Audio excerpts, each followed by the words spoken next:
Felicitations, my family of fledglings. And ghosts, it's so good to unsee you as well. Welcome to another stream with yours truly, Damien Halme, professional disruptor and ghost host with the most. What's going on? How's it going? It's good to see you. It's been a week. It's been such a long and busy and tiring week. My life's been a roller coaster of emotions the past few days, and it really shows. I feel like I come to stream today drained of resources, but somewhat smoother of skin. I was really growing out a beard there, and it's getting warm in the state of Georgia, and the more facial hair there is around this time of year, the worse it gets. It's just, it's an awful existence for people with lots and lots of facial hair. I prefer this like general fuzz sort of look going on. Not because I like fuzz look, but because one, I can't be arsed to shave every day, and two, anything longer than this and I start to sweat, my face stays hot. This long hair thing feels kind of stupid too. The longer I keep long hair, the more I start to think, is this the right decision? But I'm also not in the full like regalia of the Vampire Slayer times. Gregorian era, I don't know. Whatever era looks best for vampire slaying. I don't have the wardrobe yet. Maybe when I have the wardrobe, the hair makes so much sense. It's fine that I'm so hot all the time. But a part of me wants to shave or cut part of my hair, if not all of it, because it's hot in this state, living in the South. We're playing in Stars in Time tonight. Hi, how are you? You're looking gorge tonight, honestly, yeah. Even though you chose very comfy still looks hot tonight, I tell you what. Heroes Trella. I will say this one thing. For all of you, literally all of you, no matter what you rate yourself on a scale of 1 to 10, are you a 10 or personally think you're a 10 because you think you're that hot, or you don't think a lot of yourself and like me, you're a bit self-deprecating and so you think you're lower on the totem pole? Or you know you are. I mean, we can't all be gorgeous, right? But we're gorgeous to somebody, probably. Here's one thing that I do know. When you are fully glammed out, you're dressed to the nines, you've got your best on, you look as hot as you possibly can based on standards of, you know, decor, outfit, hair, makeup if applicable, the whole shebang. You're all done out. I personally think, sure, that's fine. You've met the societal standards for, you've done a bunch of stuff so that you can go out and be out in public. You're going to a gala, you're going to a high-end party, going to an award ceremony, something like that. Something high-end, sure, fine. But I personally find people most attractive. I find you're most attractive, whoever you are, at whatever number you think you normally are. I find you most attractive when you're wearing really comfy ass clothes.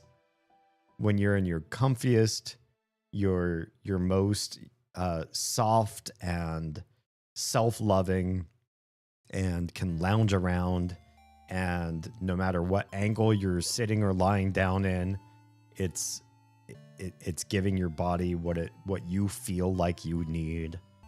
When you're at comfy level, you're supreme comfy, I find that the sexiest thing that you could be, because there's a certain level of discomfort in high-end fashion. And if you're uncomfortable, what's up, Blake?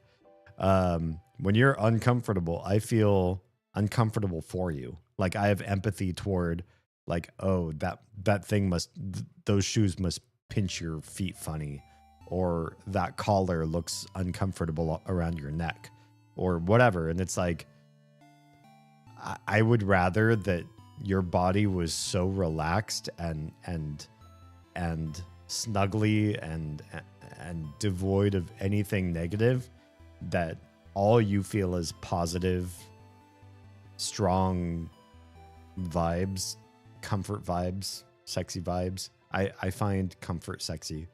I find complete luxury in, the give up on life clothing. The stuff that's like, I'm not going out today, so fuck it. Because that stuff those are the clothes that you wear when you want to completely ignore what you're wearing entirely and focus on something else. And I feel like intimacy is something that if you're focused on how you feel uncomfortable, intimacy is divided. You're one half intimate and one half uncomfortable in your costume. Be comfy.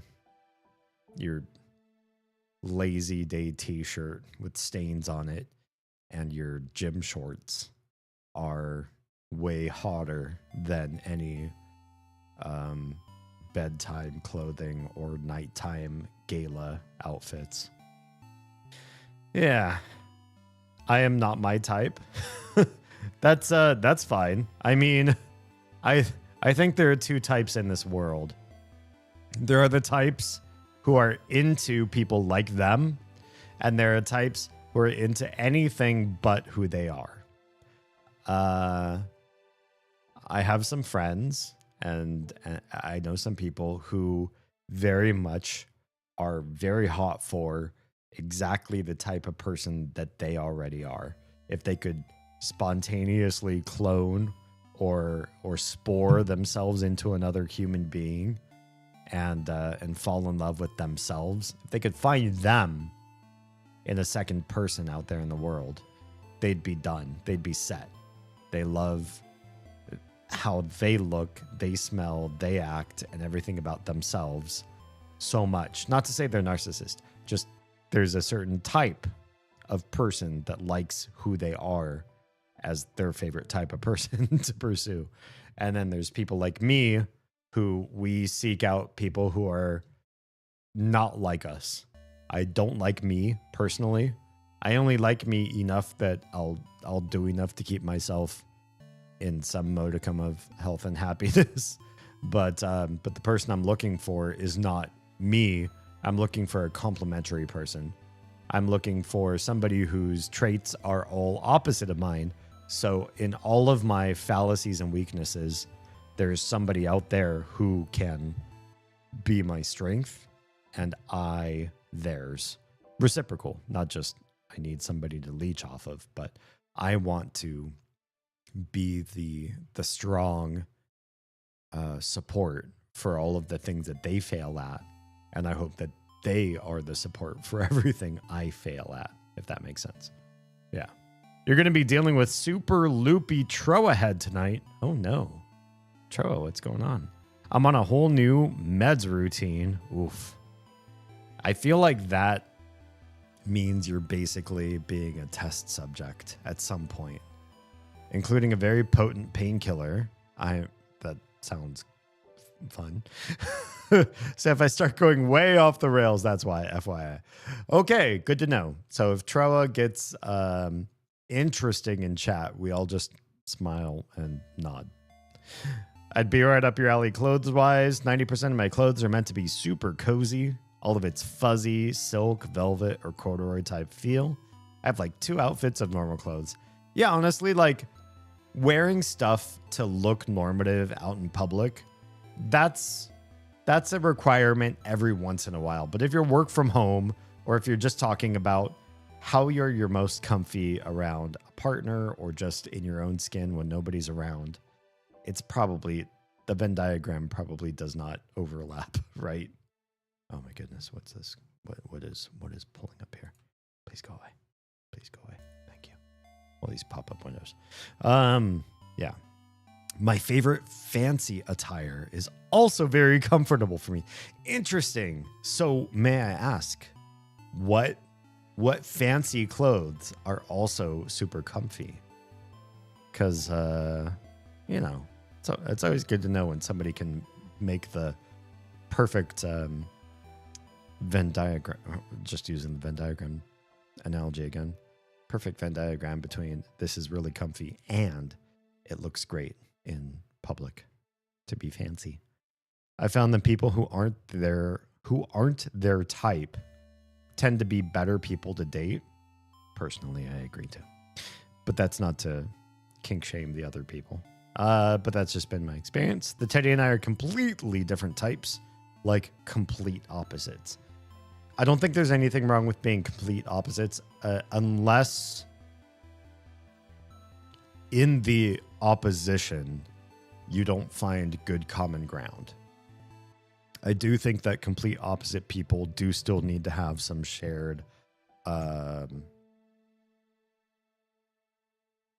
interests, some shared goals in life, some shared values. If your values, goals, and hobbies all are different from each other, there's nothing wrong with that. You just need some alignment. You know, I don't need to find somebody who likes everything that I do and wants to do everything I do all the time. That's not a prerequisite of mine. But we should have some commonality. You don't have to like every comedian that I think is funny, but we better find one or two comedians that we both agree upon, or maybe our senses of humor are so disparate we're not going to have a good time, just to pick on one example. But I do like the idea of complementing each other, having strengths where the other person has weaknesses. I think that's a big goal. If you have two people who get together and you're not made of gobs of money and you both have weaknesses somewhere, if neither of you can cook, it's kind of a problem. If neither of you can be handy around the house, that's kind of a problem. Now, if you're made of gobs of money, you've fixed the problem, right? Two people with no skills can still pay a third party to have the skills, right? If you have enough money to have a personal cook, two people in a relationship do not need to cook. You can both be terrible in the kitchen and you just pay your private chef to make your foods, or you go out every night if you can afford to go out every night. That's something, but not everybody is graced with those kind of funds. So I like the idea of having strengths where the other person is weak and having strengths where I am weak. Yeah. My very soft stockings that are lined inside. Ooh, that sounds quite nice. Very easy to wear corseted skirt. Corseted skirt. Interesting. And a peasant top. It sounds very period. The sort of things that I like to indulge in as well. But I'm building a wardrobe toward, which is just not modern. Modern stuff, honestly, bores me. It's very comfortable, but it's also a look. That sounds awesome, honestly. I aspire towards my version of that as well. Good stuff. We agree on most everything, but if he's having a sports game night, interesting. He does that with his friends because I'd be bored senseless. That makes sense. However, I don't drag him to art exhibits with me or take him to bookstores where I can get lost for hours either. I personally do think it is important to have separate interests that the other person is not necessarily, I mean, they could partake of or not, but it's important that you have them and they're yours, and it's the participation of your partner is irrelevant. It's your thing. If your partner partakes and they like it, cool. If they don't, cool too. As long as you manage, you still have your own pursuits, they have theirs. Yeah, that does sound nice and cozy. The cook, unless we're camping, and then the Teddy takes over. Interesting. So he likes to do the sort of like outdoorsy, there's a barbecue or fire pit or other sort of, I've got coals going and I'm gonna cook stuff over an open fire, or what we have is a like a propane camping stove sort of thing. So you plug in like a little gas canister, and you've got like a 2-top range, and it cooks things at 1/4 the speed. That sort of thing. Dread, how's it going? What's going on, man? How do you feel about the PDF president sending our taxes to Iran? That's yeah, personally. So this is definitely a place where we're comfortable talking about politics. Honestly, like the idea that we are involved in a Middle East conflict that is almost certainly an Israeli problem to begin with is wild to me. We have a president who ran on the concept of let's do some isolationism. I think he's already talked in many ways like, oh, look at how NATO is imbalanced. The U.S. has spent a lot of money and a lot of other countries aren't spending their fair share. Look at how the U.S. is in, what's the word I'm looking for? Asymmetrical trade agreements with a lot of countries. And so let's try to work the tariff system to do that better. Obviously, he didn't do a lot of research in the tariff situation because a lot of his tariffs have turned up to be illegitimate or illegal in some way. So his understanding of how politics work seems pretty poor.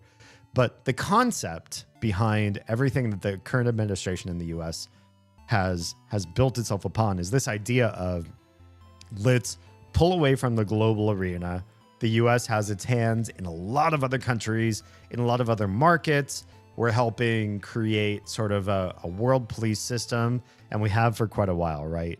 The makers of South Park had this like, what was the name of the movie that they made with the marionettes, the sort of like America world police kind of concept that we're sort of still doing that, right? We've got our fingers in the Middle East. We've got our fingers in trying to defend Taiwan while also telling China, oh, we think Taiwan is still part of you. We're like helping Ukraine, but we're not completely antagonistic to Russia because our current president is still kind of friends with Trump. He's making friends with other weird like oligarchy, like big, what's the word I'm looking for?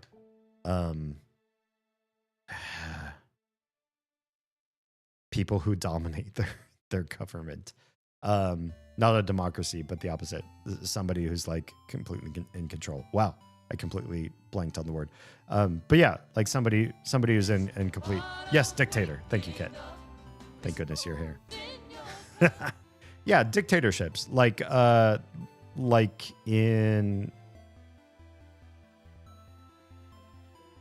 so Argentina, Hungary, a number of other places, Trump has really enjoyed sort of backing or supporting, or in other words, saying that this is a good guy, somebody who has really strong control, and the people who back him are part of like a cult of personality, right?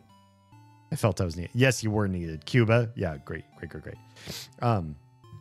So in that, the fact that we're involved in the Middle East in this sort of weird, we're taking on almost everywhere where Shia Islam is a majority religion.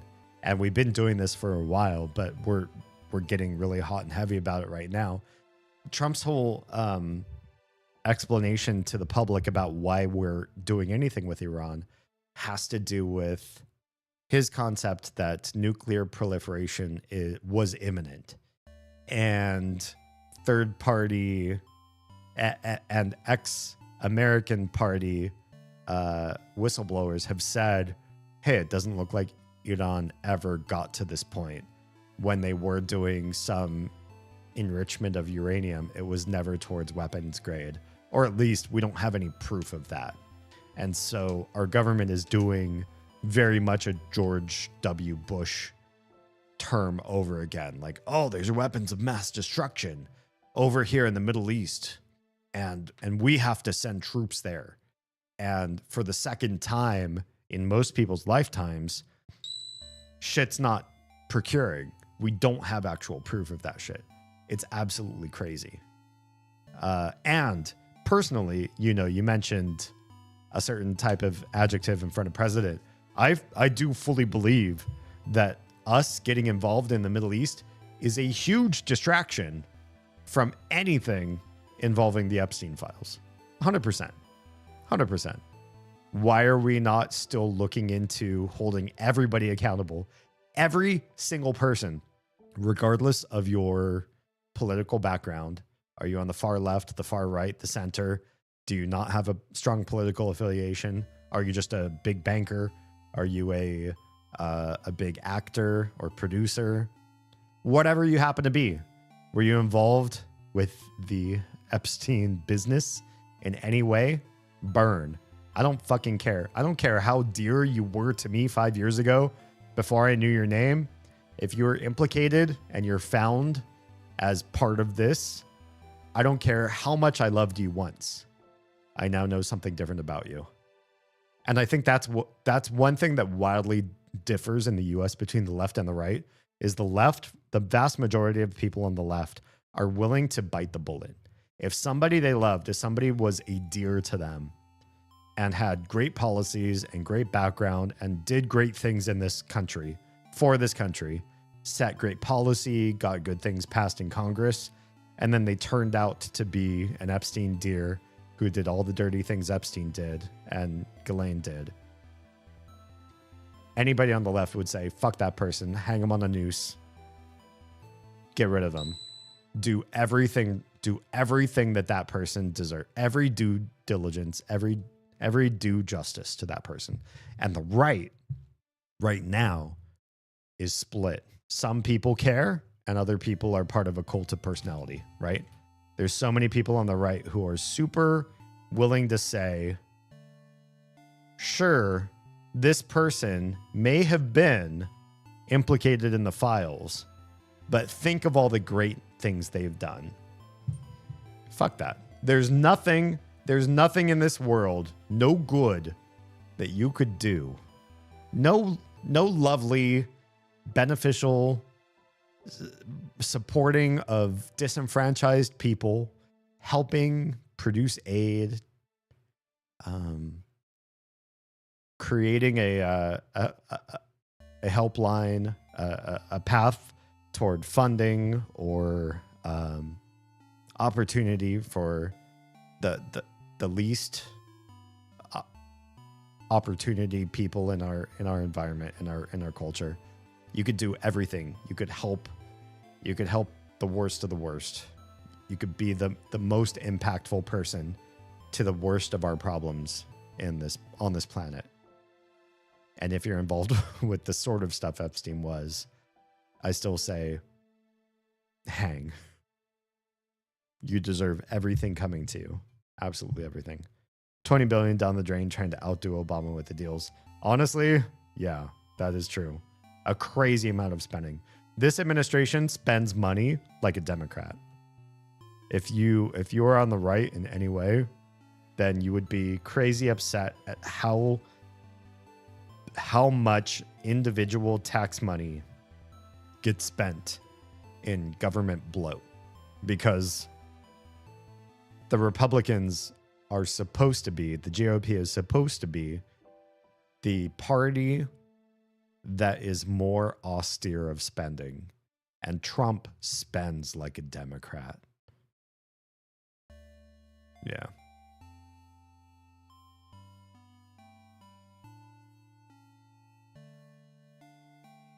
He likes, excuse me, Dutch oven? Sorry, I only know Dutch oven in one context.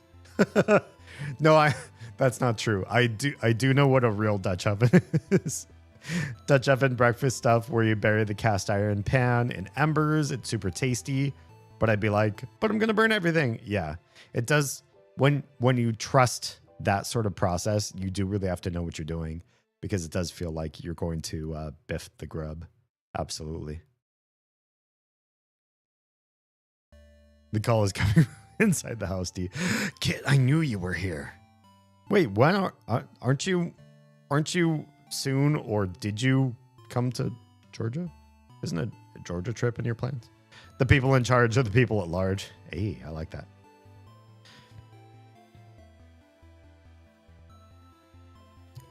You are here now? Why are we not talking logistics? How long are you here?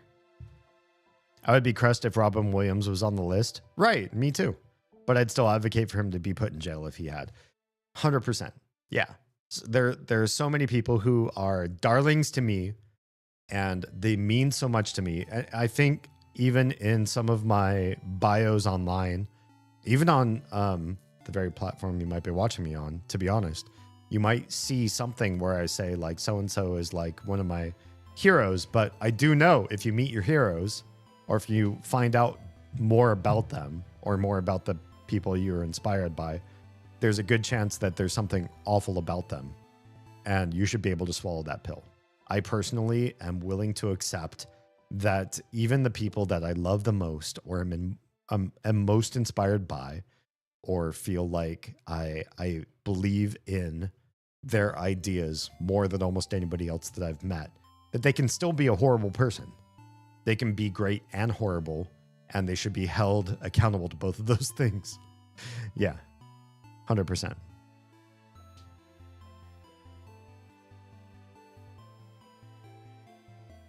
At the absolute least, everyone in the files should be removed from having any kind of power. This is true. This is true. If somebody is in some sort of position where there's some level of amnesty, or there's some level of protection for who they are, what sort of role that they have. And so if they are culpable of the types of crimes that Epstein and Ghislaine were culpable of, and we find that that person participates with those, but is also held to some sort of immunity clause in some way, there's a strong culture or bylaw or loophole or union or something that defends them in some way, we should still be able to remove them from power, because we don't really want that type of person creating any sort of policy or having any sort of control over anything. We should detooth them. If there is protection that prevents them from being imprisoned, or their life ended in some way because of the natural course of due diligence of law because of their position, we should at least remove all forms of power for that person. 100%. Yeah. All Republicans added to the debt ceiling while Democrats brought it down. I've found this to be true, at least in my lifetime, right? The Democrats have been majority middle of the road fiscally, which they didn't used to. The joke was, at least before I was born, that when Democrats came into power, they would have handouts for everybody. They'd be taxing like crazy, but also giving away money, free money to like lower income people. And there's this concept that if you believed in personal responsibility, the Democrats were completely antagonistic to that, and they were wild and crazy. What's personal responsibility? You work hard? Well, we'll take your money. You don't work hard? Well, we'll give you a ton of money. And so it just felt like very upside down. And a lot of Republicans made fun of them in that era, at least from what I've seen from rhetoric and old political cartoons and stuff like that. The whole concept of Democrats was like a goof and a gaffe. Like, the idea was they're going to tax a bunch of people from their natural earnings. You worked really hard to get all this money, and now it's going to get all removed from you, or like a big chunk of it. It's going to get taken from you and given to the government. And how is it going to be spent? It's going to be wasted, squandered. The government's going to have lots of bloat. They're going to create a bunch of weird programs and departments that aren't going to do nearly enough. They're going to be really bad at their jobs. They're going to waste a lot of your money, and they're going to redistribute a bunch of your money to people that just don't want to work. Just lazy people.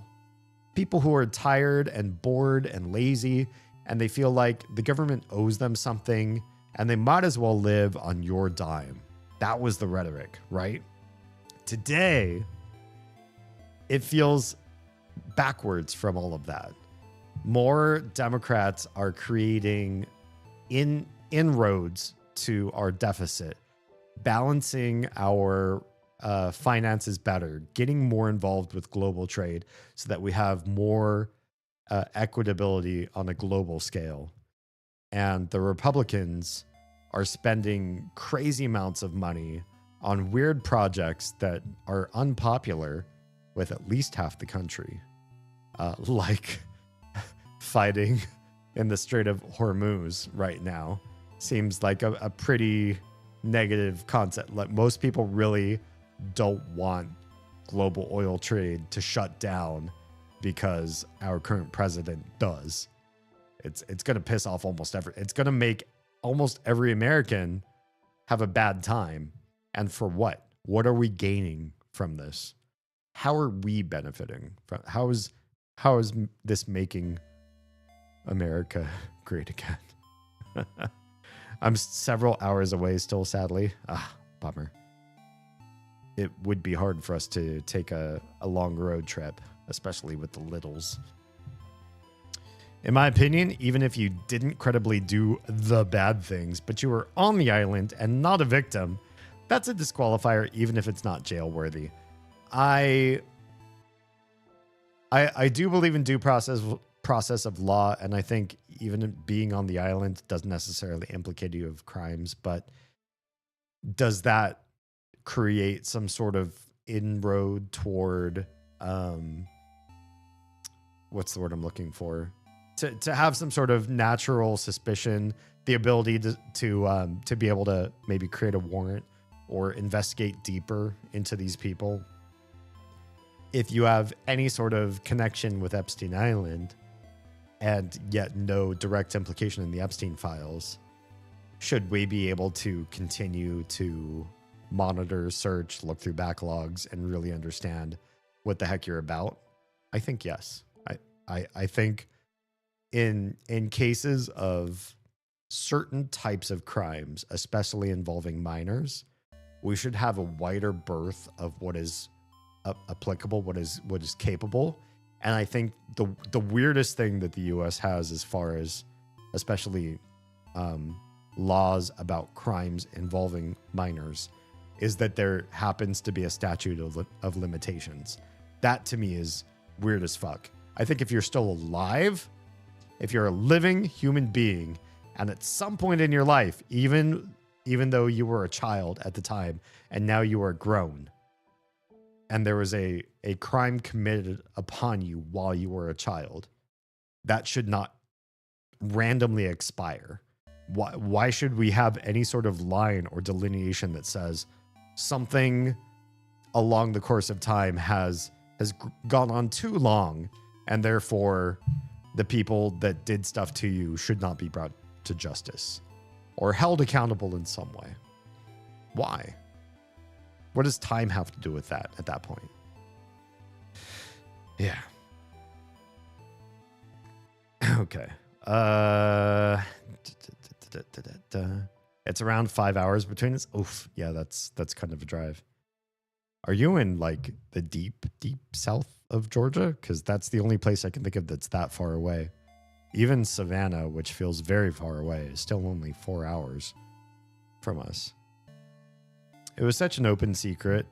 If you went, you knew what was going on and were okay with it. And that should prevent folks from being able to make major decisions. I agree. Yeah, I agree. You should be at minimum, stripped of your power. I don't want to be governed by folks who are okay partying with that crowd. 100%. Hello, Oz. Oz has reached a streak. Not nearly as long as she's had before in the past, but at least the stream streak is working and is slowly building back up again. Welcome, Oz. Aren't you actively streaming on your side? Let's do a shout out. Married. Toby and Alba got together. What is this?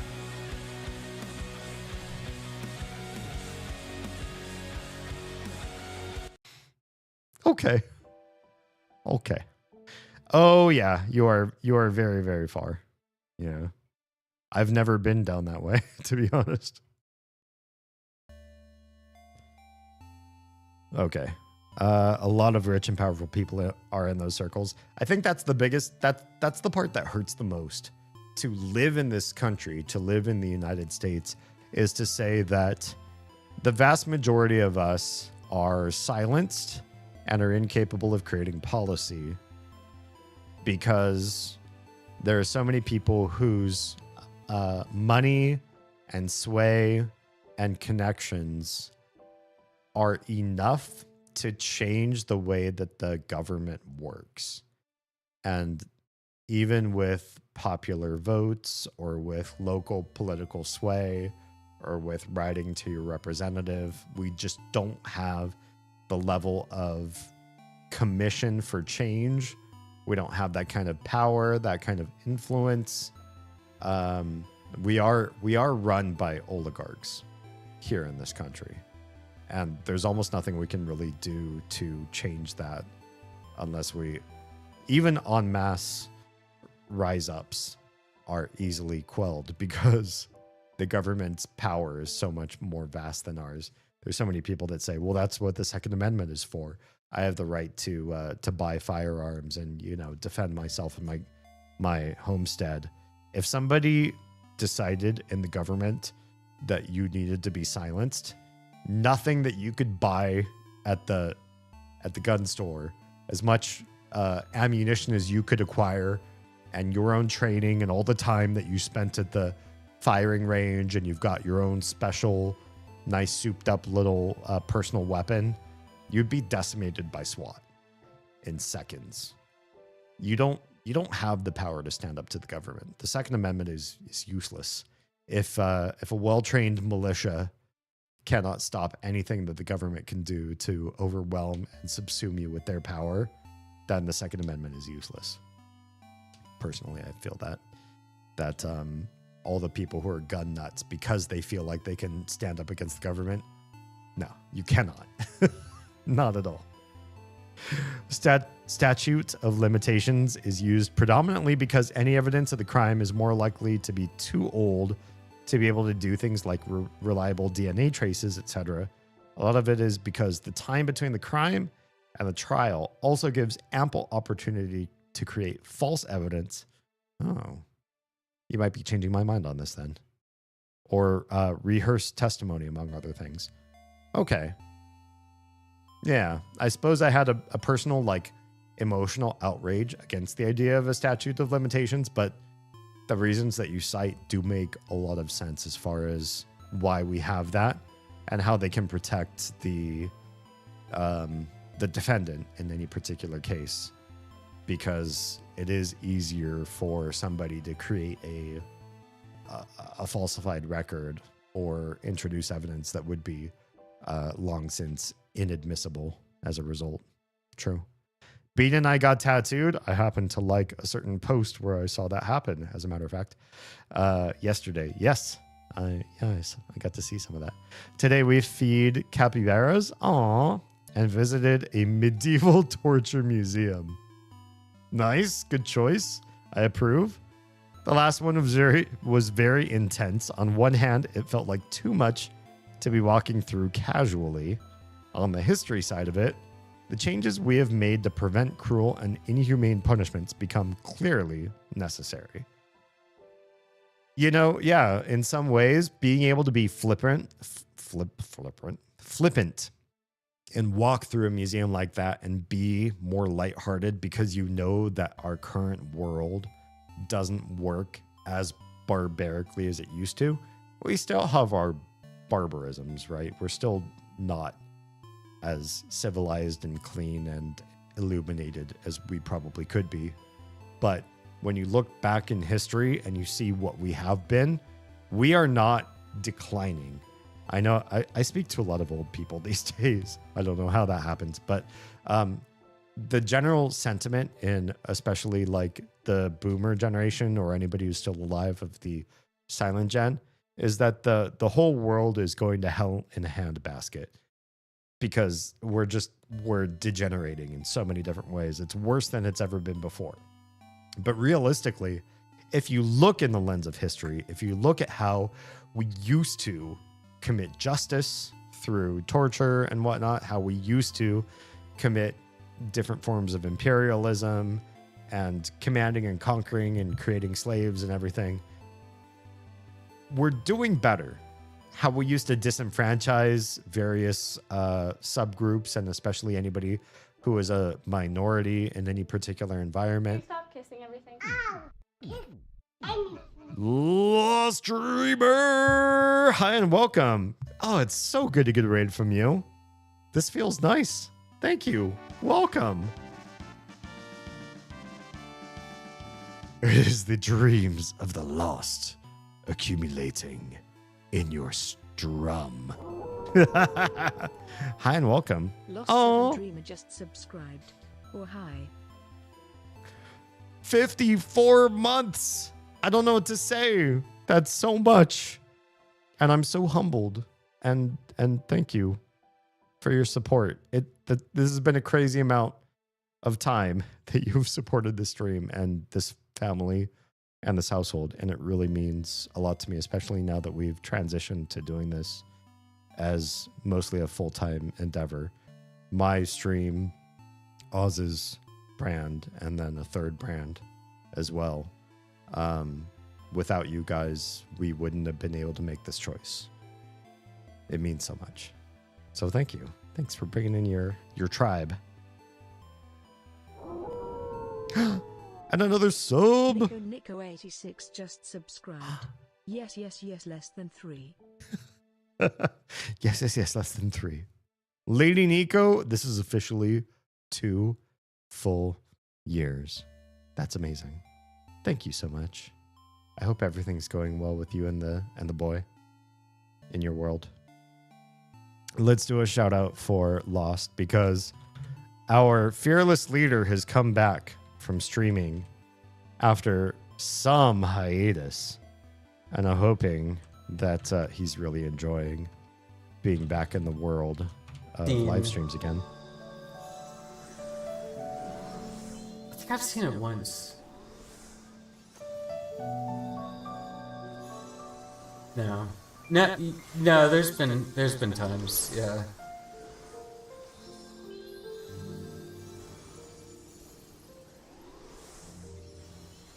That was fucking fantastic. Just everybody like rezzing each other. What like a serene, calm moment to have grabbed in a clip. Good stuff. Hi and welcome.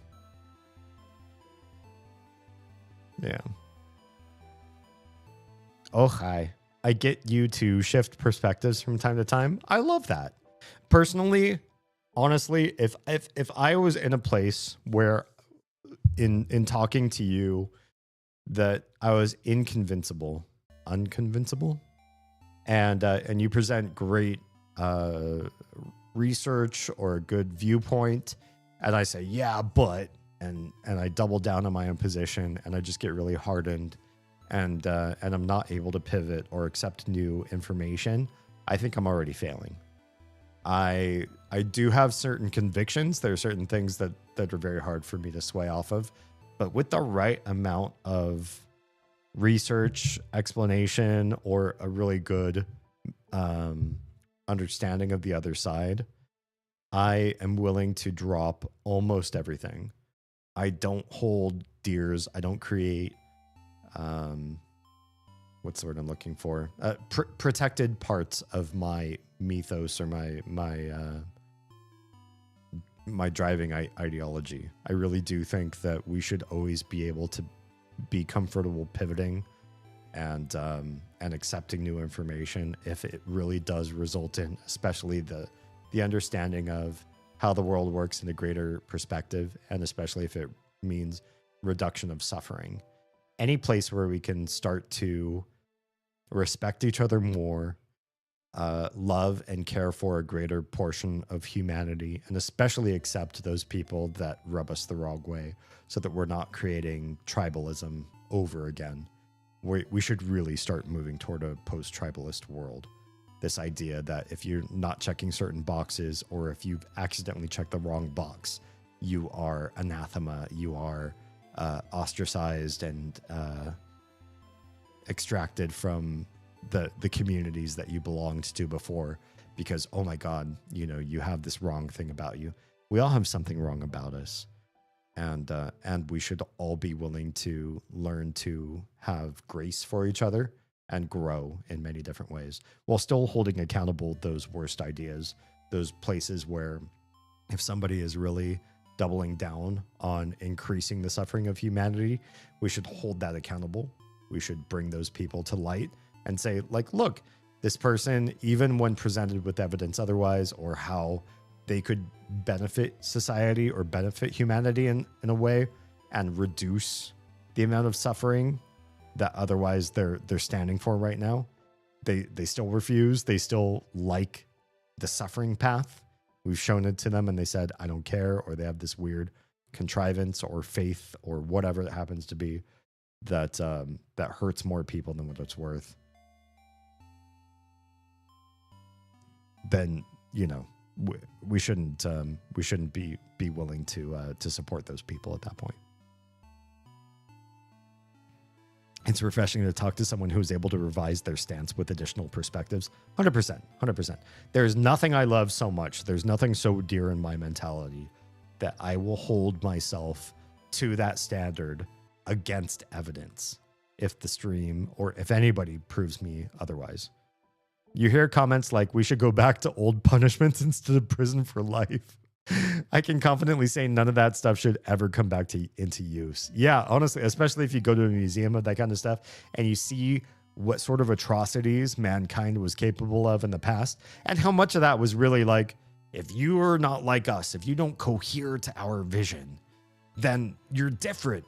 Different is so bad. We're going to do awful things to you, and not just death. That would be the worst.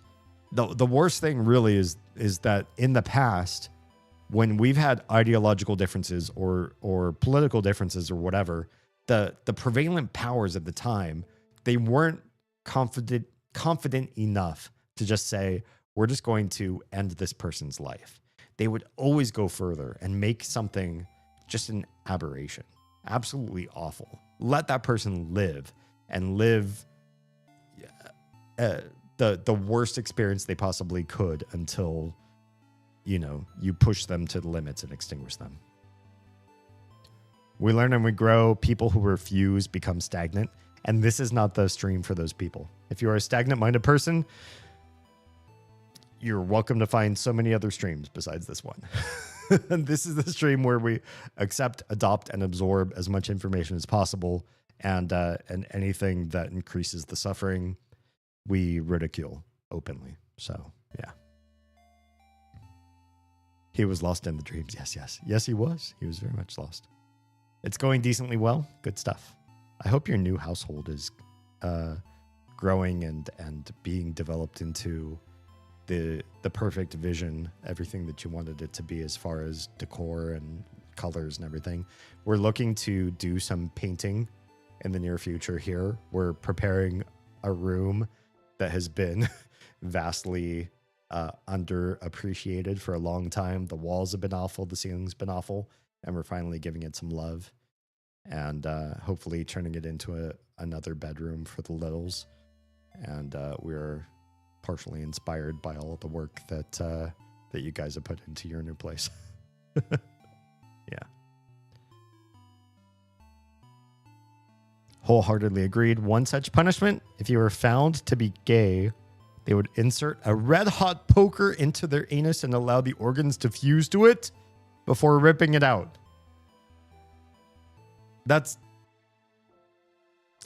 I can't imagine thinking that you're so right that you could do something like that. And then how do you go home? How do you go home and say, I did something right today? God ordained this.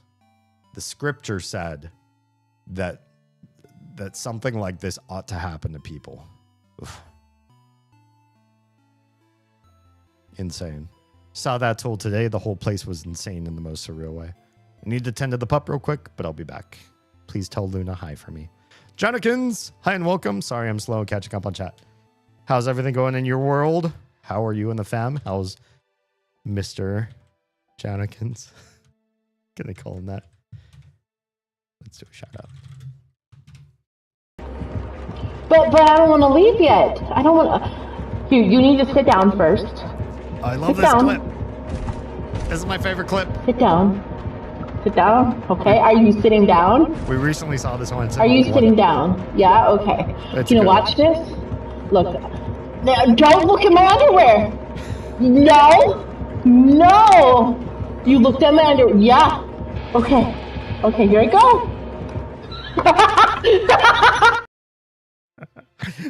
Honestly, that's one of my favorite. Janikins is honestly like a pro gamer, way better than most of the rest of the people in my inner circle as far as gaming standards go. Almost every clip that's in Janikins' stream is like owning people on a very high level, which I am not capable of. Most of my dear friends are not capable of that kind of level of ownership. But that little bit of role playing is still one of my favorites. Yeah.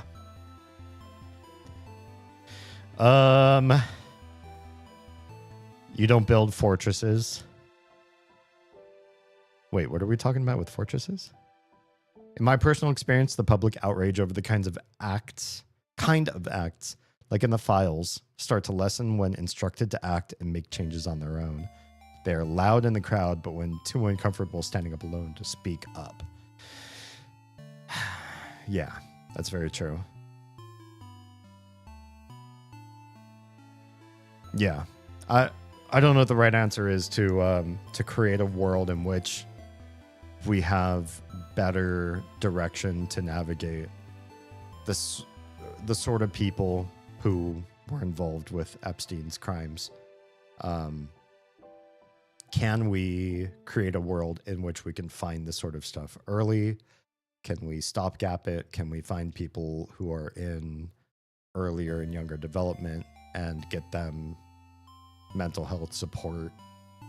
And I don't know.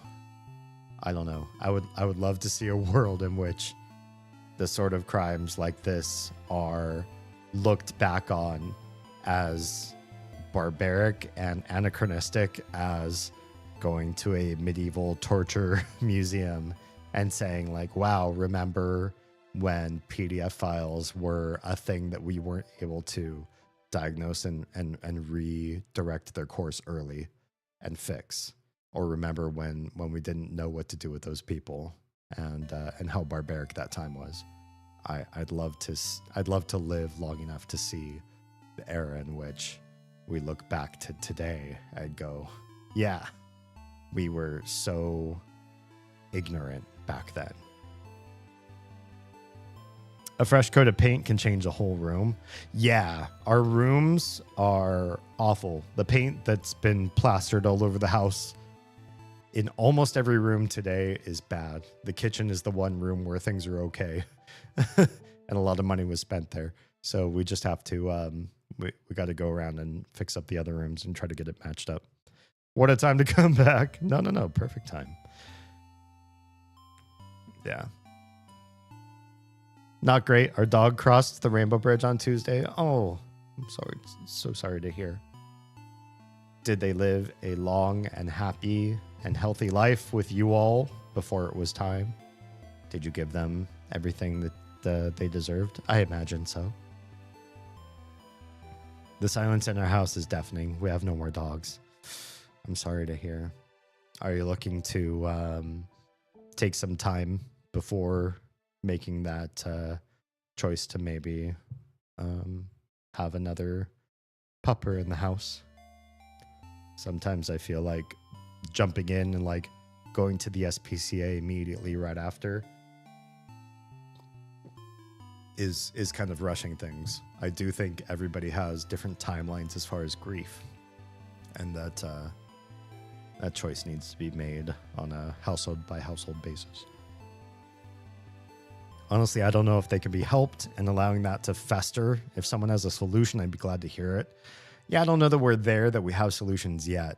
I just hope that I live to see a world in which we have some sort of answer to that, because we have already found some answers to some forms of what's the word I'm looking for? Not irregular. There's a certain type of psychology. I'm drawing a blank on the word for it. I know Oz studied it and I didn't, but just people with very different brains and how to address their issues and maybe diagnose before any sort of crimes or large problems can be acquired in their lives. I'm hoping that we can get to a world in which mental health and support for people in that vein is so destigmatized and so regular and so affordable that we really do have the proper support and the proper intervention in time so that the majority of that is taken care of. Yeah. I don't think there's any real way to break them of it. Yeah, I don't know if there's a break of it per se. One can only hope that there's some sort of way to stop crimes from being committed, or way to stop somebody's proclivities that they have inside of their brain, or whatever is, whatever makes them different in such a way that they are a threat to other people, to at least detooth the threat or in some way intervene so that crimes are not committed. Maybe we can't change the person, but maybe we can at least change the outcomes or the amount of impact that person has. 14 years. Aw. This is a good long life. Before we can even begin to figure that out, we have to believe it is really happening and not just somewhere out there. We have to listen to survivors and advocate for them. This is true. This is true. Yeah. I think in order for us to get, because we're in a place where big data can really be utilized to help us gather information about perpetrators and about certain types of crime and about different types of atypicalities. But we need to be able to gather those people together in a fashion in which when people report crimes or when people report things happening to them, that we're able to investigate right then and there and gather as much data as we can in order to start making those changes, in order to start understanding. Troa says hi, I just subscribed. I feel like your Prime sub was not that long ago, but again, it seems like you're able to always Prime sub twice in 1 month, so I don't know if that's the case. Let me take it to a quick break, and I'll be right back, hopefully in time for the ad break to end. Be right back.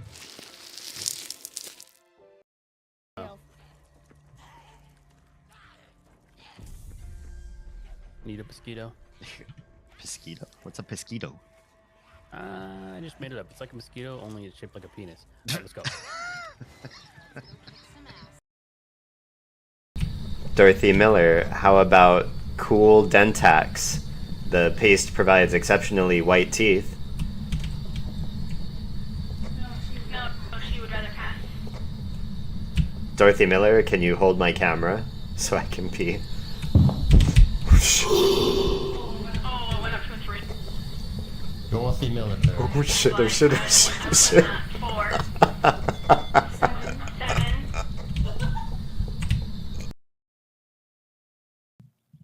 Legend. You're a legend. Oh my god. I didn't know you could make them so big. Alright, thanks, Phil. Yep. I hope you have a good one. How in the hell was he talking without a head? Or anything else for that matter? You know, my eyes are having trouble myself. Maybe I left my eyes on the bus. I mean, maybe. Let's try that one more time. I mod my channel the way I want, and I will shout out somebody twice just to see a different clip. Why would people want to see my feet and mac and cheese? I don't fucking know. Or the same one. Such is the way of the clip. That's fine. At least it wasn't Simp Botha this time. Hi, welcome back. Where did we last leave off? We're not looking for any more dogs. We still have 2 cats, but we want to travel, and having dogs is hard. I understand that sentiment. Yeah, we only have 2 cats, and still we have to take into consideration if we head anywhere and leave for a certain amount of time, like auto feeders aren't enough. We don't have one of those like auto cleaning cat boxes or anything like that.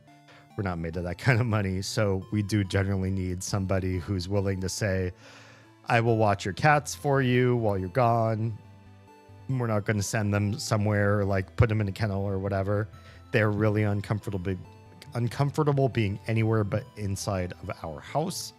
So going somewhere depends on, you know, the trust of somebody else coming in and making sure that they're well taken care of, and at least giving them some sort of socialization. Both of our cats are pretty social creatures. They don't really do well just by themselves, and they don't get along with each other, so they're not good company to one another.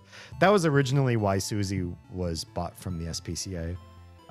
We rescued Susie in order to make Kay a playmate or a friend or whatever, and they hate each other. They hate the fuck out of each other. So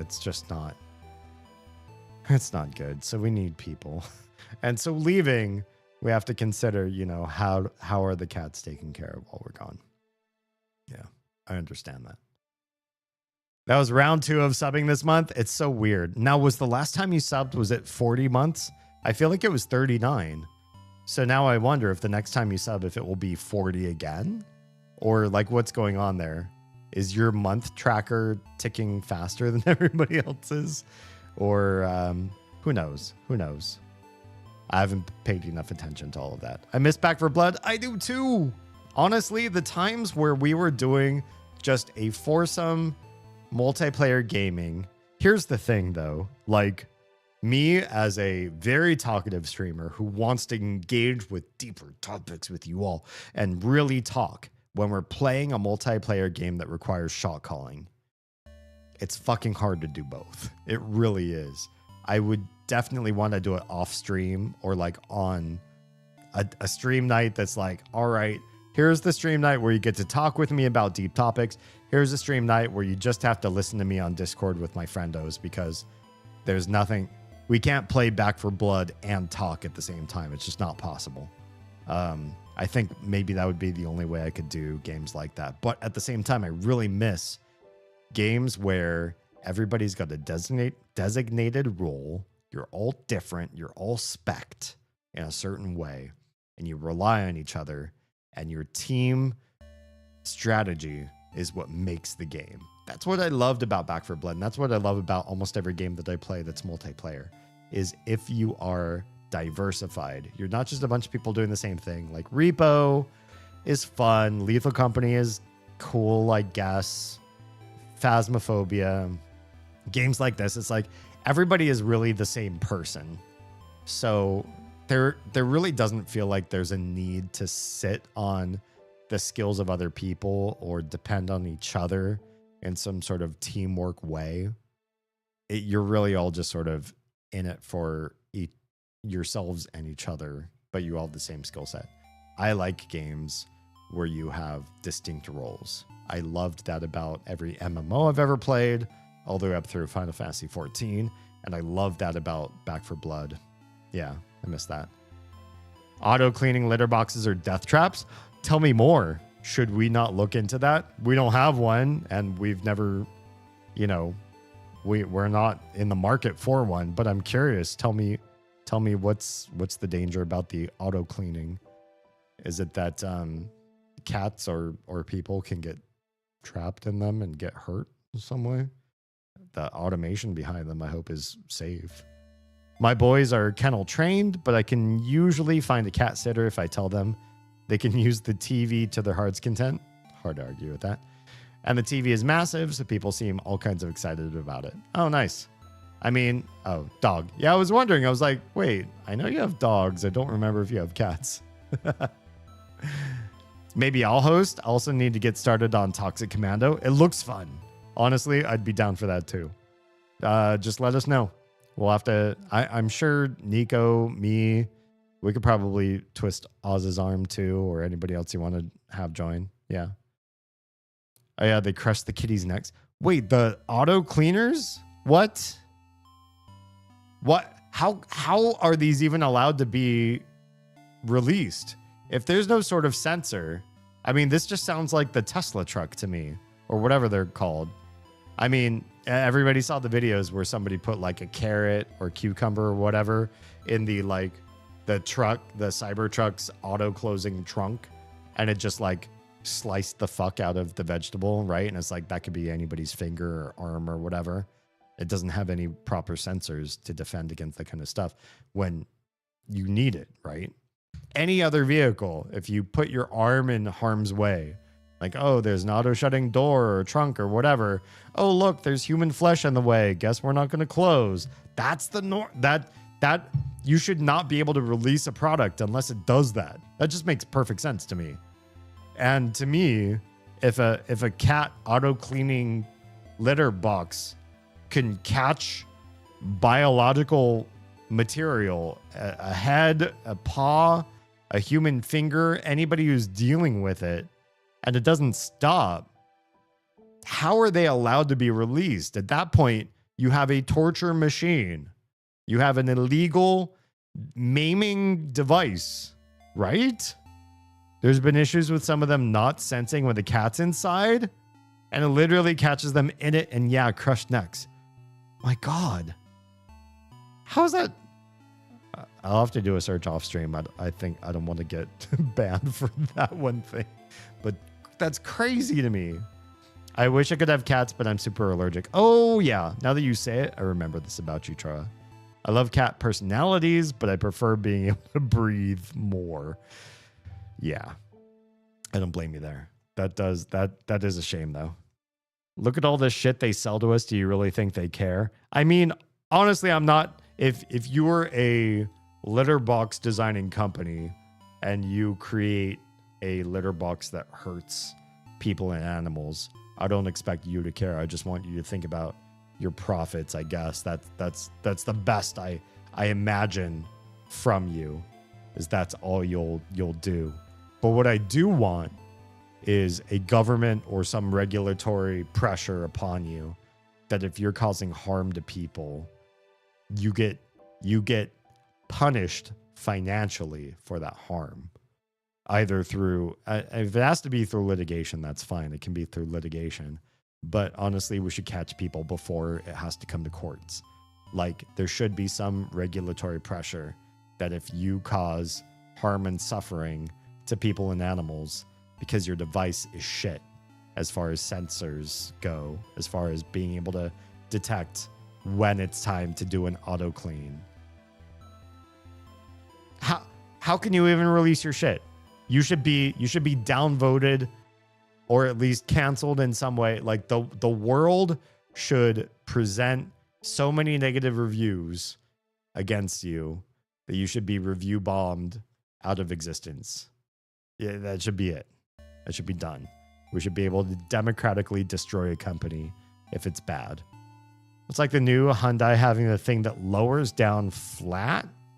What thing lowers down flat? And supposedly senses if someone is sitting or laying in the seat. Oh, like lying down. But it goes all the way down before going back up. What the fuck is that? What thing is going down? The hatchback car? Is it the hatchback part? Like if somebody's lying in the back, or like what if you have delicate stuff like a box full of glass or whatever? Is it going to be able to tell that the box is there and stop? There's a type of seaweed that is a carcinogen, and they still put it in cheap cat food. Do we not have like FDA requirements for pets, for animals? Oh, carrageenan? That's like that's a seaweed that's specifically used for it's texturizing, right? It creates a different viscosity for the food or something like that. but that's bad for cats. The hatchback Hyundai cars, the seats automatically lower to make more space in the hatchback end. Gotcha. But if you're like back there, they don't sense you or something like that.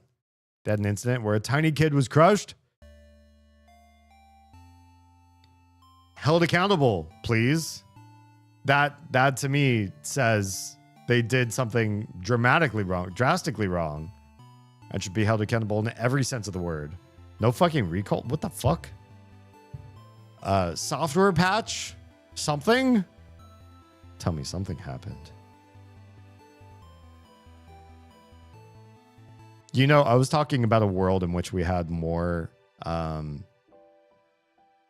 what's the word I'm looking for? Oversight on things.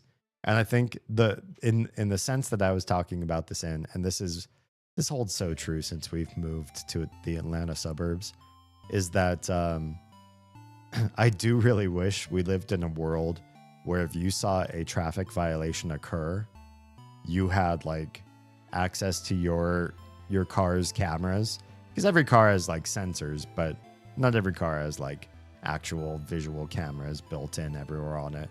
Most people, if you have a dash cam that's like third party, you've added it for whatever reasons, either a incentive to your insurance or for something else.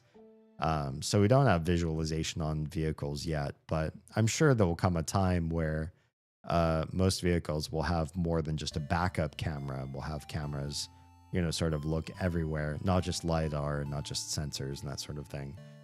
And so I posited on a stream, this was a few years back, I posited that if we get to a point where we have good visualization around our vehicles and we see somebody committing a crime in their vehicle, we should just be able to push a button, send our footage to the cops, and then they can review the footage and be like, oh, you know, it's ambiguous. We can't really do anything. Or like, oh, no, that's clear. You know, the light turned red. 2 seconds later, a vehicle ran through the red, you know, completely red, 100% red. And there's no ambiguity about it. And we'll just issue them an automatic ticket that we don't have to see them. We just send it to them in the mail. We just, you know, put a strike on their license and deduct their wages or whatever, you know. And I had somebody in stream go like, no, I rebuke a government that ever has that kind of power or that kind of sway over people. You know, people should never have that kind of sway over other people, where law enforcement is granted to the citizen instead of the person or whatever. And I was like, I don't know. That sounds like something someone would say who wants to commit crimes in their car. Like, if you're really against crimes being reported by other vehicles, then you're probably the sort of driver that's committing crimes in your vehicle all the time. Because if everybody else around you surveils your vehicle doing the right thing all the time, you have nothing to fear. If you're constantly speeding, cutting people off, being a jerk, creating violent and dangerous situations, and people catch you and it's non-ambiguous, it's not like, oh, you know, I don't know, maybe he was cutting that person off because he was getting bullied and he was just trying to get to a safer lane, blah, blah, blah. And so it's hard to say, but just unambiguous, violent, dangerous drivers. If only those people got not random, but like user submitted tickets and fines and that sort of thing, I think we'd be safer for it, personally. They claim it's working as intended. So a child was unalived, and Hyundai was just like, yeah, stand corrected. They did do okay, cool. See, this is why I love this stream. This is why I love the hell out of all of you guys so much. Thank you for providing a link there. Let's take a look. Can we pull this up on stream? Can we pull up this link, please? I clicked. I did the right thing. I made the link happen. Oh my gosh, this is taking forever. Move, you window. I do not want your subscription. $1 for the first month. Yes, but thank you, but no. Bada bing. Bada bing. Okay, cool. It's up. Child's death in Akron. Car seat mishap prompts Hyundai Palisade recall. Thank goodness there's a recall involved. Thank you. Let's close this. Thanks. Bye. Gosh, it's like I don't even have any blockers here. The death of a young child in Akron earlier this month. I've been to that city. I used to have relations there in my previous marriage. Has prompted a sweeping recall and sales halt by Hyundai Motor North America. Thank you for doing that. After investigators say a power folding seat in an SUV trapped the toddler. Trapped? That's not the right word. And they say before, it's not just a trap. According to reporting from Beacon Journal partner News 5 Cleveland, the 2-year-old, 2 years old. It breaks my heart. From Cuyahoga Falls, I hope I'm saying that word right, Cuyahoga Falls, died after becoming pinned by a third-row power seat inside a Hyundai Palisade on March 7th. The vehicle was parked outside a business on Schweitzer Avenue when the incident occurred. Emergency calls described a child trapped under a seat as bystanders worked to free her before first responders arrived. She was taken to Akron Children's Hospital, where she later died. The Summit County medical examiner ruled the death accidental. I don't know if it's accidental so much as negligence on the part of the company. Negligence and accident are two very different terms, because accident means nobody could do anything about it, and negligence means somebody could have done something about it and didn't, i.e., proper safety standards for a powered folding seat thing. Stop the distractions, release the files. Dread, 100%. Okay. Cuyahoga. Thank you.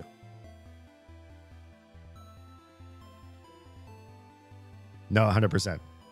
I fully agree that everything this administration has done besides releasing all the Epstein files and holding everybody accountable properly to the due diligence of justice involved in those files, that it's a travesty of our current government and should be in the history books for years to come, as far as what the hell this country did to protect a whole cult of people that felt that what they were doing was okay as long as it was hidden.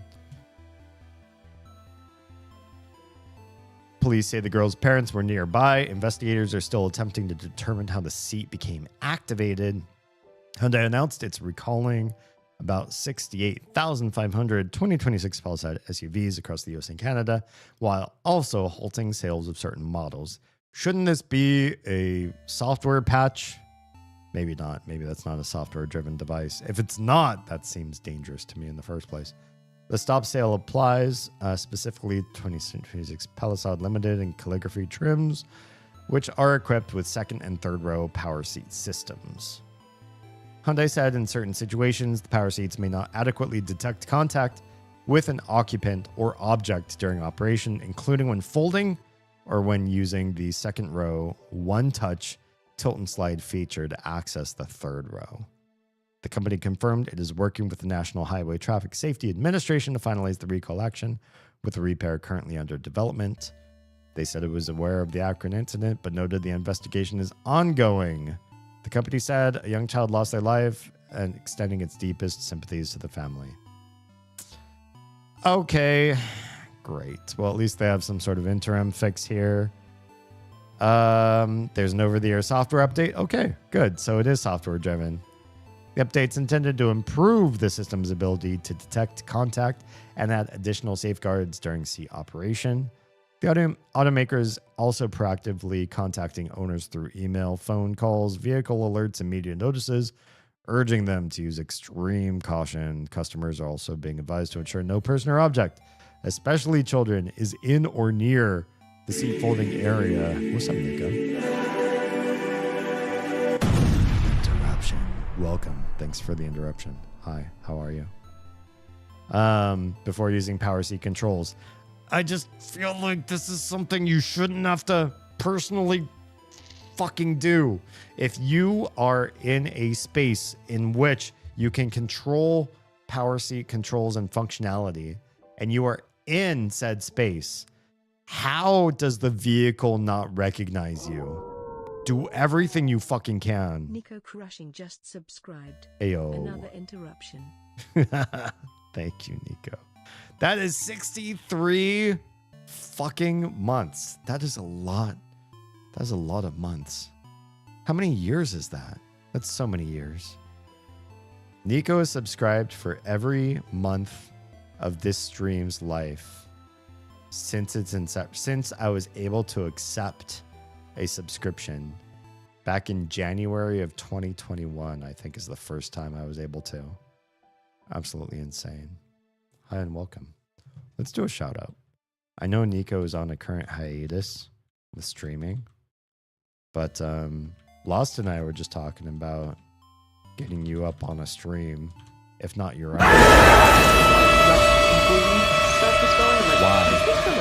Why? Maybe, I don't know. But then along came the young Gulul Jaja, yet unburdened by the mantle of Dawn Servant. There you go. I hate that some of your clips just start with a jump scare. My voice, my heart, my voice and my heart. No, I read my voice acting. My heart, though. My heart stopped for just a split second. I'll come back. It's happening. Excellent. Let us know. Fuck, that got me. What the fuck? I know. It's your old clip, too. It is. My voice acting. It's true. Yes, you were there. It did a thing. Once finalized, the recall repair will be provided at no cost. Duh. Hyundai says dealers will offer rental vehicles to affected customers until the full fix is available. Cool. Thanks. Great. Please do better the first time, I think. Is what I'd love to hear, please. Okay.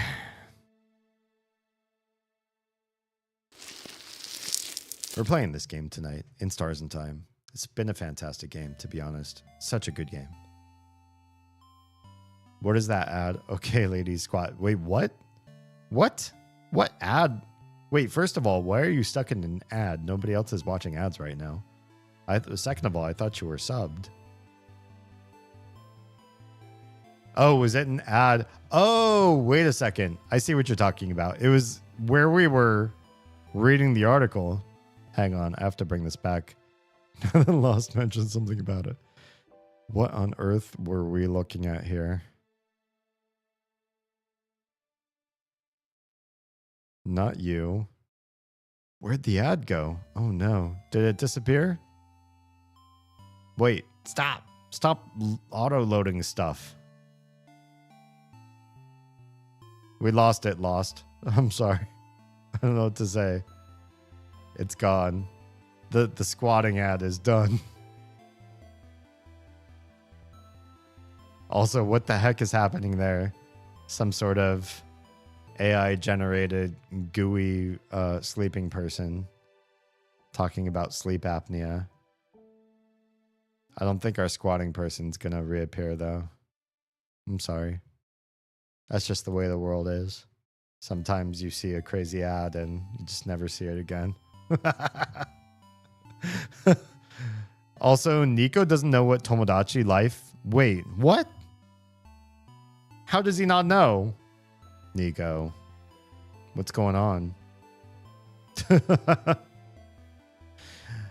Yeah, so we're playing in Stars and Time. If you are catching this for the first time, you could always go to that one red platform and watch these in order. They're saved under the Games Like Mother / Earthbound playlist there. You can watch this from the beginning because this is a very story-heavy game.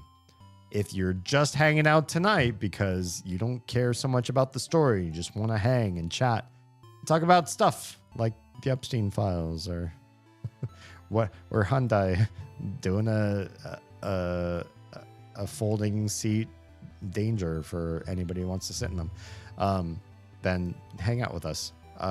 Spoiler alert in 5, 4, you better mute the stream if you want it, if you care about this game. 3, 2, 1. This game is like Groundhog Day, and it keeps repeating the same final battle. You and your friends against the king that freezes everybody in time, and you're going to try to find a way to defeat this king.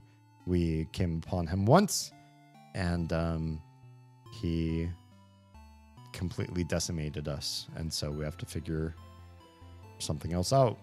Got to solve for how to defeat the evil time-stopping king. Yeah. So that's what we're going to do. Self-care. Stuart, how dare you? I'm right as the mail. This time I actually came prepared and have fluid in my glass. Last 3 or 4 times somebody tried to give me self-care, I could not hydrate because I had no water, but now I do. I will do what you ask. That means stretch, hydrate, and posture check. Was telling him about it a bit in Lost Stream. Okay, all right. Is he down? What on earth clip is this? It was the only way I could get it. You can delete the clip later. Let's take a look. Can we watch this one on stream? Hang on. Let me it's gonna autoplay. Oh, there it is. I see. That's the clip, all right. Can we bring this up on stream? Oh my goodness. How are we gonna make this happen? Brave browser. There it is. Okay, ladies. On Monday, April 20th, we start with the Tai Chi program for beginners over 50. I can tell you, having studied exhaustively Tai Chi, this is not a Tai Chi squat. This is just some lady squatting. Only 7 minutes a day to get back in shape. That's probably not a great answer. I would recommend 15 minutes minimum a day if you want to get back in shape from a time when you are not. By April 27th, so 20th is 2 days from now. So in one week, you will feel it. I'm sure you'll feel it after day 1 if you really do Tai Chi. By May 4th, how far down is May 4th? Let's see. If you start on the 20th, oh, that's 2 weeks. 2 weeks later, you will see it. I disagree. You will not see the effects of a workout in 2 weeks, almost certainly. By May 11th, that's 1 more week. 3 weeks, you'll be proud of your body. 3 weeks is not enough to feel proud of your body if you feel unproud right now. I'll tell you that. Tap the screen to join.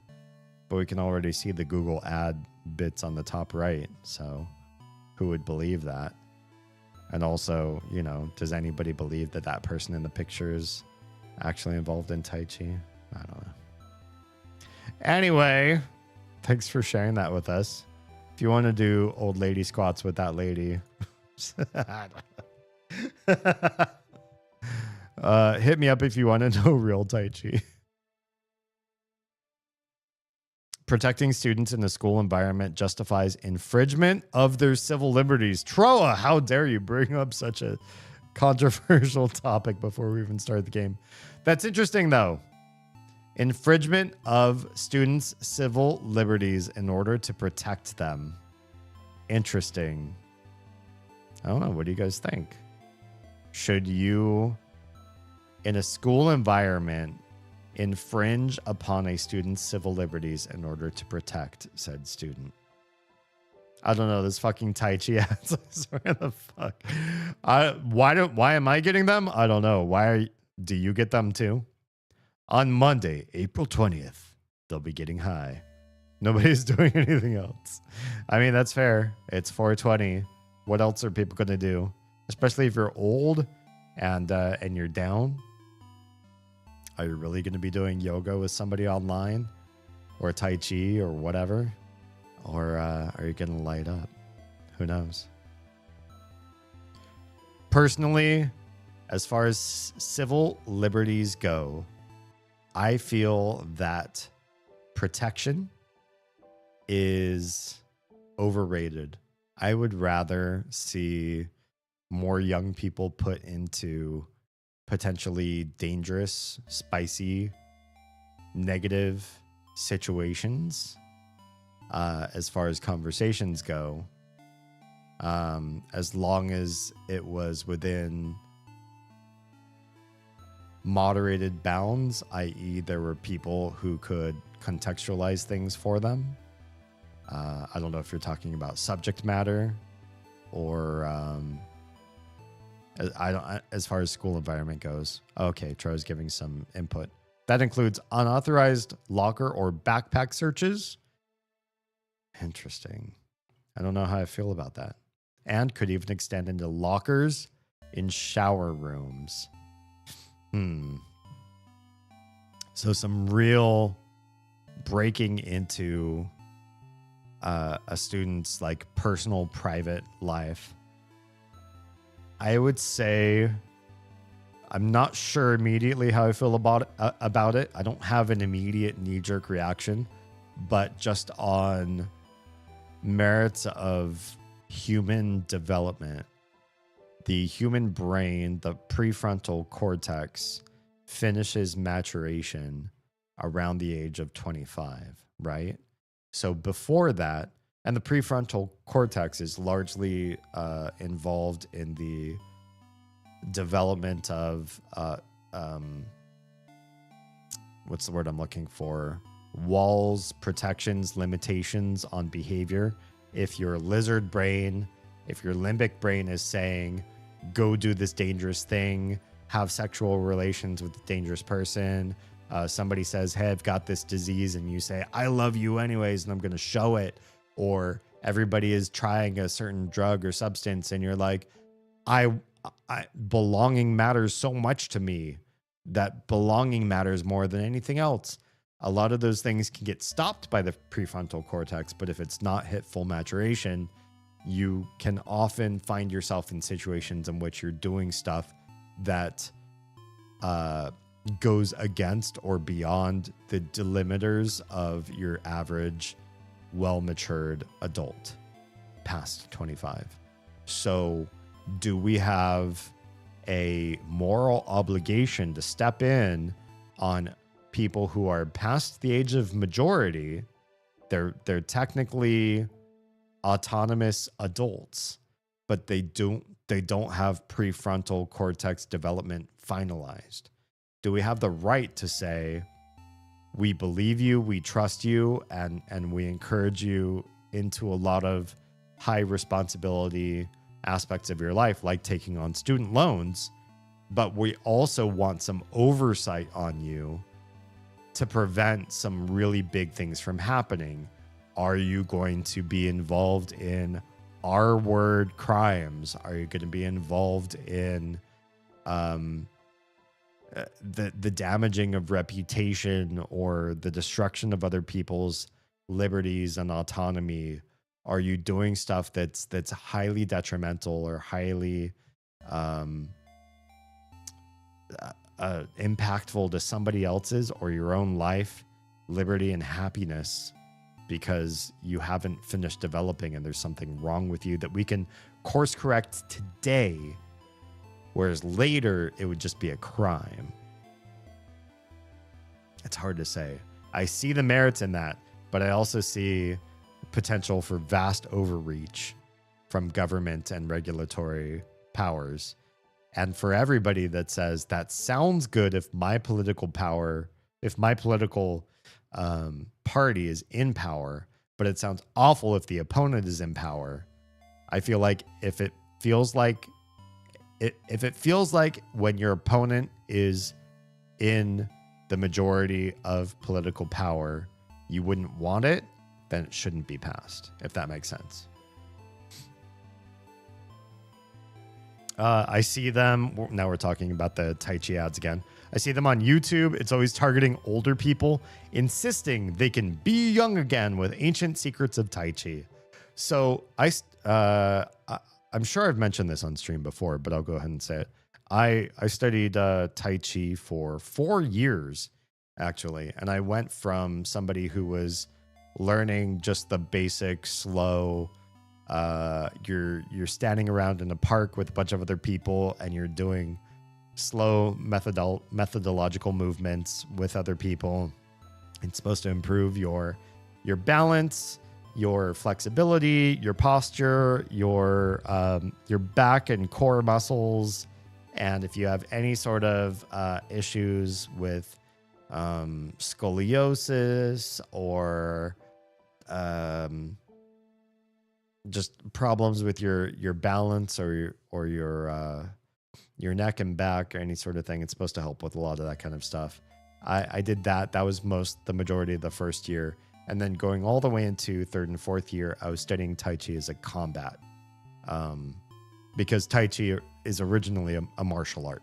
It's meant to be studied and practiced slow, like you see old people do in parks.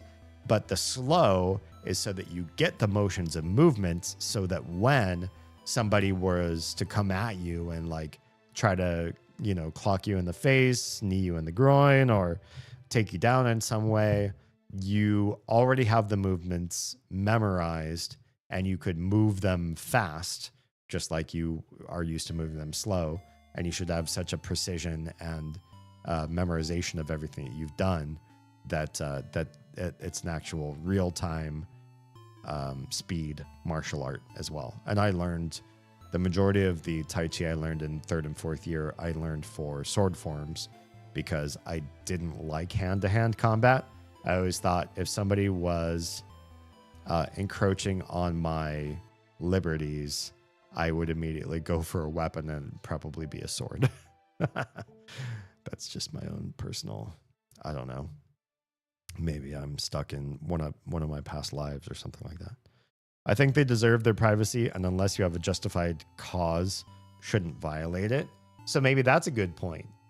Maybe that sort of, what's the word I'm looking for?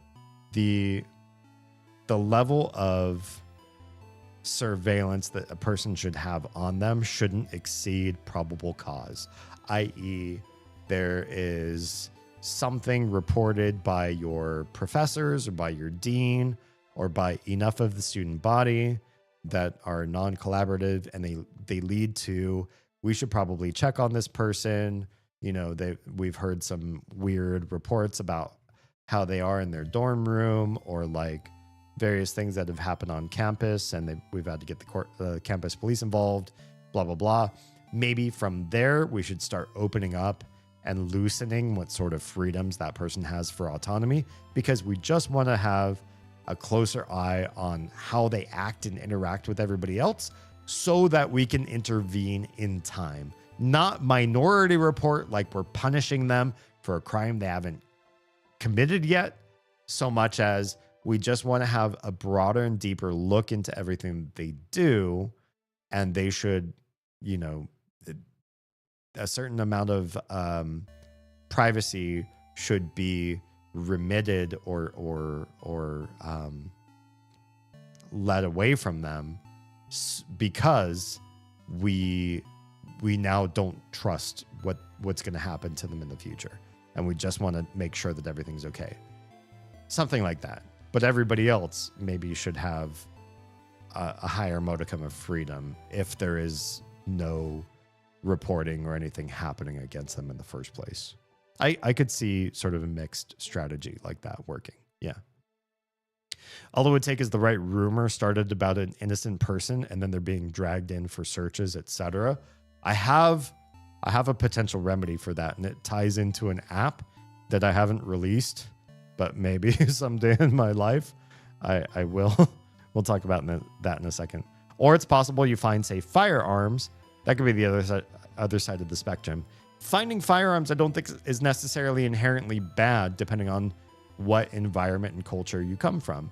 If you really do live in a more rural environment, or somebody is, interested in hunting and that sort of lifestyle, and the majority of people around that area are more licensed to carry sort of individuals, I think it's harder to make the argument that that person should be implicated for owning a firearm versus like somebody in a highly urban scenario where owning a firearm is irregular and is a sign of intent to harm humans.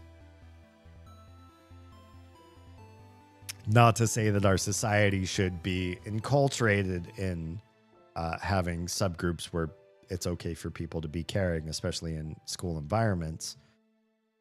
It's a wider topic that should be addressed, that, if you're in scholastic environments, should you ever be armed for any reason ever? All of this raises the question. I'm sorry, I'm changing your word from begs because that's not the right term.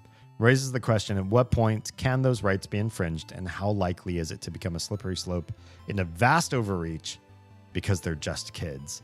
Right. Yeah, I think this sort of thing, if it needs to be integrated in for whatever reason, like we see a spike in that age group committing serious crimes upon each other or other people or on school faculty or whatever, and we decide that we need to create some sort of a repealing of personal autonomy and privacy so that we can stop things before they happen, because there's too much autonomy, there's too much secrecy, and people are being able to skulk about and then commit these crimes because there's not enough oversight. Then should we implement a situation like that? Potentially, but if we do, there needs to be really strong safeguards. Like Lady Nico was saying, if it looks like you have the potential for having a probable cause, maybe that can open up a window. But if you don't, there's no reason why anybody should be just like rifling through your bags. And so that slippery slope thing needs to be cinched tight, real tight.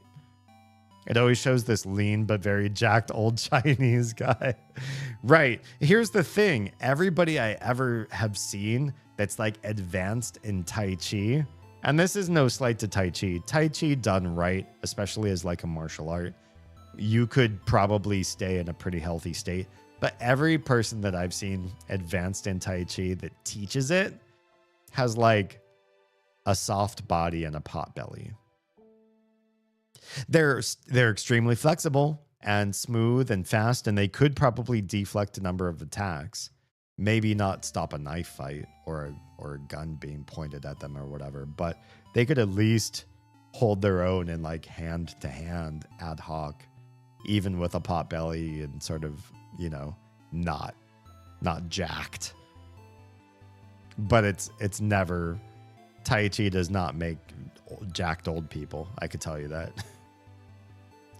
My perspective is that if it's illegal for adults, it should be illegal for teens. Yeah, that makes sense to me. Separating laws by a few years makes the law seem malleable and gives the impression there are ways around it.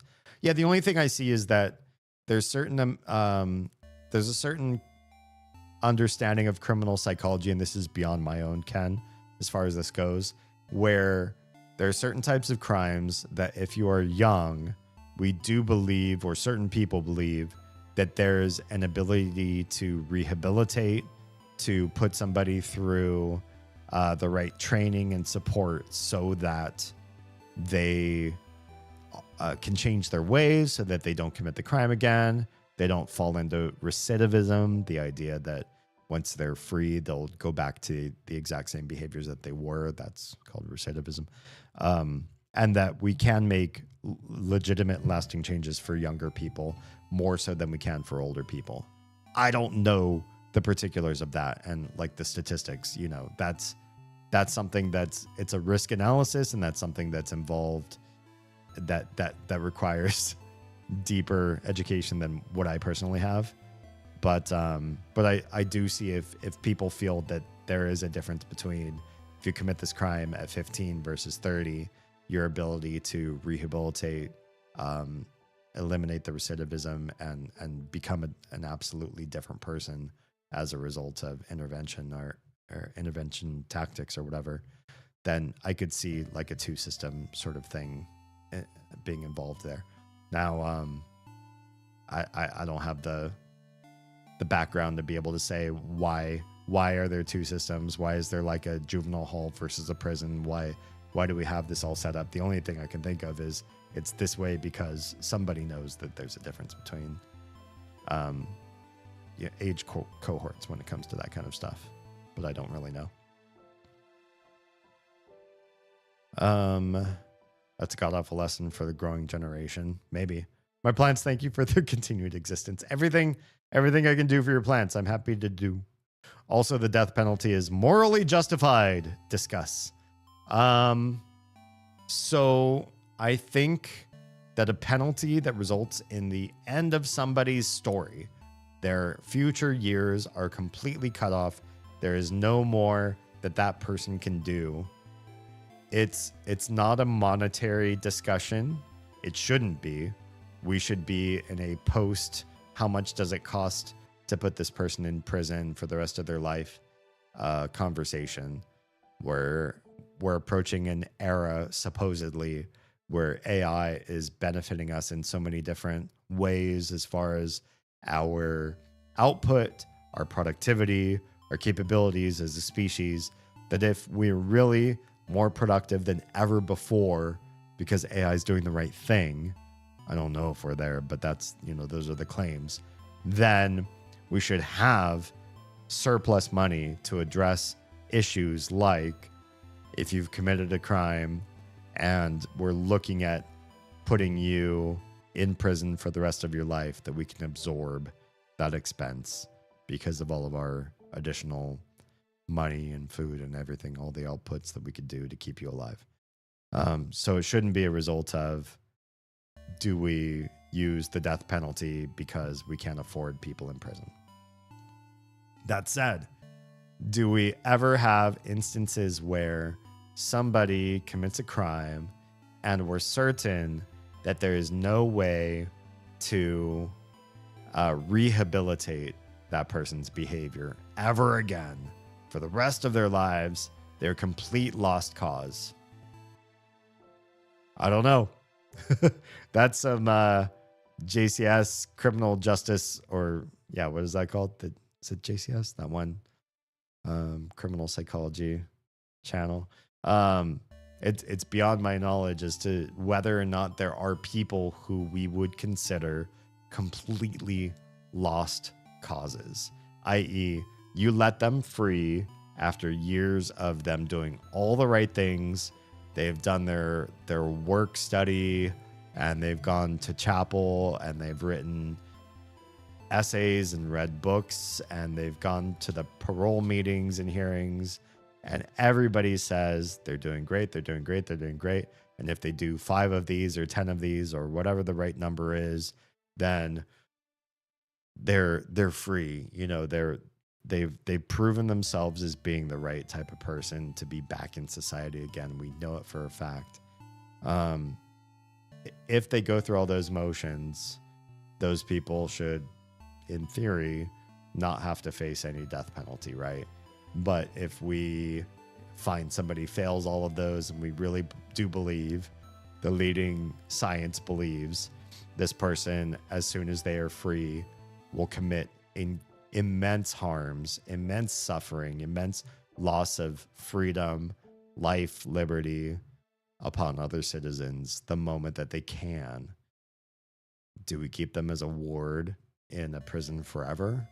Are they able to do something good for the world as a prisoner? Or do we end their life early? I personally feel like a society that cares about life and cares about productivity and cares about chances will give even the most lost cause a chance to either eventually prove themselves society capable again, or at minimum prove themselves to be a prisoner for life that does something to give back to society. They're involved in some sort of work program, a labor situation in which they work hours and they get something for it, sort of thing, so that in their years, we extract a worth from them. They're able to help society in some way that doesn't necessarily negate or make up for the crimes that they committed, just that because they exist and they exist in this culture and society, they give something to it, and they give more to it than they take away, in theory. I don't know how you prove that, but that might be a thing. Tro says, juvenile halls focus mostly and seriously focused on rehabilitation. Awesome. And lesser sentences because kids. Jails are about 50-50 because long-term residents and people who participate. Will you stop kissing everything? Oz, hi and welcome. Ending stream already. It's not even 1. Welcome, Raiders. Welcome, Gobos. Thank you for mistrusting your community to me. We haven't even started playing in Stars in Time. We're having such a good conversation here. You're my dad! Woogie, woogie, woogie! Oz is everybody's dad, by the way, for those of you that don't know. I was nodding off. Sorry to hear. I guess it is time then. To finish Tro's comment, jails are about 50-50 between long-term residents and people who participate in their surplus organizations.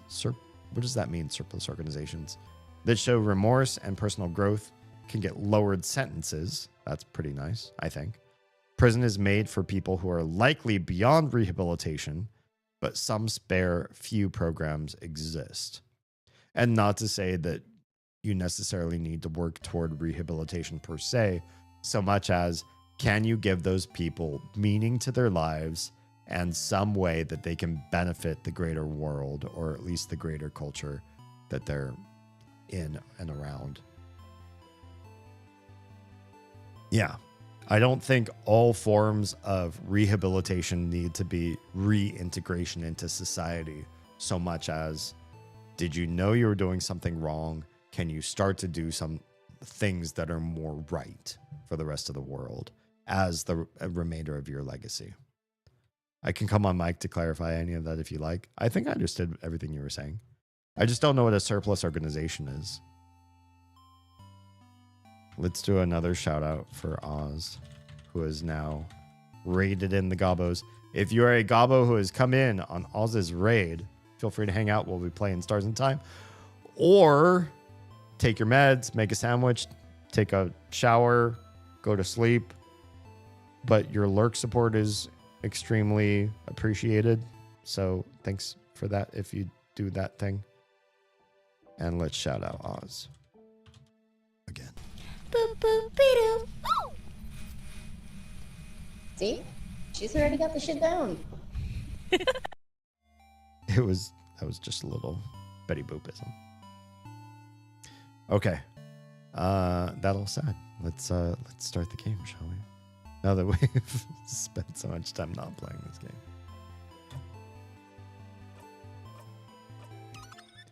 Starting save 1. We are on. We are on loop 9. Oh my goodness. So that's fun.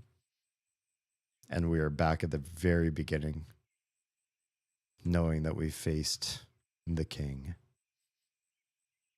Okay, like religious groups that meet or groups that offer to do other chores like laundry, etc. Gotcha. Only people on good behavior can apply to be on those projects. That's what I meant. Gotcha. Yeah, I understand. Those are all service-based work. True. Yeah. So, bringing it back to the context that you were saying, there are 50-50 long-term residents and people who do that sort of work, showing remorse and personal growth that can get lower sentences. Yeah. Well, I don't know the statistics between, what percentage of what is who is what. But yeah, I do understand that there are people that are lifers and they might be looking to maybe hopefully one day have some sort of parole or release or early commute of sentence so that they can be released, but they're not necessarily in special programs to have that happen. And then there are the people who have shown themselves to be above and beyond all the other prisoners, and they are involved in all that stuff, and they have shining reputations and resumes that show all of their stuff that they do. Yeah. And then there's some people that just they cannot be rehabilitated. They're not involved in any of the special organizations or groups, and they'll never really prove themselves to be a benefit. But I do feel like that's kind of a smaller percentage of people, those that have sort of given up on everything and they're just sour period with everybody. They're negative in every which way, and they'll never receive a good review or a chance for a lowering of sentence. That would be the minority, I think.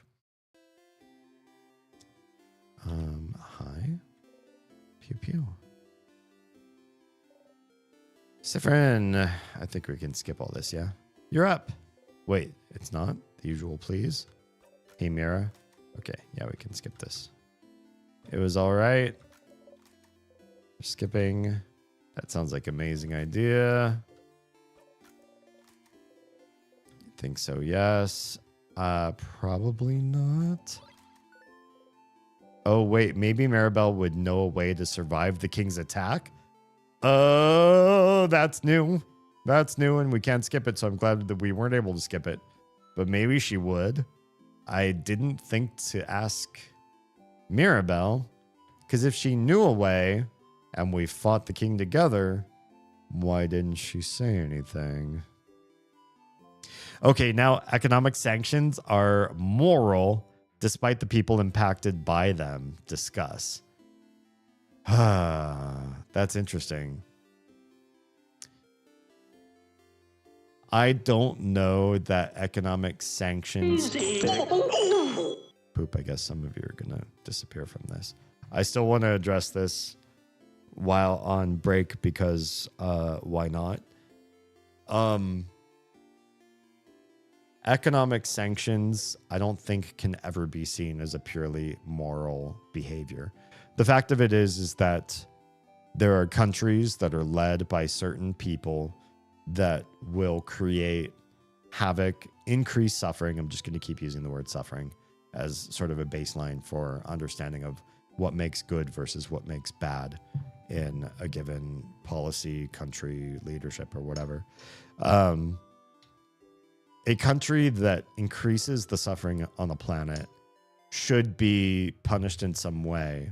And a polite, nonviolent way that does not hurt people, that does not involve troops, which are generally not ideologically aligned with a government per se. Are there troops? Are there military who say, I listen to my country's leader and I will do whatever they say because I believe in what they say?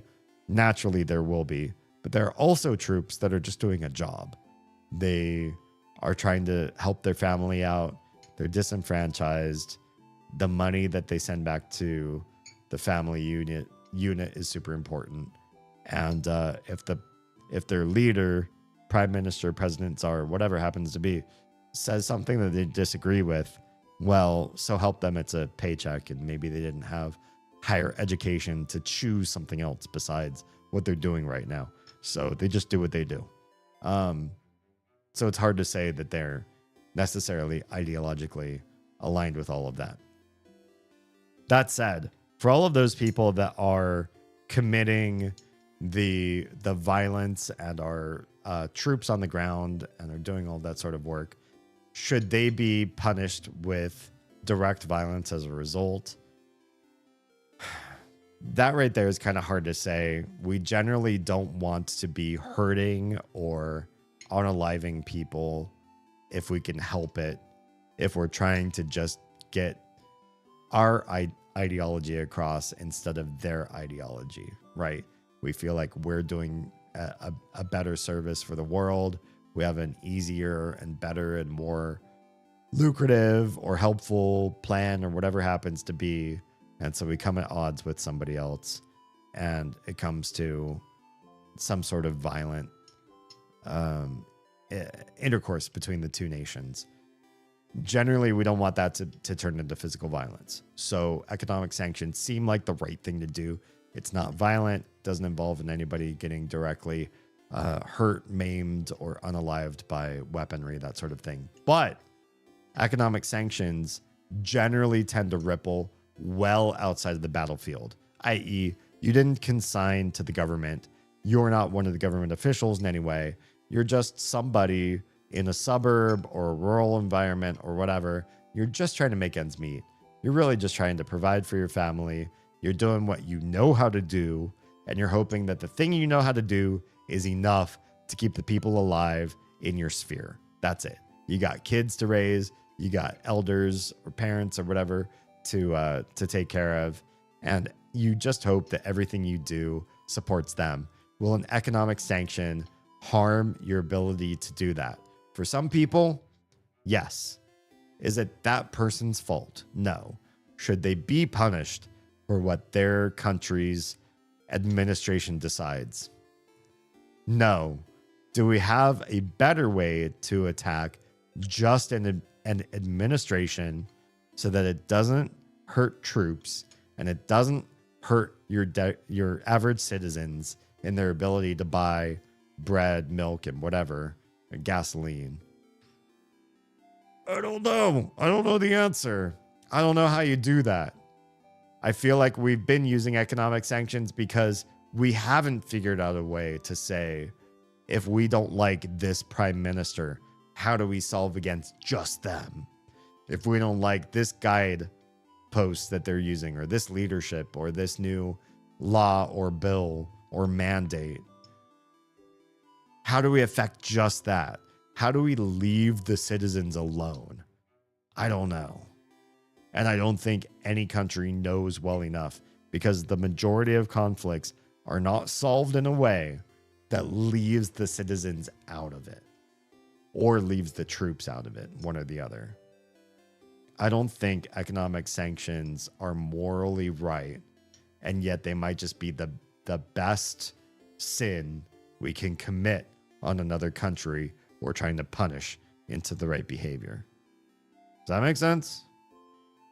What do you guys think? Okay. Mirabelle maybe might know a way to survive the King's attack. We're going to try to find out. You should talk to her later. Why can't I talk to her now about it? You wave goodbye. Oh, goodbye. Okay, true or false? Wait, you're not going to address the question that you yourself raised earlier? Minority organizations would have better success with becoming accepted in the world if they stopped making themselves so forcefully visible. Discuss minority organizations. Forcefully visible. I wonder if acceptance should be... I don't know. That's a great question. Minority organizations should have some sort of support in any country that recognizes that they're minority, because minority means you don't get enough voice, you don't get enough power, and you're at risk for being trampled over, because the majority of normative people that aren't you, the normative for that society, whatever country you happen to live in, that they might vote you out of certain rights and capabilities. The wealth of a true advanced nation is how it takes best care of its least people, right? And not least as in least power or least capability, but just like least in numbers, right? Advanced societies should say, this is a marginal group, this is a minority group, and if they're not to their best taken care of, then what are we doing? What are we addressing? What's the life of the worst citizen in any given country? That might be a better way to frame it, is take a look at how the worst off are, and what can we do to say our worst off are far better than what other places, not to say comparatively, just that we do our best for the worst, and everybody above that, we try to do better than that. Yeah. But there is something to be said about making your identity a talking point as to your own validity. Like, do you exist as a political entity, as somebody to be heard, as somebody to be taken seriously on something other than the merits of your ideas? If you are part of a minority group and you have great ideas, let's hear your great ideas. if you're minority group and you have shitty, suffering increasing ideas, it doesn't matter what your identity is. You've made bad choices and you shouldn't be supported. If that makes sense. I think best idea wins, but we should work on trying to make sure that we have as much diversity of idea, as much inclusive viewpoints from many different people as we possibly can, because new paradigms, different angles, different ideologies coming together, seeing something from as many different vantage points as possible is always going to be positive. It's always going to net a better result than not having all those different viewpoints, if that makes sense. I could go on for hours. Yeah, please do. For the sanctions one, I was kind of fence sitting because I had plenty of evidence of the success of them as a result. Yeah, resultingly, sanctions on another country do very well in a geopolitical sphere sort of idea. I just think for Joe citizen in any given country, it's not their fault, and it's hugely detrimental to that person in an amoral way. The ends do great things. We do great things by putting great pressure on other countries. We cause a lot of positivity as a result of that. It's still amoral to the individual that gets thrust upon. That was not part of the conflict in the first place. Yeah. Came out against them because the people most hurt and affected were the poor and ones already struggling. That's true too. Yeah, if you are rich and you get affected by an economic sanction, the likelihood of you being properly damaged is somewhat minimal, right? This is true especially in a lot of U.S. punishments. We don't get a lot of economic sanctions thrust upon us by other countries, but let's just say in terms of the U.S. and internal political issues, or legal issues, you know, if you double park in front of a really big hotel, Ritz-Carlton or whatever, you block in some cars with your car, you get out of the car and you go in and you check in and you go up to your room and you put all your you get your bellhop to put all your baggage in there and whatever, and you're blocking somebody else's car from being able to leave because you're double parking. And then a cop comes, sees you double parked, and the vehicle is completely unattended because you're doing a bunch of other stuff. And they give you, a $300 ticket. This is a very ritzy place that you just double parked in, and the fees are quite high. If you're poor and you committed that crime and now you have to pay $300, and that's like 3 or 4 paychecks, not paychecks, 3 or 4 days in a pay period of your money that are now going down the drain because you committed some sort of soft crime, that really hurts. And it's even worse if it's the sort of crime that you didn't necessarily know you were committing, but it's like procedural. Like, oh, you didn't file this on time, or you failed to add this schedule to this particular governmental piece of paperwork, and we have to charge you this like late fee sort of thing while you refile. That kind of stuff can really sting for low-income families, whereas a rich person generally having like flat fee sort of things, like, oh, it's $1,000 fine to litter here, or it's this amount of ticket to double park here, they can pay it and just get rid of it.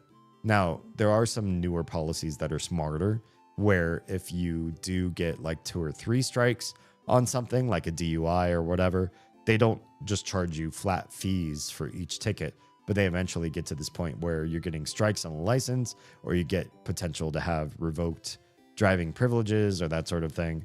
So they are getting to the point where they do realize that the rich and powerful can game systems long enough, or that the flat fee punishments aren't enough, so that if you get multiple strikes in the same venue, they will punish you in greater ways that cannot be circumvented by money alone. I wish, though, that the US was more like Finland, that has certain concepts like speeding tickets. A speeding ticket in Finland is a percentage of your annual income. So then if you're a low income earner, you get stinged, you get dinged. You have to pay this percentage off of your annual income, and it hurts because you've just lost a bunch of money because you were speeding and being reckless and being stupid. But if you're rich, you don't pay the poor person's income amount. So you have to pay suddenly a much, much higher amount because you're not only stupid, but you're also full of cash. So if I charged you $300, $5,000, $10,000 for a speeding ticket, maybe you would just shrug and say, "What? I've got that. Fuck, I spend that, every weekend that I go off to Dubai or Ibiza or whatever. I have that much money. I spend that on, food and drinks and souvenirs and whatever. Who cares? It's just a speeding ticket." But if you get it as a percentage of annual income, that can fucking sting if you're really, really rich. Yeah. To continue the minorities one, trans people becoming more visible has in turn increased the hatred toward them manifold. I think that might be just a problem with messaging, maybe. But yeah, I've seen some of that as well. Social programs outside of the police force are better equipped to work with most situations that police get called for. Yeah, but they're largely underfunded, where police are highly funded because they have a better union system that really fights for their funding. Whereas a lot of those other social programs external to police have big funding issues. When the situation doesn't imply violence, discuss. Yeah. I don't know how to fix that one, but the answer is unionize as much as we can, because being in social services is maybe one of the most rewarding jobs that somebody with a big heart can have. But at the same time, you can have a big heart, you can love very deeply on the world, and you can put a great amount of impact into people's lives being in social service, rehab, help for differently abled people, mentally challenged. There's so many different places where social services can really, really help. Special education, and they just don't get funding. So how do we create a society? How do we rebuild the funding schema so that people who really make an impact on our least of citizens get better compensated for that, so that we're showing the world that what we have for our least is great, and everybody else above that even greater. That's hard to say. We don't have those kind of policies right now. But should police be doing things involving social services? Not at all. A criminal justice degree is a pretty pathetic amount of actual schoolwork involved. It's very minimal. I don't think it properly prepares you for things that people in social services study.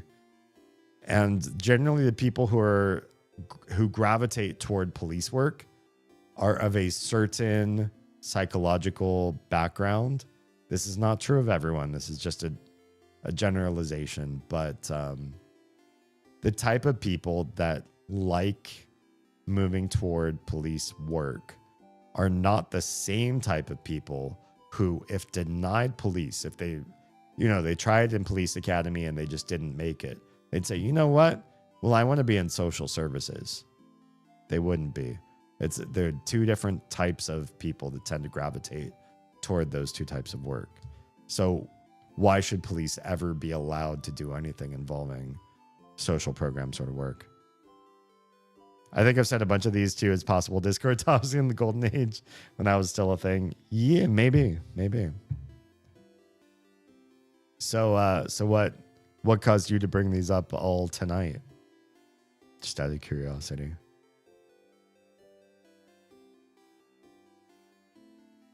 But yeah, as far as trans people having higher levels of vocality and more assertion in society, so that people recognize them, hear their plight, hear what they're fighting for, and then as a result, they're drawing more ire. That's a complicated one. I don't know what the right answer is there. Do we live in a world where the messaging is being poorly transmitted? Do we need somebody who is more a subject matter expert, not in trans matters, but in convincing people to adopt a controversial mindset to what they were raised in, right? Like when you have hostages in, like there's a bank heist and you got 3 people armed to the teeth and they got 20 people huddled in the middle of the bank lobby. And they say, we're going to do unspeakable things to these people unless we get X, Y, and Z. And you got some folks in the police force that are surrounding the building and they're going to get somebody on the line. Who's got the most, the highest stakes involved in that scenario? Probably family members or relatives or business associates or whatever to those hostages. So because those are the people with the highest stakes, a child of a parent or somebody whose employer or employee got caught there. Do we put those people on the line because they are going to be the most impacted by what the criminals do next? And so you get the highest level of impact person to speak to their plight and convince the criminals that they need to make a different choice. No, they're not qualified. They're going to do a bad job. And I think maybe getting the trans community out there and vocal about what sort of things they need to ensure that the government changes in positive ways for them, to ensure that civil rights eventually catches up on the broad population of their country and culture, so that people start to be cool with them. Do the trans people themselves, are they obligated to stand up and make those arguments for their people to have those rights? I think that's rude, because maybe just because you're trans doesn't necessarily mean you suddenly have the skill set to go forth and stand up for yourself in front of long cultural walls and hurdles, big political problems in the way, legal issues, and try to fight for your own existence and rights. I don't think that necessarily falls on you as a mantle just because of your identity. I think that deservedly belongs in the hands of subject matter experts in the world of changing civil rights in the country. Who are those people? I don't know. But people who have some sort of background in, we can make those beginning changes. We can try to pass this bill, or try to lobby in this interest, or try to get fundraising to happen here, or convince this representative of this idea, and or gather signatures or whatever. That's not necessarily a skill set that just anybody has, but it needs to be represented by somebody, if that makes sense. We were just in a mood and we were in a chatty before game space, and I threw out, and poof, content. This is true. I appreciate you very much. So I kept going. Thank you. Thank you very much for that. Yeah, I think every country in this world owes its citizens deeper consideration on an individual basis, how to best support every single person in a broad way so that everybody faces the best opportunities for happiness that country can provide. That said, not everybody is equipped to create the arguments and fight the fight and make that happen. Certain people can, and the fight should be left to those people. And sometimes hearing an argument from somebody who's external to a given group of people can sometimes legitimize their argument, depending on your audience. It's hard to say. You know, does the minority race in a country that has the worst outcomes, do they need a representative from their own race to come forth to the government to change things? Not necessarily. They just need the best arguer, period. Whomever that happens to be. To me, if you can win an argument, doesn't matter who you are, just win it. Daydreaming one. Woman is daydreaming, singing softly under her breath. Oh, hi. Why is this not gray? You're one of the saviors, aren't you? Oh, this is all passable. Odile? Yes, Odile. She's from Kabul, yes. My sister visited Kabul once. Did you know they call most people by their last names? Wait, is Odile a last name? Such a different culture. And this Odile, I can tell. She's like the mom of the group, isn't she? Maybe. Huh? Something feels weird. When you asked her about Isabeau, didn't she tell you she was an only child? Did she? I don't remember. But this loop, she says she has a sister. Are people's stories changing with each loop? Okay, I guess Sif is actually going to force her on that. Aren't you an only child? What? No, I have a sister. She's a few years younger than me. A few years ago, she decided to travel the world all on her own. She lives in another country now. Is it that country we can't name? Isn't that so brave? Living in a foreign country just like that. You want to ask her more, but she's already back to her daydream. Interesting. A bunch of those were old debate topics from school. I think that's cool. Glad to see that some can still be pertinent this many centuries later.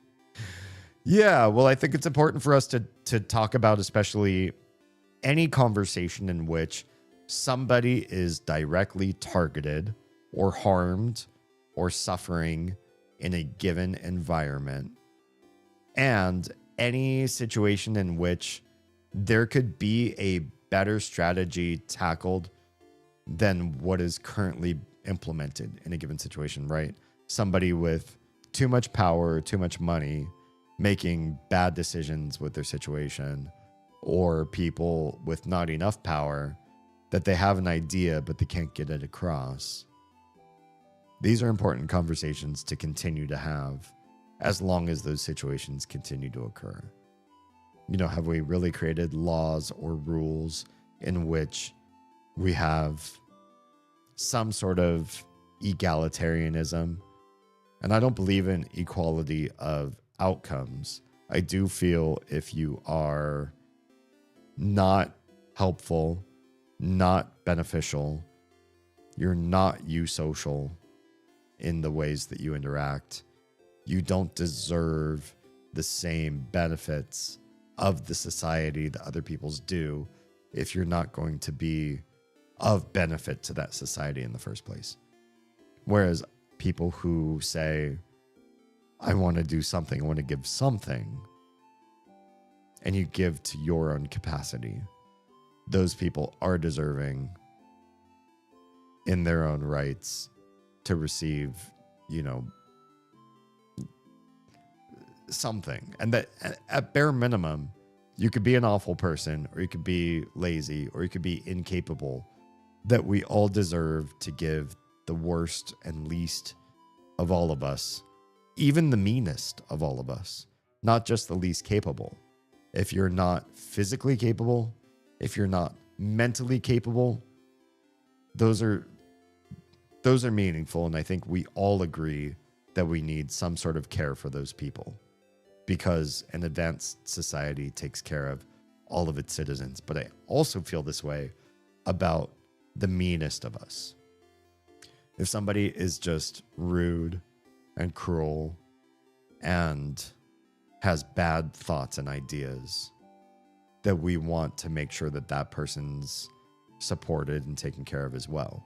Now, do we leave them well-toothed, sharpened of claw, capable of harming other people, capable of advancing those ideas that they have into the suffering of others, the commission of new legal policy so that they're able to harm more people or create a legacy after they're long gone where many people are harmed as a result? No. There's one thing in being able to say, I disagree with you.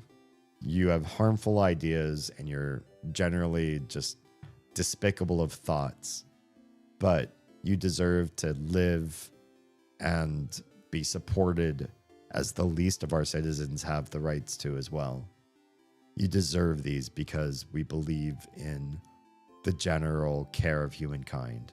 It's another thing to say, or I think it's important to say, in addition to that, if you do support and help those hateful, suffering-inducing creatures in your society, to also say, I'll do everything in my power to keep you happy and healthy, and I will also do everything in my power to detooth the harm you want to create.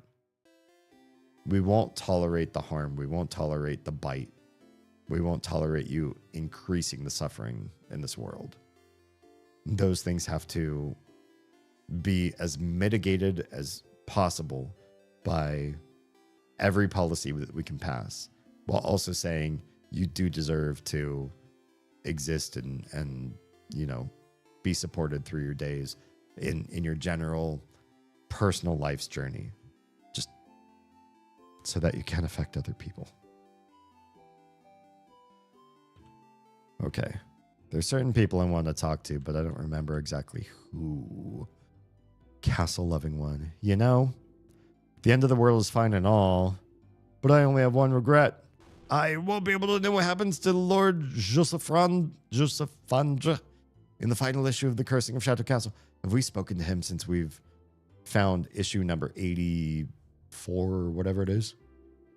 Did he manage to protect his castle to the very end? Did he finally find his friend Pierre-Jacques Ernest? Did he finally find more about himself? Oh, I'll never know. The last one you've seen is the final issue number 68. Did we talk to him this? I feel like we did talk to him about this one already. I thought we found something in the 80s, though. No, that's when Pierre-Jacques Ernest, in an act of self-sacrifice, destroyed his castle to save Lord Josephandre. Oh, okay, bye. It's not that one. I pushed the brain on switch. I mean, my brain was a little bit off when I first started streaming because honestly, today was a very tiring day. Last night was a tiring night. If you want to know deeper details as to what happened between yesterday and today that have got me talking a little bit slower, being a little bit deliberate, and trying to keep my energy levels up so I can last as long as I can tonight to stream, hit me in DMs because it's kind of a private matter, but I don't mind telling you in DMs for those of you that are curious. But once you start talking about these certain points, anything that's debate worthy, and especially anything where you and I may disagree, I love that stuff.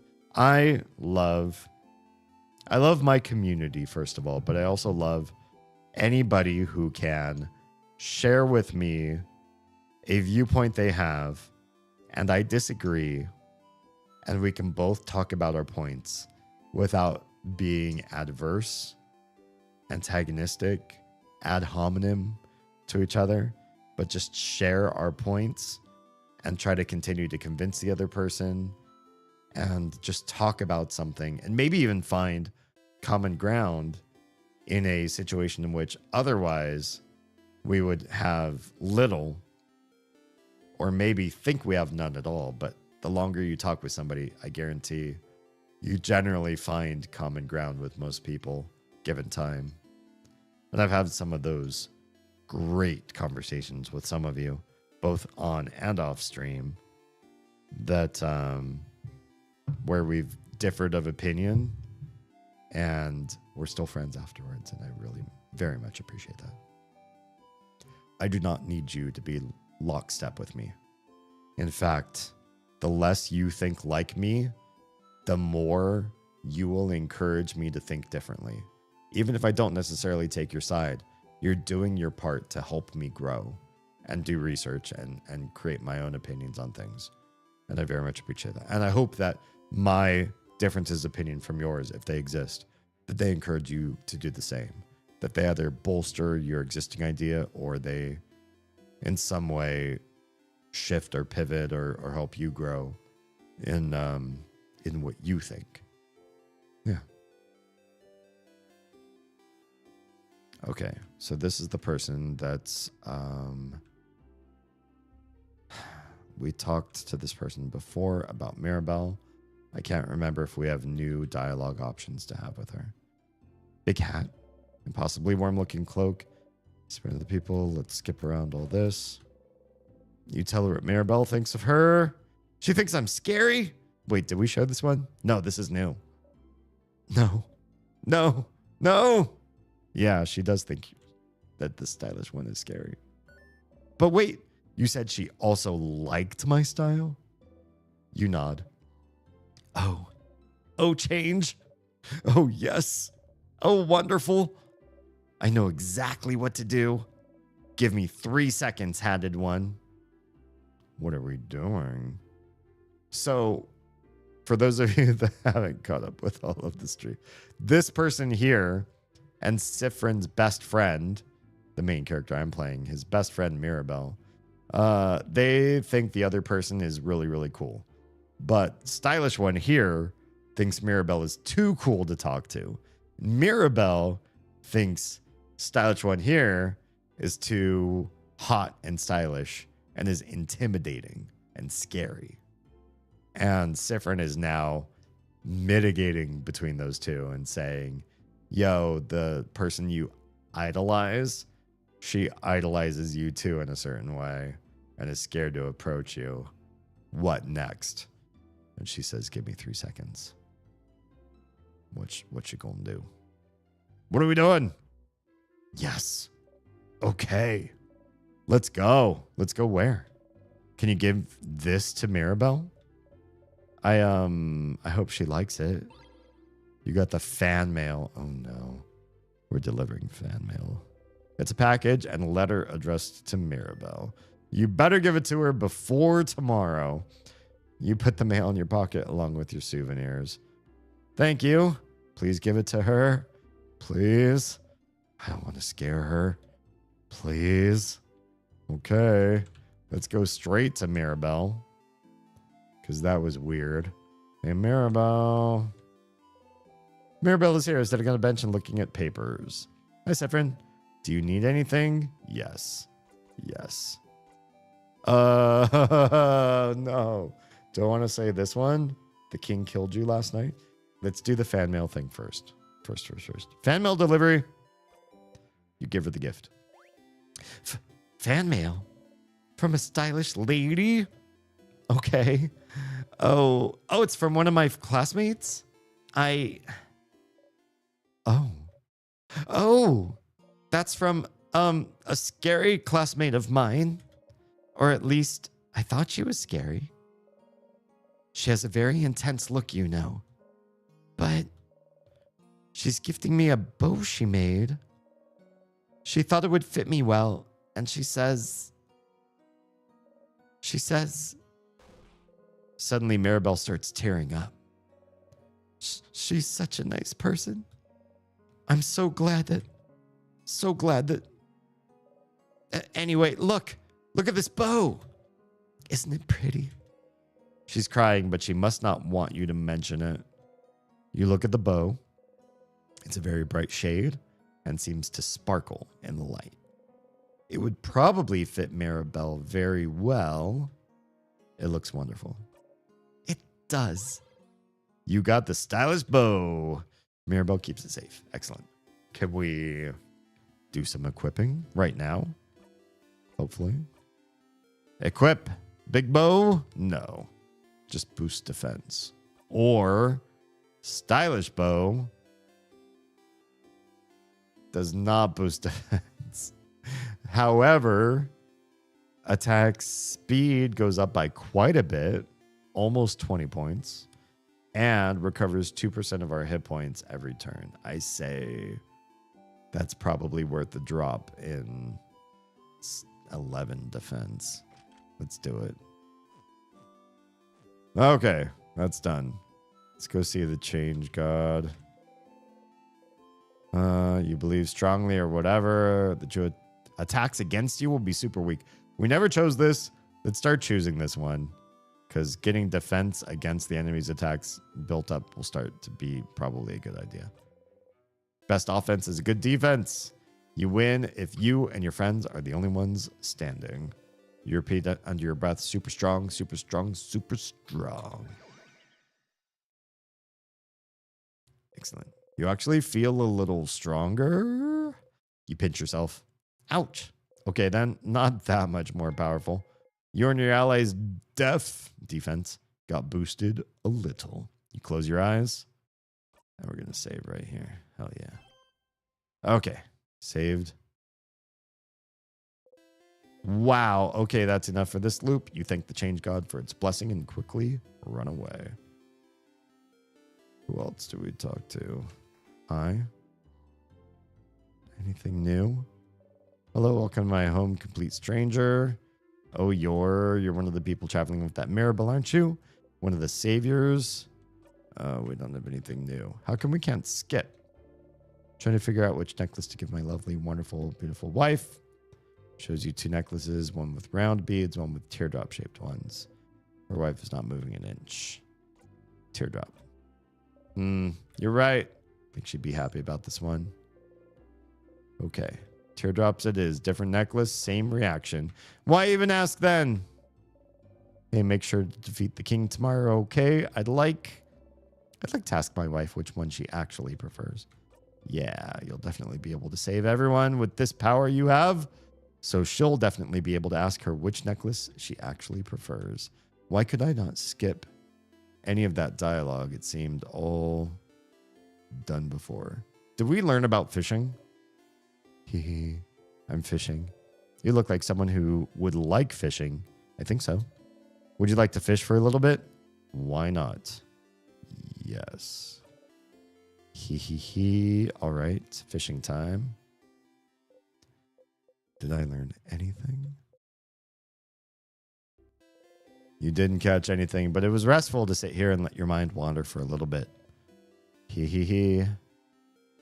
Thanks. It's great. Appreciate you. I don't remember these places that well. Hey, want to buy something? You show your only silver coin. With one of those, you can get a third of a pastry. But aren't you one of the saviors? Traveling with little Mirabelle? Don't worry about a thing then. Can I get you anything on the house? Not a croissant, not a croissant, not a croissant. Do you have any pain au chocolat? Sure, but I'm actually known for my delicious buttery croissants. If you want one instead. No! You shake your head side to side furiously. I can't skip this either. Incredible. Incredible! I've never seen anyone give such a look of disdain when offered a croissant. Ha! 1 pain au chocolat coming up. You got a pain au chocolat. Yay! You think about putting it in your pocket for later, but see, it smells so wonderful. Still warm. It smells like butter and chocolate. You try to control yourself and take only a small, dainty bite. But it's too yummy. In 2 bites, you've already swallowed the pastry whole. That's too fast, in my opinion, for one of those. Not gonna lie, seeing a tiny one like you eat this like a rabid beast, that was disturbing, but also weirdly satisfying. I love pain au chocolat. Honestly, me too. It's so good. Good luck tomorrow. All right. Well, we got it. We ate it. We did the thing. Is there any reason I want to get past you to that rock over there? Hey, bird, move. Won't you? Please move, bird. I don't think that bird's gonna move. Hey, friend. Isabeau's here, probably pondering what favor to ask the tree. Is a sif. Okay, that's enough. Aw, boo. Can we skip any of this? Is this tree cool? Yeah, it is. Glad you agree. One could say it's a pretty tremendous tree. We're so good friends with these. Okay, he did the hand thing again. He raised his hand to touch me and then not. You're too curious. You'll have to ask later. Ha! That was funny. I'm going to go soon so you can do your thing with the tree, but do you want to talk before I go? I don't think we have no questions. Oh, we do. We're asking now. Oh, I forgot to ask Mirabelle about dying before the king. Fuck, we're gonna have to go back to her. What's up with the hand thing? The hand thing? What? You do the same gesture he does every time you talk to him at this time. Oh my. Bringing your hand up toward his shoulder, then sharply taking your hand back. Isabeau looks at your gesture confused.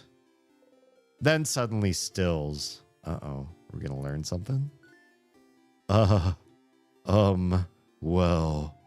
I was trying to touch your shoulder as like a bro thing. Sure. Huh? But I remembered you don't like to be touched. It's true, I think. Saffron doesn't like to be touched. I remembered mid-move. So I didn't touch you. So it's okay. Sorry. He was trying to touch your shoulder? You're not sure how to react to this. See, this is why I didn't do it. Because you do that face every time people try to touch you. I'm sorry. I try to remember. Sorry. Okay, you're confused, but it feels like he thinks you don't want to be touched. Does Saffron not know Saffron doesn't like to be touched? Because it seems like everybody else thinks Saffron doesn't like to be touched. I'm so confused right now. You don't want to think about this anymore. Interesting. Anyway, I guess that's it. Wow. Huh. I used to snack on those all the time at the French bistro I worked at in San Diego. When I was a barista, I would periodically get one as a, like, we were supposed to either throw away or donate the food at any one of the places I used to work. But sometimes I would take it home. Yeah, depending on who all was in charge at the time. They had a ton of pastries too. Oh my. It was dessert paradise with a French food menu. Nice. We even had a walking stereotype for a French chef. Like, was he French? Just curious. Okay, nothing else for Issa. See you at the clock tower later. All right, let's talk to Loop. Loop, give me some deets. Hey, Stardust. You were just fighting the king for the first time, weren't you? Yeah, that went pretty awful. For those of you that remember last stream, that one went really, really bad. He's pretty strong, isn't he? Pretty, to say the least. He was brutal. Absolutely awful. Didn't he kill you in one shot? Shut up. He sure did. You can still feel that hit. Your whole body is racked with tremors. And what it did. What to do. I feel like finding a way to win against the king would be a good first step. Thank you. That's brilliant. I think we should do that thing then. Maybe. Perhaps. Is there a way for you to survive his first attack? Can we do more than just his first attack? Can we survive all of his attacks, please? Maybe you should ask your housemaid in or look around Dormont. Well, I know we were going to ask Mirabelle and then we got distracted. Anyway, how can I help you on this wonderful new loop? Do we have anything new? I guess we have nothing new. See you later, Stardust. Okay, bye. They wave at you excitedly. You awkwardly wave back as you go. That was only mildly helpful. Let's go talk to Mirabelle before we do anything else. Move. Hey, so the king. Yeah, I hate to ask this one, but here it is. The king killed you last time. There's nothing you could do against the king's last attack. You mean first attack? You mean to say? Believe. But maybe Mirabelle would know something? Huh? Very French, thick accent, wields a cleaver. Oh no. Was this the guy? Was this the cook from The Little Mermaid? Les poissons, how I love les poissons. A curled mustache too? Oh my goodness. Hates being wait, no, I didn't even read the rest of your comment. Hates being compared to the one from Disney's Little Mermaid. But the truth is, it's pretty accurate. Oh no. And his name was Francois. Wait, I need to know about the Disney guy now. Because it's been a minute. I only remember the song off the top of my head. I have to know. Let's pull up the browser. What is his name? Little Mermaid chef. We'll just... Okay. Oh, it wasn't Francois. It was Louis. Chef Louis. But... Look at this guy. Oh, stupid ads. Look at this guy. He's got a curly mustache, albeit very, very thin. Man, I'm not gonna lie and say that just because he is a white Western European person that he's deserved of such stereotypes. Because this was an era in Disney where, much like almost everything in Aladdin, they could just get away with, hey, this person's from this area of the world, and we're going to do a whole bunch of things to visually signal to the audience of this time, probably the parents of this time, look at all these visual simulations of what this particular culture is supposed to look like. It makes you wonder about every little thing that they chose, right? Like why the bluing on the eyelids specifically? Why is that a thing? Why is the chef hat that specific shape and size? And why the bow tie? You know, you just wonder. You wonder what they were thinking in every regard and how they designed the animation back in this era. So much blatant racism. Yeah, it's just like even if it's going to be somebody from a European nation, the fact that they very much caricature the certain characters, you know, why make? I think the original Sebastian the Crab was not originally Jamaican in the original rights, and then somebody had the bright idea to make him Jamaican. It's like, okay, and you just have to think why everything had to be so signaled in their own specific ways. Why the symbolism? Why the heavy tropes? What were they doing in that era? What were they trying to get across? The dude looks similar, a bit more portly, and massive love of sweets in lieu of fish. Interesting. He loved his pastries, and it showed. I mean, who doesn't love pastries, though? He even had the hat, this hat. That's the reason he hated the comparison, even though it was apt in his particular circumstance. That's even more frustrating if you look like a certain stereotype or character that's like leaning on tropes. I think it makes it even worse. I saw an interesting video from the 1900s to 1920s showing the way Western audiences portrayed black people and how Russia portrayed black people. Russia was so much more respectful. That's so interesting. And it makes you wonder, like, Russia has a really uncomfortable past with indigenous peoples across Siberia, around Lake Baikal, and what's the one really, really frozen cold north city? Way the heck. Yakutsk.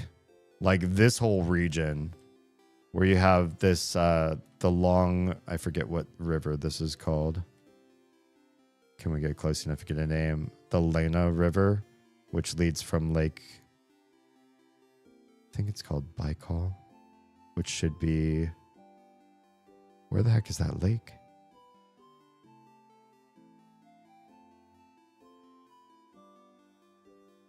Where does this lead? Where's your lake? Where's the lake that feeds into you? Gosh, this is a long river.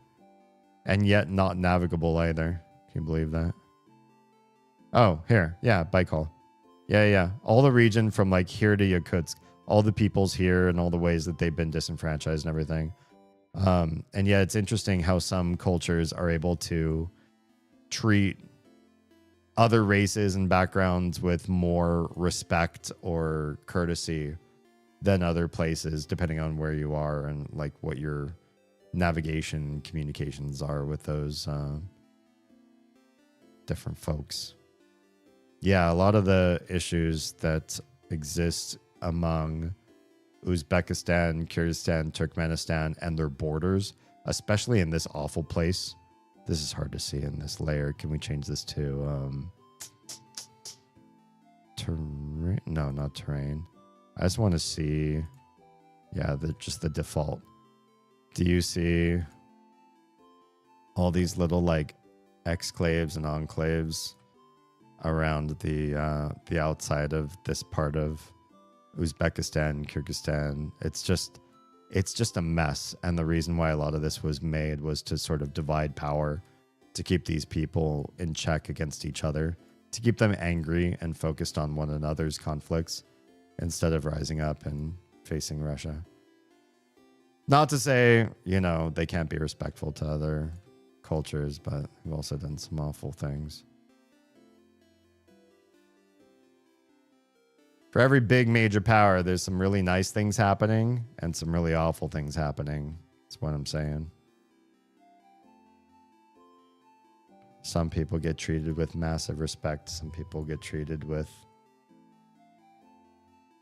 not.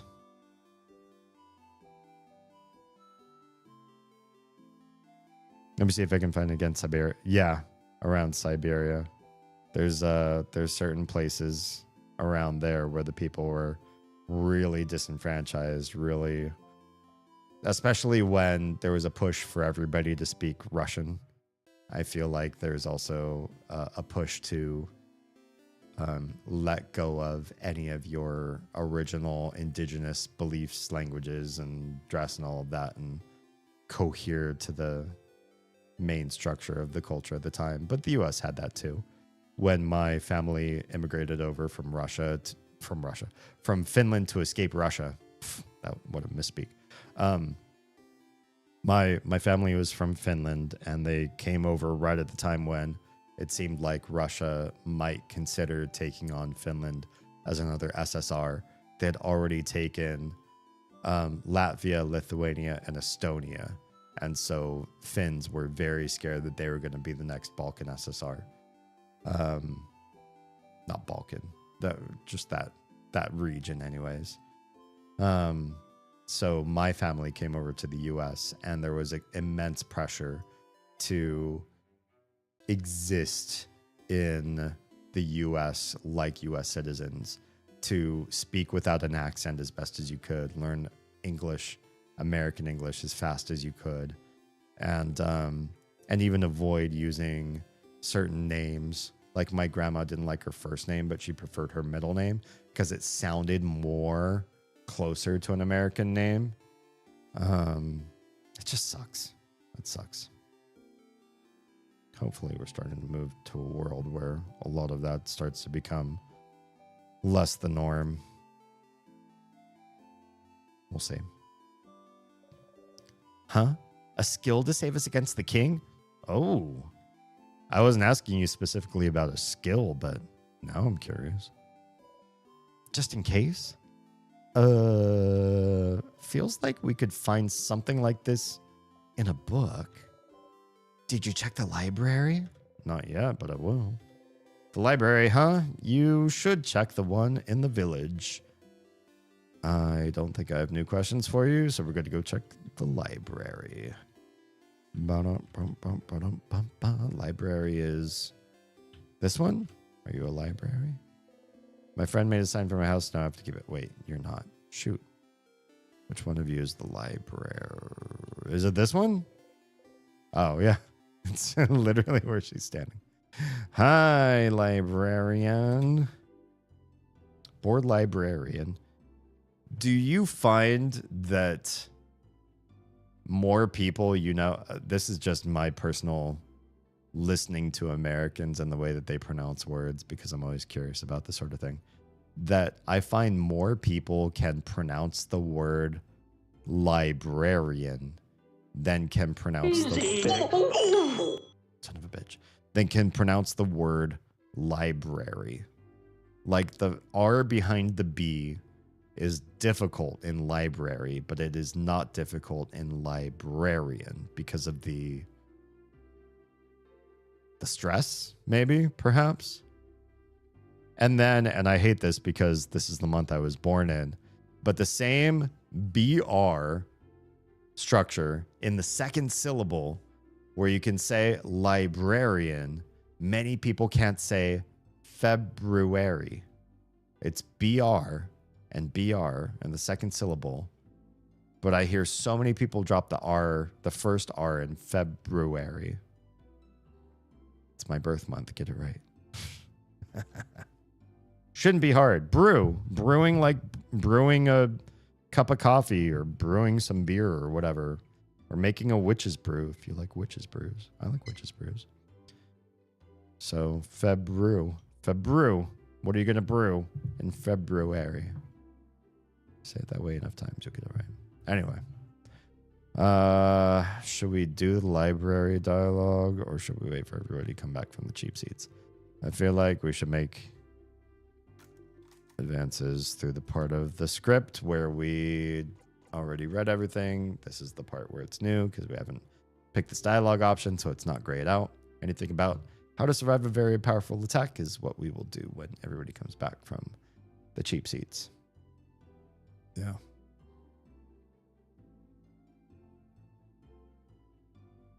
I don't know why humanity had such a proclivity for so many centuries, millennia, to side with people that were more like them so that they felt it was right to make fun of, belittle, and other people that did not look like them or talk like them or whatever. But it's such an ancient concept. The other day, we were watching something on some streaming service. I forget what we were watching. Something with the kids. And the dialogue, one of the characters said that was barbaric. And I thought about the word barbaric. And I was like, that's an interesting word, barbaric. It has bar repeated twice. But they're pronounced differently. So why bar? And I looked it up because I was kind of curious. The only place where I've seen like B something R repeated was in Northern Africa. And I wondered if the Northern Africa tribe or tribes that are considered Berber peoples, if that was related to barbar in barbarian. And it turns out they are, but not in a very good sort of way.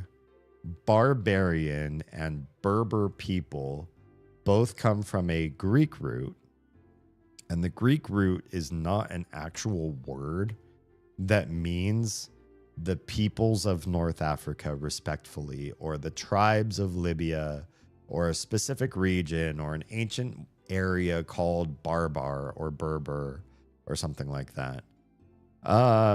When the Greeks heard other people speaking a language they didn't understand, they would often say, those people are speaking gibberish. And in different cultures, gibberish sounds like different things.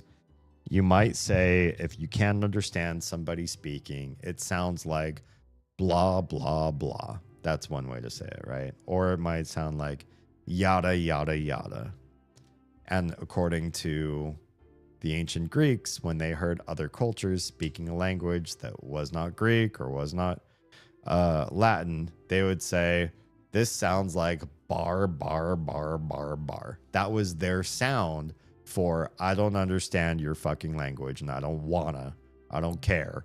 You sound weird and foreign to me, and I'm going to speak xenophobically about you. And so when they called the tribes of North Africa Barbar or Berber, sorry, it was not the endonym of those tribes. I forget what their endonym was. It was unrelated. Berber tribes endonym in Africa. They were called Amazigh or something like that, I want to say, if I'm pronouncing the name just right.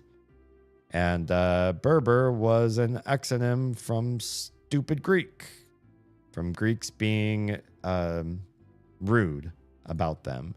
And the word barbarian comes from that same Greek root, bar, bar, bar, bar, bar, which is just them making fun of people they don't understand. So when you say that's barbaric, you're actually saying you speak some stupid, uncivilized, uncultured language, and I find you to be backwards and deprived of the height and advancement that the Greeks have.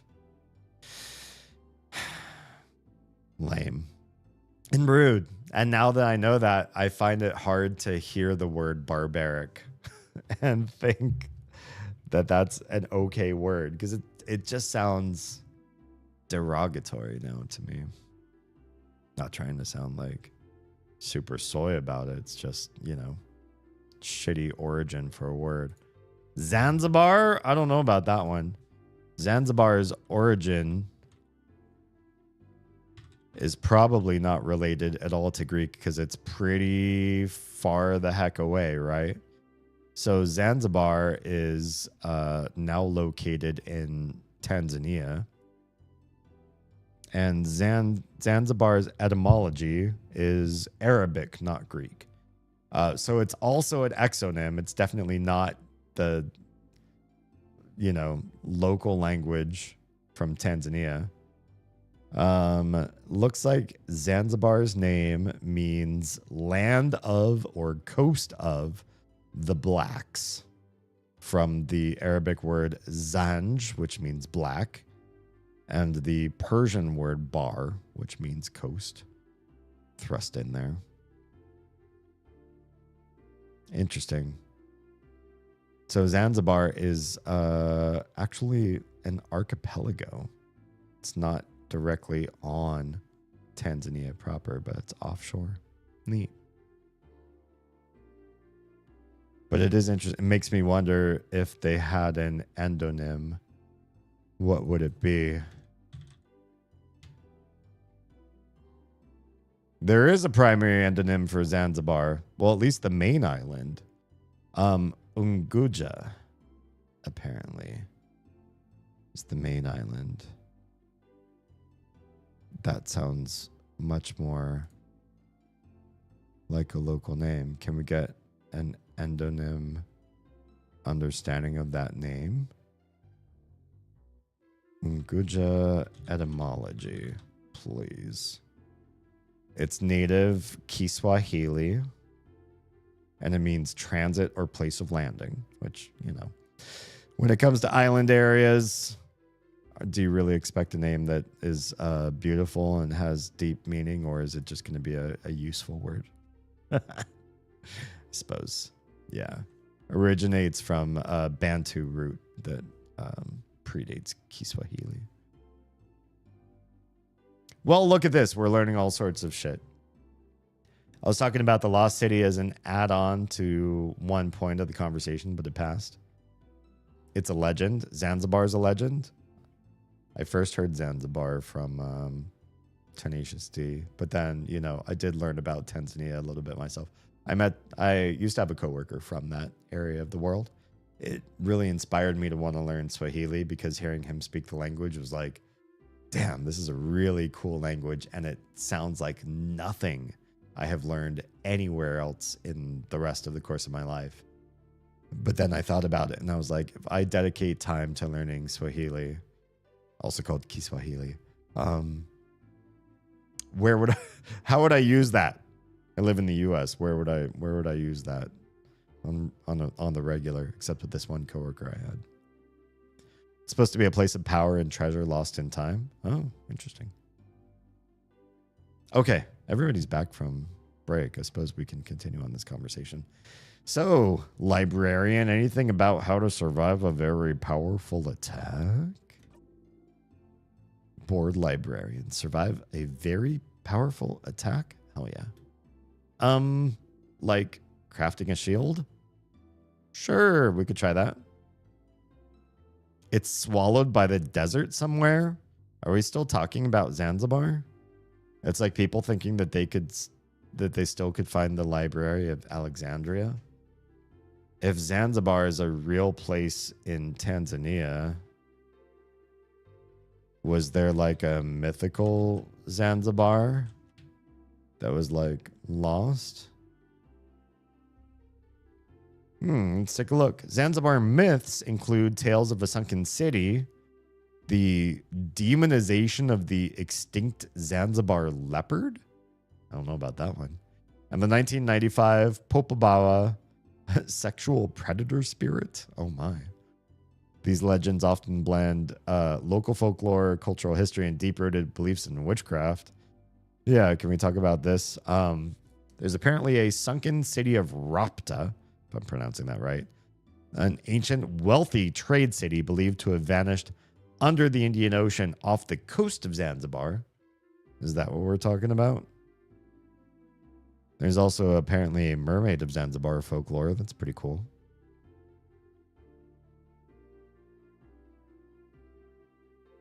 Yeah, there's a lot of weird myths and legends around the Zanzibar leopard.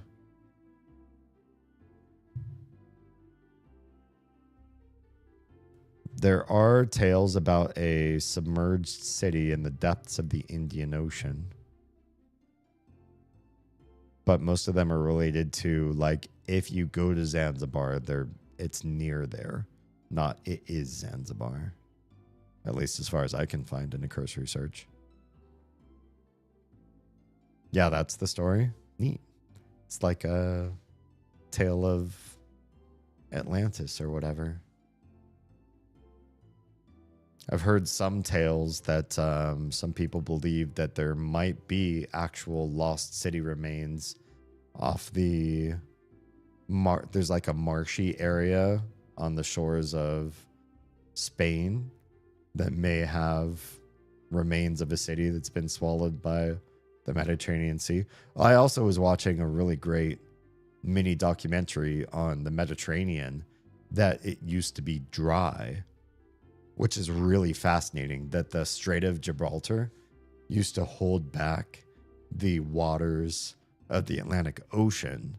And so for a while, the Mediterranean was this rich, fertile valley.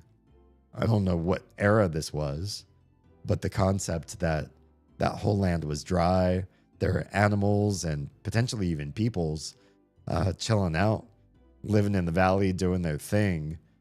And then the Strait of Gibraltar became a strait. You know, it wasn't just like a rock blocking the Atlantic waters, but all of a sudden said, oh, we can't hold this back anymore. And suddenly the power of an entire ocean started to push in and say, You're not a valley anymore. You're officially a sea. Can you imagine? And how short of a time geologically must it have taken one of the oceans of the planet to fill a sea once the blockade was broken? I love old stories like this.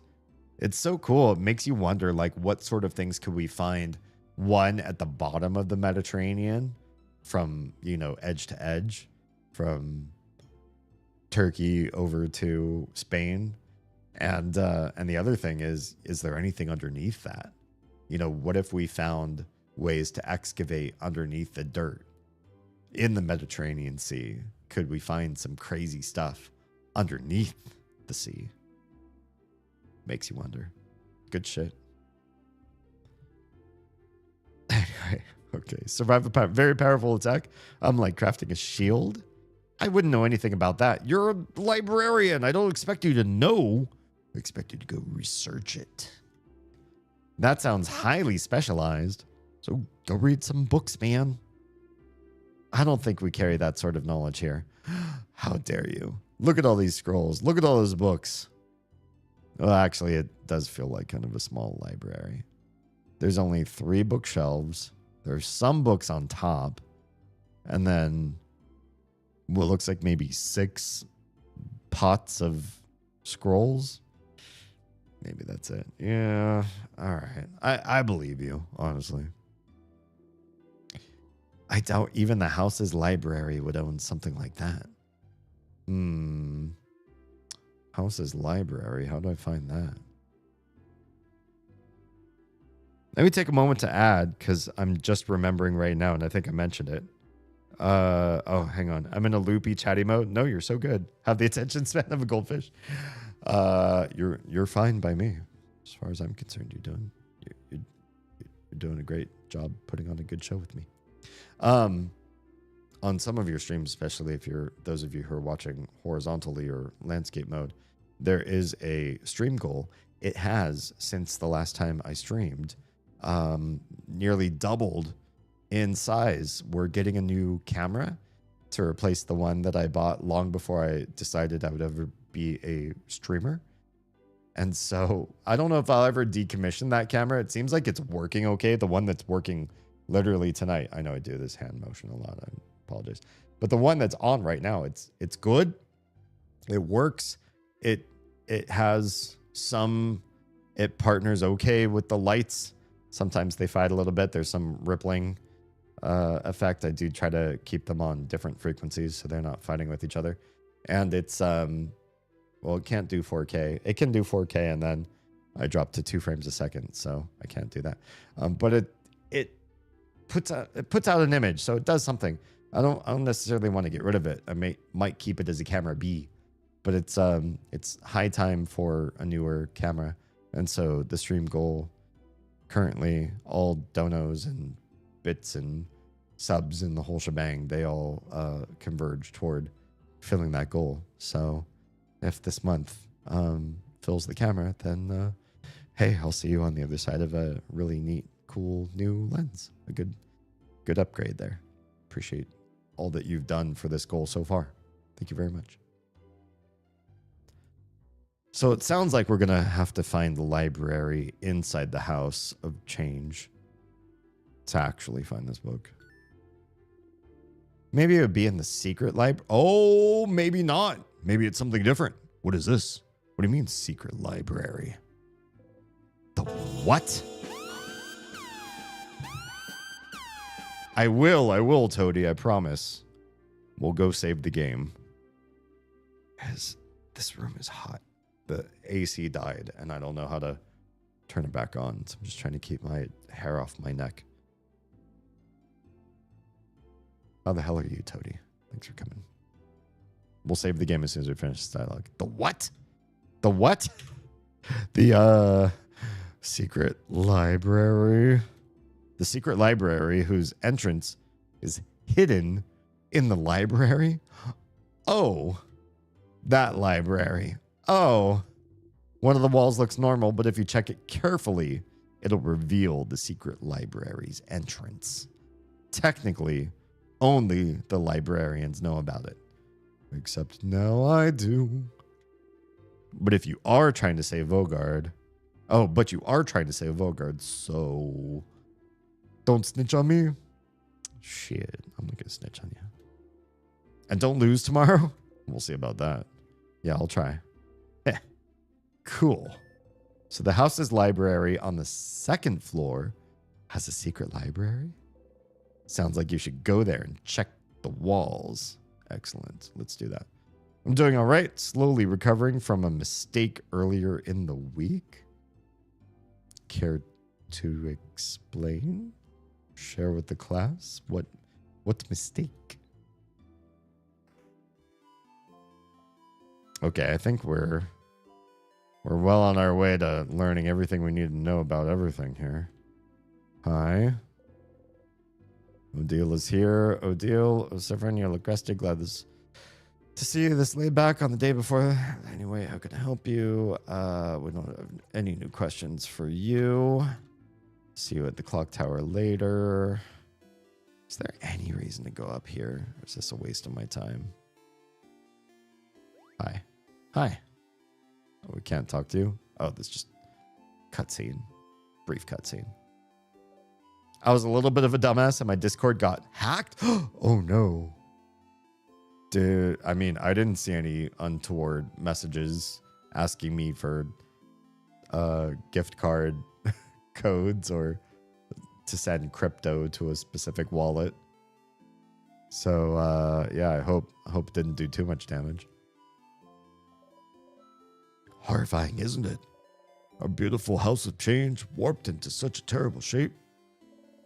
The king waits inside, waits for the entire country to finally be frozen in time. I shall pray for your victory tomorrow. You suppose the king will have to wait a little longer? Okay, maybe. Isabeau's here looking toward the house. Oh, wait. Isabeau? Is he always here? Hi again, Sif. What's up? I guess we could ask him more questions, but not now. All that came of it was the guy was a proper ass and left every server. What a jerk. And cleared my friends list? Dude. That's almost ruder than sending out spam, because you could just delete the spam messages and send a message saying, hey, I'm sorry, that was just, I got hacked. But how do you like, if somebody left every server on my Discord, I don't know how I'd get them back. I don't remember everybody's communities I'm a part of. Some of them are like, I'm there, but I don't talk to the person anymore, but I like to like skulk around, if you know what I mean. And so I don't know. Should I do a backup or something just in case? How am I going to, otherwise, how would I remember who all's servers? Hopefully I just never get hacked. Makes me wonder how you get hacked in the first place though too. Oh wait, you said save the game. I will.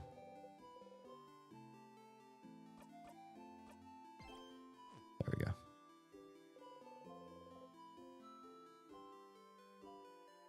Go. All right. I think we have to talk to everybody. I don't remember if I ever found the way to escape this world early. Here's Bonnie. Hey, Fran. No new questions for you. Is that everyone? It's Bonnie, Odile, Isabeau, Mirabelle. That's everyone. Server lining is I don't need to trim down the server list. They do you a favor. Your friends list though too. That kind of sucks. All right. Just go and have our night.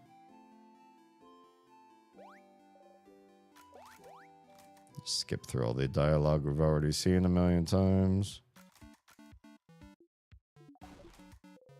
Having a good time. You ate all the food on your plate and more, but you're still hungry. You try not to show it, though. Poor Sifrin. Why is he always so hungry?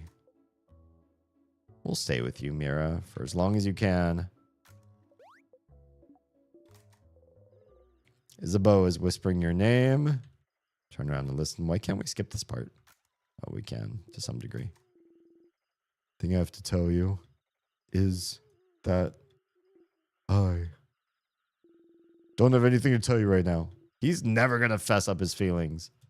But I will when we beat the king tomorrow. Uh-huh. Still so ominous. It's not meant to be.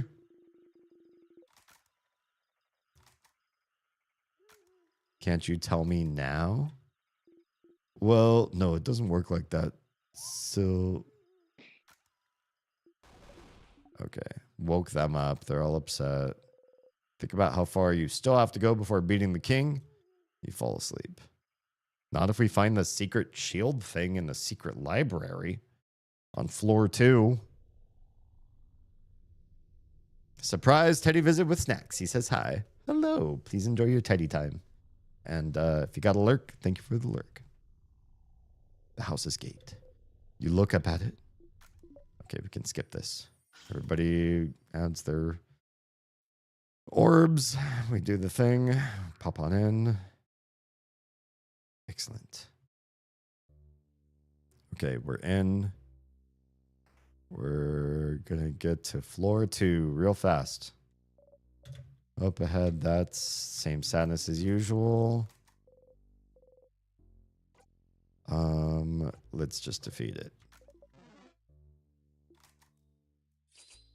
Do we skip the fight? No, we just do a normal fight.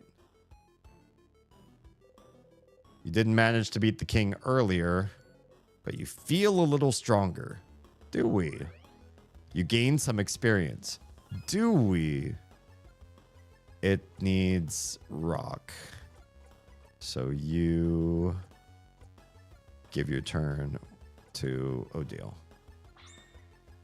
And Odile set a rock. Nah, it's a munch and watch the Damien night. I am honored. I super appreciate you swinging in and making me a portion of the night's hangout activities. I don't know what to say. To what do I owe the honor? Thank you. All right, let's rock this scissor-handed person. Every battle in this game is rock, paper, scissors. So that's what we're going to do. Boost all allies. And another rock, this should do. That did it. You breathe in and out. Wait, it said I got some experience. Skip all that dialogue. We are level 45, 45, 45, and 50. So everybody's kind of higher level. But Sif is much higher level. We're just going to bypass a number of these fights. We're still on level 1. We didn't skip this time around because we were really looking to make some new connections in the town. And I don't know how to skip from the town to higher up. Try to open the door. Door is still locked. The symbol over the key is shaped like a circle. Inside a circle, inside a circle. Which is over here, right? Circle key.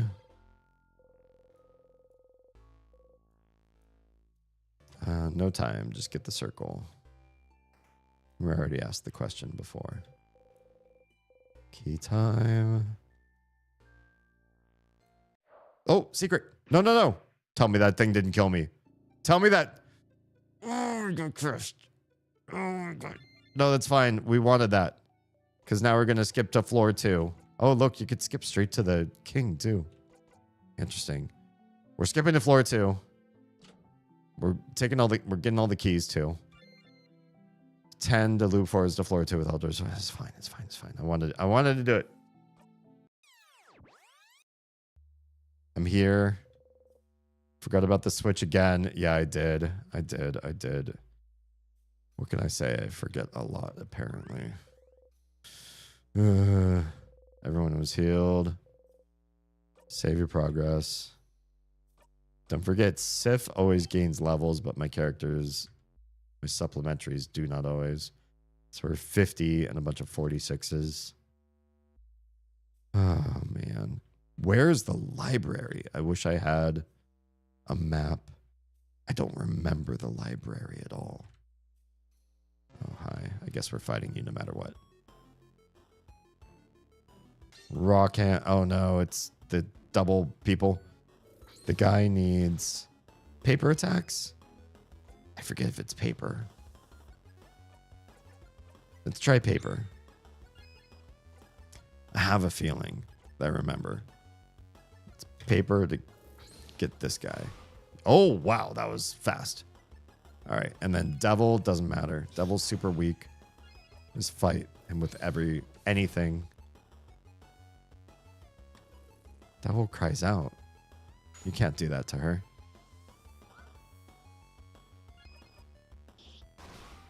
Yeah. Any old attacks do fine against that guy. Everybody's starting to level to 47. Need the library. This is not a library. Marks. Desk. I guess we're fighting you. Okay. It's fine. It's fine. It's fine. You are rock hand. Ow. Hard to tell. Give it to Odile. Kind of looks like your rock hand, in which case you need paper. Is that right? Yeah, paper. Gosh, everybody's so strong now. It's clear we've gained so much from doing all this fighting and leveling in the different and going and fighting the king. Do we get some experience from that? Does this guy not have anything? I feel like I don't want to fight somebody that's ticking like a time bomb. No, thank you. You are also not a library. One of you is, right? Eesh. No thanks. Oh, it's one of those word locks. Is this the storage room lock? No, it's not. We're going to have to fight you. It's fine. We'll fight you. We'll fight you. We'll do the thing. It's another one of the time bombs. Let's rather not. I don't remember fighting the time bombs, but they scare me. Also, not what we're looking for. Well, we walked right past him. Didn't phase, didn't get any aggro whatsoever. Ah, poop. That one did. More of these. I'd really rather not fight time bombs.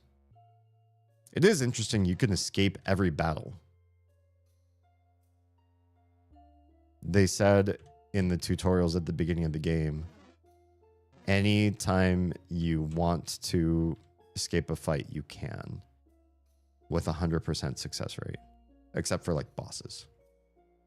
Where's the library? I don't remember. No, that's like botany. Is there not a library in here? It said second floor, right? We're gonna fight you. Oh, it's another one of these. Paper. Paper to attack the big guy. You don't have paper. Let's give it to Odile.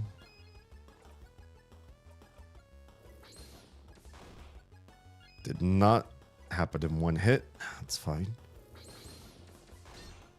Oof. Oh, wait. You have a paper attack. Just your regular attack.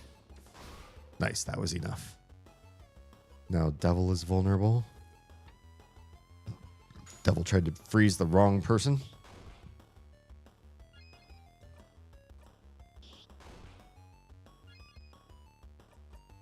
Weak against scissors.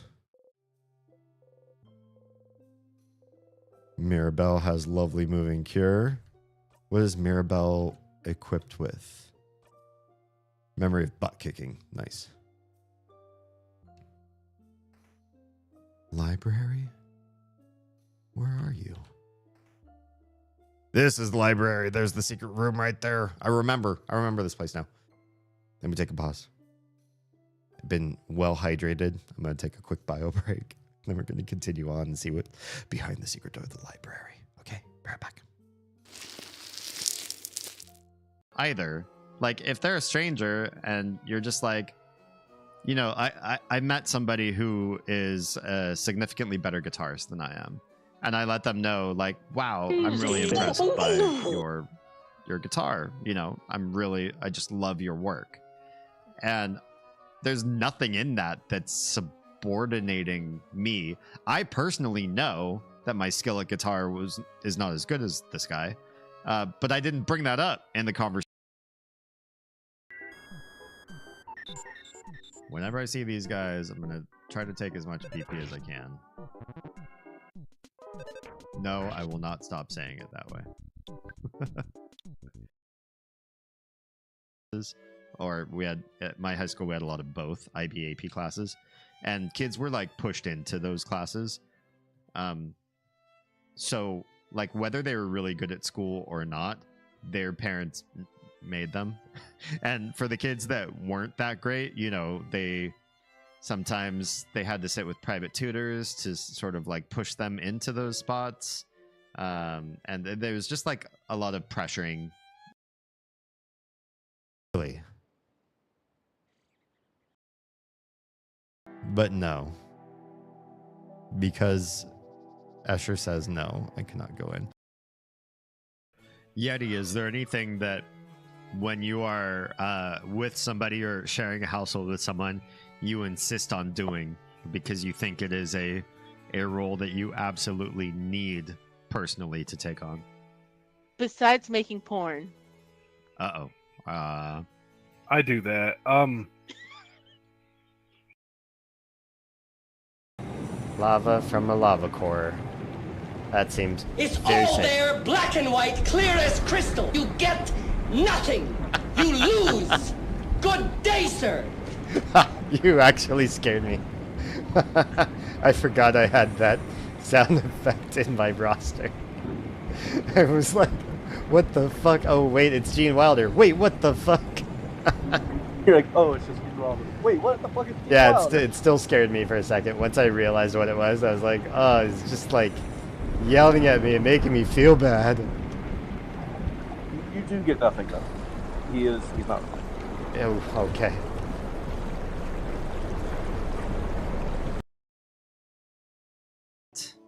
I know you could be watching this on VOD in your own sweet, sweet time.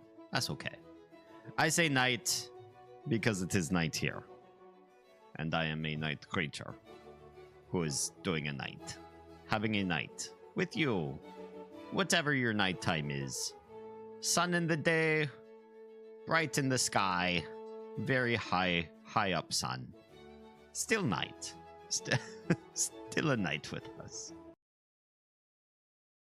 You're my dad! Wookie, wookie, wookie! I have returned. Oh no, I'm losing my voice. I have to be cautious. Because it's such a heavy voice acting game, you guys. Alright, hi, welcome. We're gonna explore the secret library behind the library that you only knew existed here because you spoke to the librarian. This game does so good with so little. It's a lot of dialogue boxes. It is. But it does so much narrative storytelling for such an otherwise very small game. There are very few rooms altogether as far as like an RPG goes. It's smaller than Omori by a long shot. It's smaller than Undertale, I think. But it has a lot of content, a lot of narrative content, and it changes places you've been already a lot more than the other previously mentioned games do. I can appreciate that. We're in the library and we're going to find The secret library hiding behind the library. Let's take a look. The librarian Dormont mentioned a secret library, didn't they? Yeah, just happened, honestly. Yeah, hidden switch. This one was very well hidden. If you weren't certain there was a switch there, you never would have noticed it. And there's the door. What?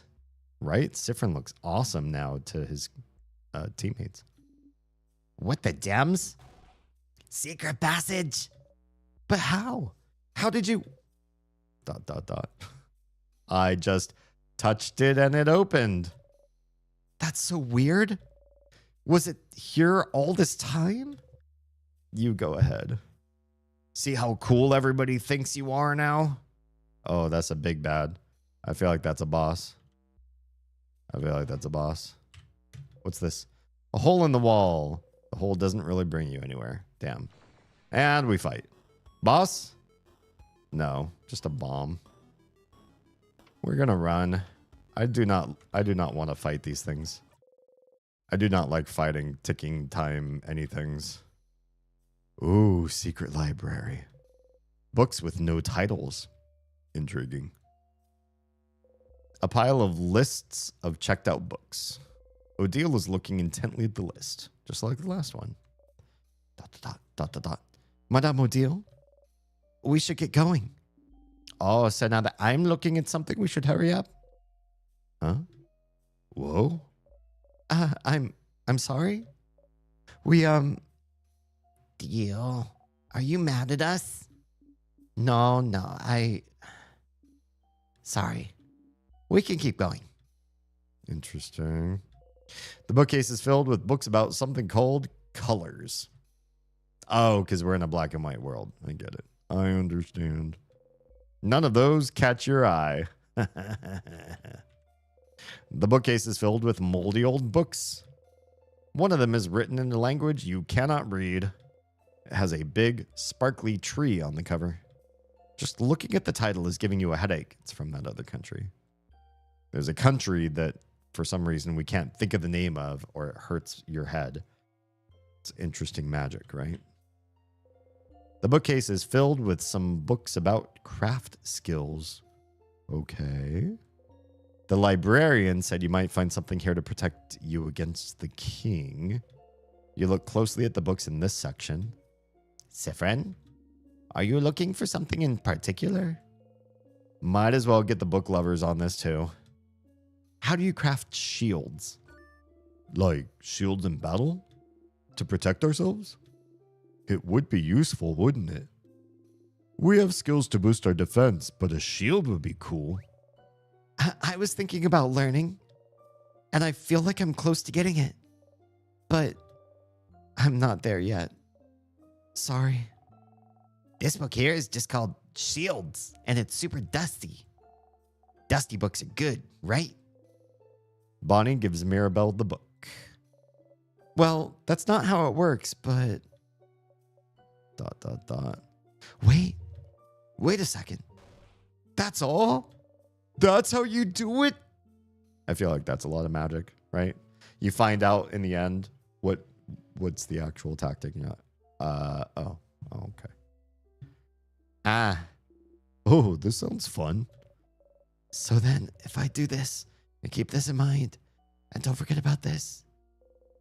Mirabelle mumbles under her breath for a long time. Okay, so, Sifrin, do not move. I'm about to try a highly volatile craft skill on you that I've never tried before. You better not move, Sifrin. You slowly open your eye. Oh yeah, he's only got one eye. Forgot about that. Your body feels like it's covered in a warm blanket. Aw. Suddenly, Bonnie punches you in the stomach. What the hell? ... Owie. Sifrin, did you feel something? ... You didn't feel a thing. You give Mirabelle a thumbs up. Crab, yeah! Mirabelle learned adorable moving shield.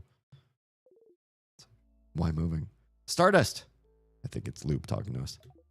You did it. Your little housemaiden now knows Adorable Moving Shield. When crafted, it creates a shield that protects your allies from time stop and slow for 3 turns. Is that good? I don't remember the king doing time stop on us. I thought we needed a shield that does something like defend against 9999 damage. It also boosts defense. Okay. Enough to defend against the king. You could try to beat the king again now. Make sure to use this skill to survive. Okay. Okay. Well, that's nice and all, but if it was this easy to learn, why didn't you learn before? Hey, Sif. Sorry. But it didn't make any sense before. Sometimes things need to click, you know? There is something you need to ask, though.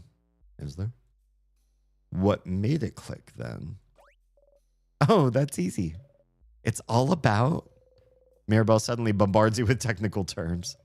And that's how you do it. I did not understand even a little bit of this. I couldn't craft a skill like that myself, but it's just about using the carrot method, right? Is it? I guess that makes some sort of sense. What's the carrot method? It is. They actually mention it here in here too. What's the carrot method? Period. What's the carrot method? If you don't know the carrot method, you don't need to know the carrot method. You sure feel stupider than usual, this loop. So hypothetically, someone reminding you of the carrot method would make it click for you? Yes. Well, there you go. So if I remind her about the carrot method before we come all this way, then potentially she can do the shield without having to come all this way. No. No fights. No fights. Okay, one fight. You are scissor hands. You need rocks. Ew, jerk. I don't have rock. I'm going to give you 2 a deal.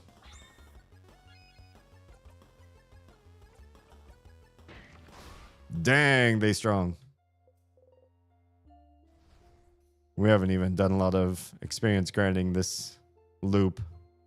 But we're so power. More of you again, huh? Okay. Jerk. Guess we do the same thing. Give turn to a deal. Cast rock. Take experience. Sifrin's now level 51. And every time Sifrin levels, you level for good. Apparently. It's the one thing that negates the roguelike starting over again from scratch. Sifrin at least keeps getting more powerful. All right, everyone's healed. We're saving progress. We're still technically in Act 2. How many acts are there? All right. Going in for Act 3. Strong sadnesses again. We'll be fine. Let's go, go, go. I don't remember this fight. Forgot we had a boss before we get to the next area. 2 sadnesses. Get ready, everyone. I think we fight the one on the left, though. It seems right. So we need lots of paper attacks. Which means you gotta pass your stuff up. To a deal. Paper. Oh, that did not do much. You. Paper. Nice, nice, nice. Paper. Good, good, good. We're making progress. Ew. Oh, frozen. Don't like that. Bonnie in with the defense buff. Attack debuff came through. You need to Lovely moving, not moving cure. Yeah, that's right. To Siffrin. We need Siffrin to move. Thank you. More paper. Let's get rid of this guy on the left first real fast. So we get 5 papers in a row. We're in good shape. Ugh, must you? You do not have paper anymore, but you do have paper regular attack. This will get us the 5. There's 5 paper. There's the special. Excellent. The long-haired one is doing something. Oh, I remember this now. Color one powers up the enemy. Yep, that one dies to make the other one stronger. It sacrificed itself and gave the other one more strength in the process. I remember. Now we need scissors, which we have plenty of. So much scissors. Okay, you need to heal yourself because you're getting low. Everybody's attacking Mirabelle for some reason. You do not have scissors, but you can give Sif a free turn.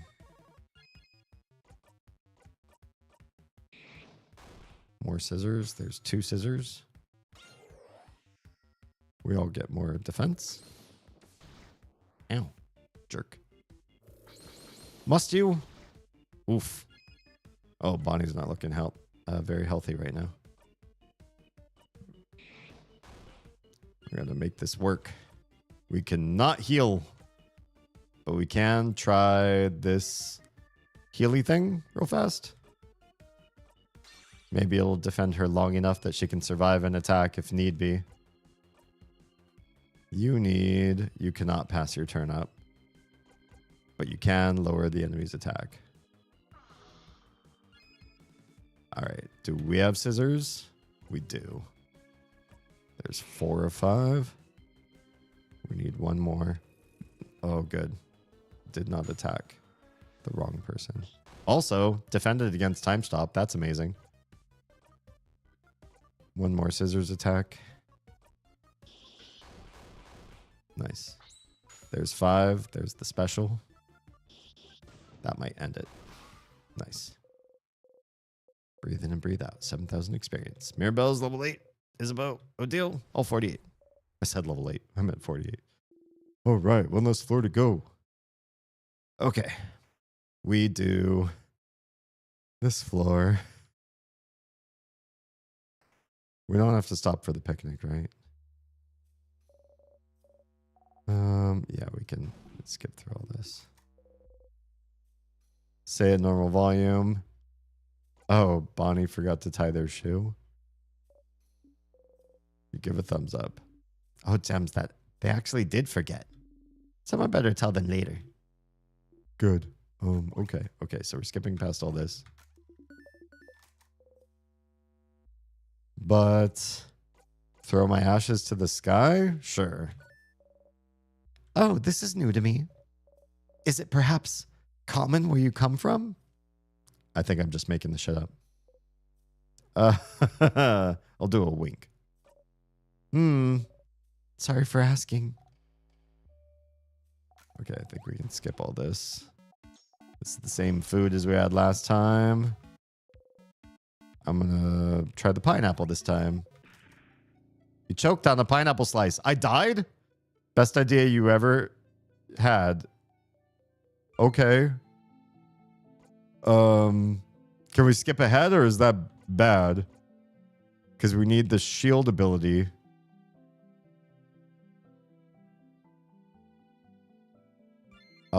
We could try it. It's only 5 points, and if we fail miserably, then we know we can't. We shouldn't do this. You're allergic to pineapples. Oh, that's good to know now. Severin's allergic to pineapples, and we got ourselves immediately end of loop. Real fast. Didn't Loop say you were allergic to pineapples? I don't remember that. That was like at least a stream ago, if not 2. Loop was right? You're allergic? What? Loop is going to have a field day with this one. That pineapple was pretty good, though.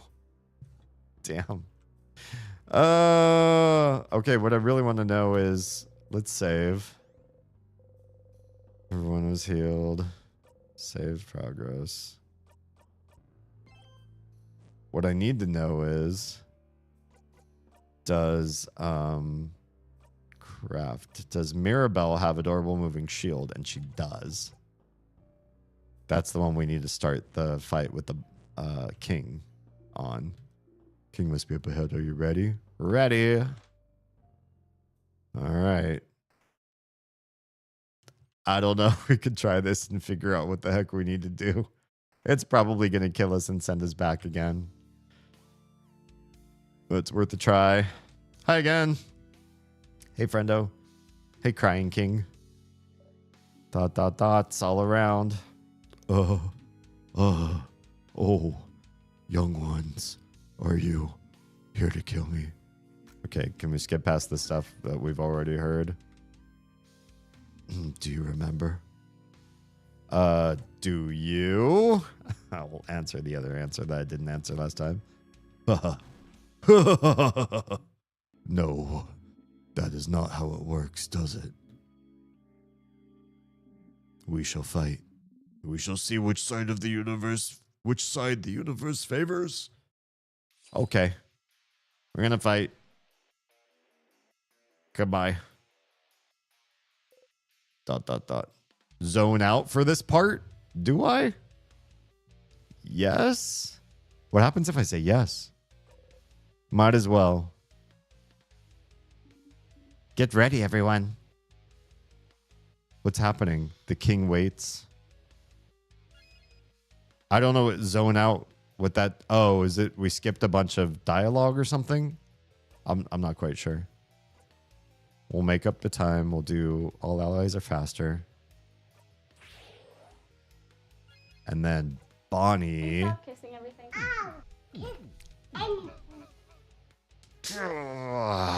Welcome, Twizzlo and everybody. Hi, Raiders. How's it going tonight? What were we up to? Welcome to your Friday evening, next stream of the evening. This might have been your second. It might be later than your second. Welcome on in. How are we doing? Any big plans for the weekend? Let's pause the fight against the king. This is the end fight. For those of you that don't know In Stars in Time and don't necessarily want this game spoiled, go make a sandwich, take a shower, take your meds, do your self-care, what you got to do. If you're here for it, please enjoy. I'm going to do a quick shout out. Please, if you are in my stream, whether from here or the previous. I boosted like a dum-dum. Oh, this game looks so hard. I have mad I would have respect. fallen anyways. Okay, so I can't do it that way. I would die so many times. I mean, I can, but I can't like jump. The beginning. It looks so fun, but I would die so many times. You did not get the strawberry. Oh no. If you're in my stream from prior, please do give Twizzlo some love. Yeah. So, your stream this evening, Sekiro Shadows Die Twice. How was that? How are we enjoying the game? This is not one that I know, but it sounds combat and story heavy sort of thing. My brain goes to along the lines of like Resident Evil sort, but not horror. Don't know the game that well or at all. Just started it, finished Dark Souls 3. Oh, congratulations. Finishing a Dark Souls period. Well, here's what I hear. I personally am so afraid of the Dark Souls games as being like very rageful, dying many, many times and not catching on and just feeling defeated. But as I understand it, for most people, the experience in the Dark Souls game is as you play through it, you feel like you hit insurmountable points. And then in a little bit of practice and exposure and remembering the patterns of a given enemy, you overcome and you feel great. And then you you're done with that. You don't have to ever fight that thing again. You move on and move forward, and you keep doing that for the rest of the game until the end. And that many people don't really get stuck and give up. My sis is very skilled, but some things are just flat out rude. Honestly, yeah. If it weren't for the stream helping me in a number of games in the last couple years, there would be several that I would be stuck on maybe through today. Or we would, honestly, what I feel what would happen is the stream would get really boring. Because there are certain games where I'd be frustrated but stubborn, and so I'd stick with it, and I'd mess with it for like hours, trying to solve a hard battle or a puzzle or a hidden MacGuffin that's like in the weird corner of the level, and you can't advance until you get it. And I'd probably get it eventually, but the whole stream would crawl to a standstill. So if it weren't for you guys like soft hinting me out of so many bad dead end corners, I don't think I would enjoy a number of the games that we played in the last few years. It is another Dark Souls type game. Oh, gotcha. But with ninjas. Honestly, that sounds fun. It's a lot of learning, and then the relief when you win is so good, right? It's like a lot of dopamine damning. It's like you got your flow, and then they hold you back. And then if you could just beat that one boss, then boom, the dopamine that had been held back just pours out. It's my opinion. Again, haven't played the game, so I'm just guessing here. It's fun, but it can be challenging. Not for everyone. Yeah, I'm of two minds. Like I've definitely played rageful games that when you win, it feels great in the past. I had a love-hate relationship with League of Legends for 6 seasons in a row. Seasons 1 through 6 too, like the early years of League of Legends. And I quit after season 6 because I realized what an angry person I was becoming. Both like in game and even off game. I feel like the game was conditioning me to just take things in the pessimist side. And League of Legends, one of those games, it's not the worst in this field, but it's one of those games where as you start to lose and as you start to realize you're losing, it takes a while to lose. I feel like there are some games where loss is a matter of, 5 minutes of getting eroded of your power and the enemy rallies and you can't beat them back in time and you lose this objective or you lose the kill count or whatever. And then you move on with your life. You're like, that was a frustrating game. Queue up again, or I got to go, guys. And League it's on the lower end, but it's in the same vein as like Dota and Risk and Monopoly. Games where you feel your loss coming, but it doesn't come for a while.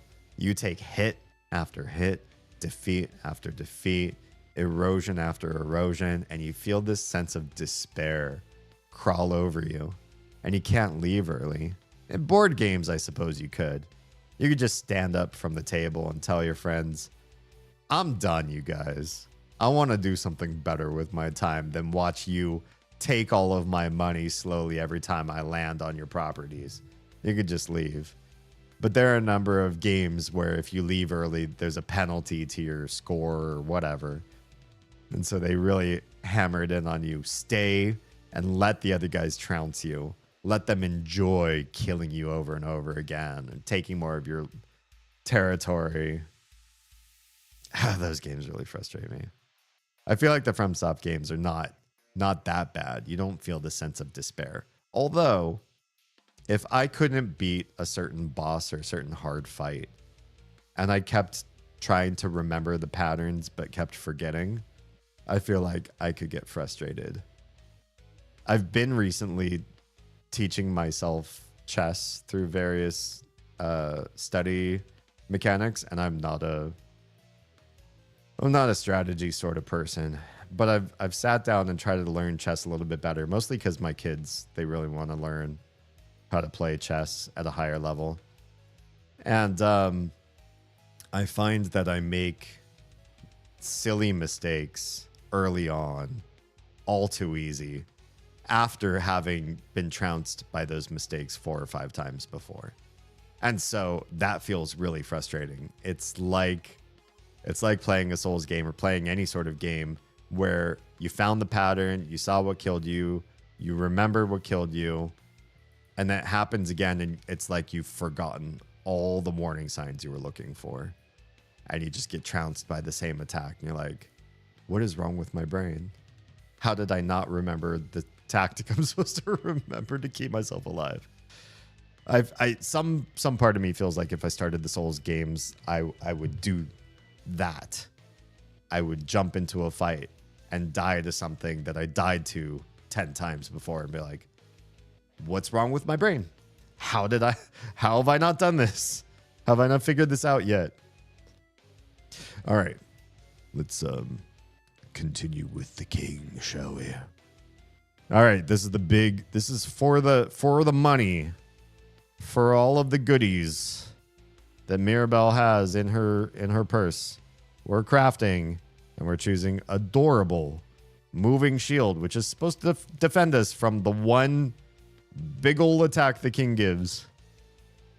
I suggest coffee and weed, but that's me, to help me remember a certain tactic.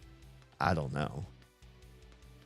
I feel like both coffee and weed would do opposite things to me and my brain specifically. One would make my brain move faster than my train of thought. I've gotten in conversations when caffeinated where I want to say things so fast that my brain doesn't think of the words right or fast enough, and I trip on my own sentences, or I get caught on a word and I won't move on. I'll say, oh, it starts with a T. It's like a, and the other person's just sitting there listening to a toddler. A toddler comes up to you and is like, I wanna, yeah. That can be my brain on caffeine. And then, weed, the opposite, messes with my sense of time and makes me stare off into space for too long. Probably not great for memory retention. All right, let's cast this shield and see what this does to mitigate anything that the king has to offer, shall we? Bada-boom! All allies, yes, please. Okay, he is rock hands. We need paper against him. I remember that much. First, can we lower his attack too? Because Mirabelle did her part, but we can also do our part against the king, maybe? Ooh. Here he goes. It is time, saviors. He's going to do the thing. Did the shield do the thing? Oh my gosh, it did. Says Mirabelle. We survived it. How do you remember that you... Well, I don't know. I don't think she necessarily remembered that they didn't. But it's weird to say we survived it if she didn't necessarily remember. Oh, hang on. One of my streams ended right at the 4-hour mark, which is different. All of 2026, it seems to be doing that, whereas all of 2025, it ended at the 1-hour mark. All right. Yes, you survived it. Everyone okay? Ooh, says the king. Ooh. Yeah, king. Your crazy powers aren't so crazy anymore. You're still here. Good. Wait, what do you mean good? Let us fight to the death then. Uh-oh. Yep, here it comes. All right. We got to do the big paper attack. This is why this exists. This is why Odile has no other alpha level 5 abilities except for this one. It's because it's going to be against the king. But it only works once every great while. Oh, it does so little too. I hate that. Bonnie did a pretty good amount of damage there. Okay.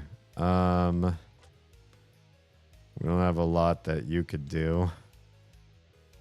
I guess give it to Odile again. Because Odile does have slow. Might as well get this king debuffed in every which way. All right, you have a paper attack.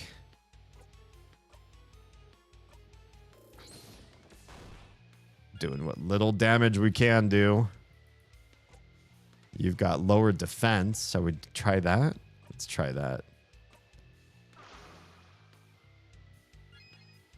All right, with lowered defense. Oh. No, Sif can't really do anything. Guard. We need to stack up paper attacks. It's going to make this happen. You've got no other paper attack. Boost all allies. Attack. Allies defense? No. Do actual paper attacks. We need to get those paper attacks stacked up. We got to get all 5. There's paper 3. Forgot she's got 2 paper attacks we can do. Good, good, good. That's 4 or 5. Oh, more damage. It's fine. It's fine. It's fine. Craft. Give your turn up. Give it to Odile. Because she used both paper attacks, but can also do a regular attack. And this will give the 5 stack. And this will give us the super. That did not do nearly as much as I would like. But we also got full health thanks to Bonnie. Hell yeah. That felt really, really nice. I do not need super sparkle heal. And I can't cast anything else right now. Adorable moving shield is still on the cooldown of 3. Oh my goodness, that's not great. I guess just guard. We need to get the paper attacks out as much as we can. Boost allies defense. No, everybody's defended still. Let's just work on paper. Stack those paper attacks as much as we can. That's, oh no. 1 person frozen. It's fine. It's fine. It's fine. Craft. There's nothing else he can really do. He can't give away his turn, so he can make everybody faster. That's one thing Sif can do. Let's do it. Although it doesn't work on Odile, which kind of sucks. Okay. Lovely moving cure. That's going to be on Odile. Now Odile's back. Love that that happened. So weak? No. We got to get the paper people to attack with paper as much as we can. Otherwise, we won't beat this fight. Oh, that really hurts. Oh, Bonnie did a tiny whack. Let's give our turn up to Mirabelle. And she can do heal on herself. Nice. Nice, nice, nice. Okay. Another paper. Hello? Oh, big whimper. Oh, that really hurt. I enjoy this art style. It's fun, right? It's really nice, in my opinion. I do really enjoy what we've got going on in this game. Sif's got a guard. He's got nothing else going for him. Mirabelle. You've got no adorable moving shield. We got to do this one. As long as this is up, we have to cast it. It's the only way we can survive. Craft. Let's have him do attack. This stuff would fit into Steven Universe. I feel like it's in a vein. Like the characters are not of the same art style precisely, but there's a lot of the same like feelsy and inclusive and deeper conversations had with a lighter comedic style. Narratives. There's a lot of parallels to the Rebecca Sugar sort of manner of storytelling. Definitely. Okay, it's Sif again. Shit. You know what we should be doing? Let's check our pockets and see what we have as far as goodies. 40% of everyone's hit points. Let's use one of these. That's a big help. then we don't have to worry about Bonnie healing or not the team. God, the papers are still on cooldown. I hate that. It's fine. She's still got this paper, and this is still going to be a 5-stack, which means we'll get another big chunk of his health. All right. All right. It's something. Oh. Ooh. The king cries and cries and cries. Oh no, there are tears appearing. Tears appear to protect the king. We can't touch those, or you just immediately... Why? Why won't you understand? Maybe because you won't explain it to us, brother. The thing is, the king has a plight. I can see that. Me as the player, I know precisely. The king is sobbing. We should be having dialogue with him so that we hear what's going on. The king wants to fight our people. Our people want to fight the king. And there's no stopping the combat. But me as a player is like, damn it, just stop crying and stop fighting. Just tell me what's wrong so we can start to fix it. Why won't you understand? Crying still, huh? Glad you're expressing your emotions and everything. Very healthy. But learn to read the room. Yeah, because we're all mad at you and we're fighting you and stuff. So, you know. Stop crying. Stop crying. Bonnie, you should really let him express himself. Just stop crying. You can't. You hurt so many people.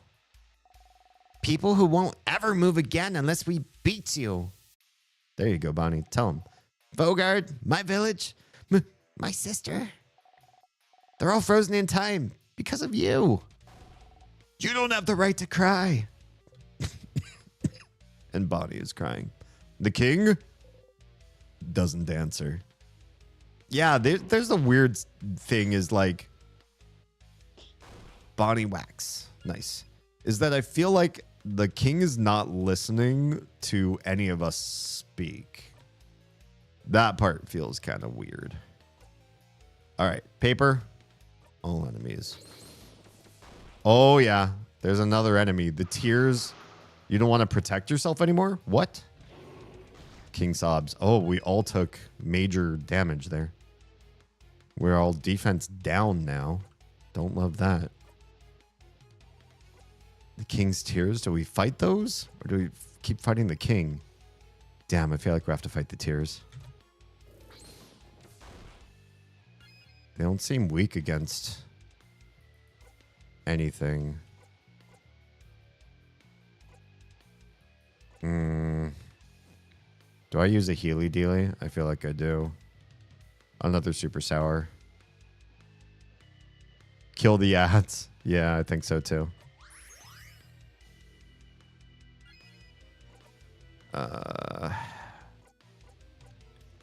Let's buff everybody with attack. King's Tears give the king strength. Oh no. Yeah, that's not good. Bonnie missed. Oh, the king got one of me. All right, it's fine. Oh shit, I hit the king instead of the...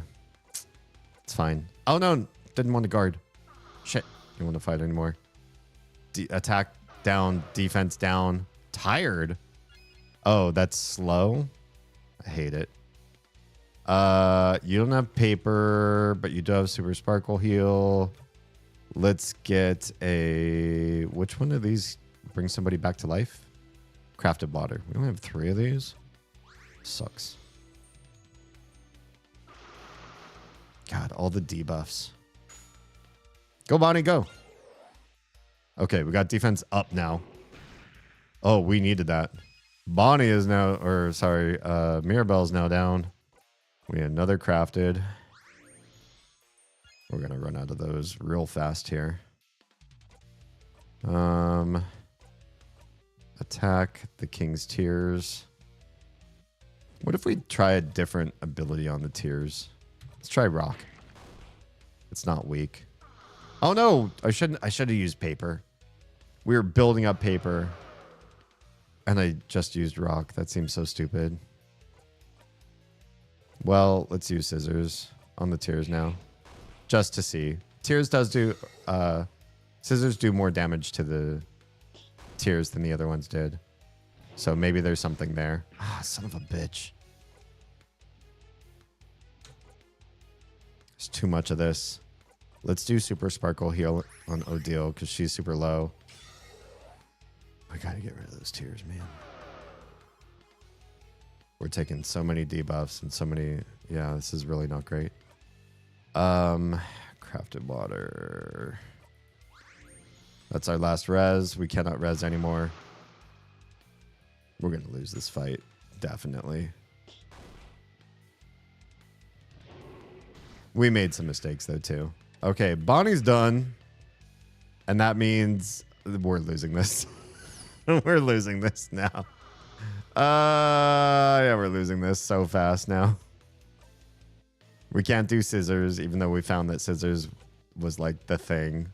Can this stop the tears at least? High level paper attack. Bonnie gives snacks. We don't have enough. Boost allies defense or lowers one enemy's attack, one enemy's defense. We have low defense. Let's raise our defense. There's only two of us. Two of us and no reses. Ugh. We're so done. We're so boned. God, all the debuffs this round. Bonnie helps a little bit. Stupid tears. Okay. Salty broth. Lowers all of an ally's craft skill cooldowns. That one's really helpful, actually. Makes everyone faster with everyone's attack. Completely heals everyone's hit points. One ally's hit points. I don't know, man. I don't know that anything here is really worth it. Here's the last super sour. It doesn't even heal when somebody's frozen. It doesn't heal them. I hate that. Oh, that still did so much damage. Bonnie whacks the enemy. It doesn't even matter at this point.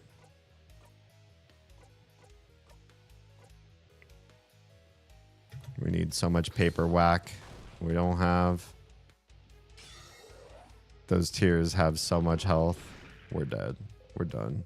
You don't have the strength to go on. We got through 1/4 of his health. I guess it's better than the last time we got through nothing of his health. The king got you again. You'd forgotten the pain, but at least you can move a little this time. Stars, it hurts. It hurts. It hurts, it hurts, it hurts. You try to speak.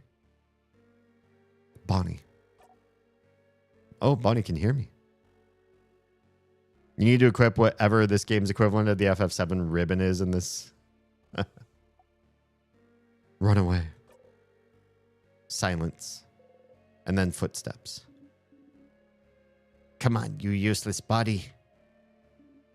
Move. Bonnie ran away. Bonnie must be safe now. And so, before the king strikes, you let go. Okay. Start again. Where the hell do I even go now? Back to the very beginning, I guess. Doesn't cost me anything to loop back to Dormont. I have 25 points. Didn't I have... Oh, maybe I only had 30. Yeah, it's scary. You don't remember anyone telling you that dying was so scary. Only scary with him. What time is it? 3. I should probably call it. You try to light, you close your eyes. Yeah, let's save. We're still just in Act 2. I don't know how many acts there are. Don't tell me how many acts there are. But, yeah. All right. Well, we saved. We're at loop 12. No. I don't know how many times we have to loop to beat this stupid king. Let me go talk to Loop. Oh, Can we skip past this? The usual, please. Hey, Mara. We'll skip past as much of this as we can. Sounds like an amazing idea. Sure, blah, blah, blah. Oh, wait. Hang on. New stuff. I don't want to do too much into this loop. I do want to call this a stream right about now, but just kidding. So, Mirabelle's trying to tell me where everybody is. And I'm actually telling her where they are. So, like, I know something I shouldn't know, actually. So, Odil's at the shop. Bonnie is. Well, I'll let you do this then. Sounds like you remember. You do. Okay, see you at the clock tower later then. I'll be near the library. If you need me, come talk to me whenever. Oh, and don't forget to check the Change God statue, too. For good luck. You need to make sure Mirabelle knows how to shield all of you against the king. You tell her about the carrot method, whatever it is, so she'll be able to cast it. Oh, this makes so much sense. Mirabelle learned the craft skill Adorable Moving Shield. Excellent. That means I don't even need to go to the library now. We could skip straight to the king. Again. You wave goodbye. Yeah, do I really need to do the other levels now? Let's get defense from this guy. I feel like me being more defendly. Attacks against you will be super weak. Yeah, I want more and more and more defense. If I could just survive more and more and more of the king's attacks, I would feel so much better about trying to beat this guy. Yes, save. Let's talk to Loop, because I do want to talk to Loop. We won't talk to anybody else. And just see if there's any new advice that they have for me. And then we'll call it. The favor tree. You should talk to Isabeau first. Never mind. We're going to do the Isabeau thing. Interesting. There's a new one too. Hi, Isa. I need to do the favor tree thing. By the way, mostly good news. This is about your tooth. I figured out how to make my new printer work. Oh, nice. It's non-fix. I have to use less supports than I normally do, and it works just fine. Less supports is in the... When you print, you have to make like feet for it, right? Is that what you mean? Interesting. Oh, sorry. I'm in your way then, aren't I? I'll get out of your hair. See you at the clock tower. What an interesting quick skip that you didn't have before. Hey, Stardust. It takes you a lot of time, doesn't it? Wait, what do you mean? Rude? To loop back and talk to me? I mean, yes and no. It sure does. It's fine. Is it? ... It's fine. Uh-huh. But, I wonder if...